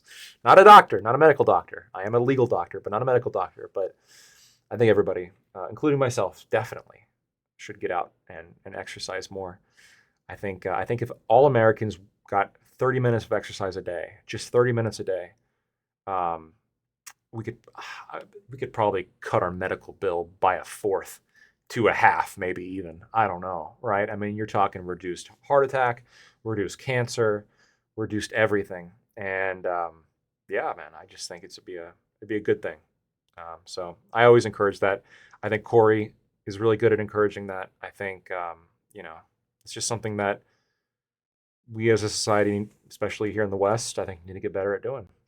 So that's what I'm going to blame it on. I'm going to blame the stiffness in my neck on the fact that I don't work out enough, and that is my fault. I am taking responsibility. I am taking accountability, and I'm going to do better. I'm going to do better in the future. Anyway, we're going to raid on out into our good friend Ranger and Rogue. And I will see you guys next time. Oh, to all of you who gave bits, subs, and were active in chat and gave me follows, thank you. And I hope to see you guys next time. And I'll catch you later.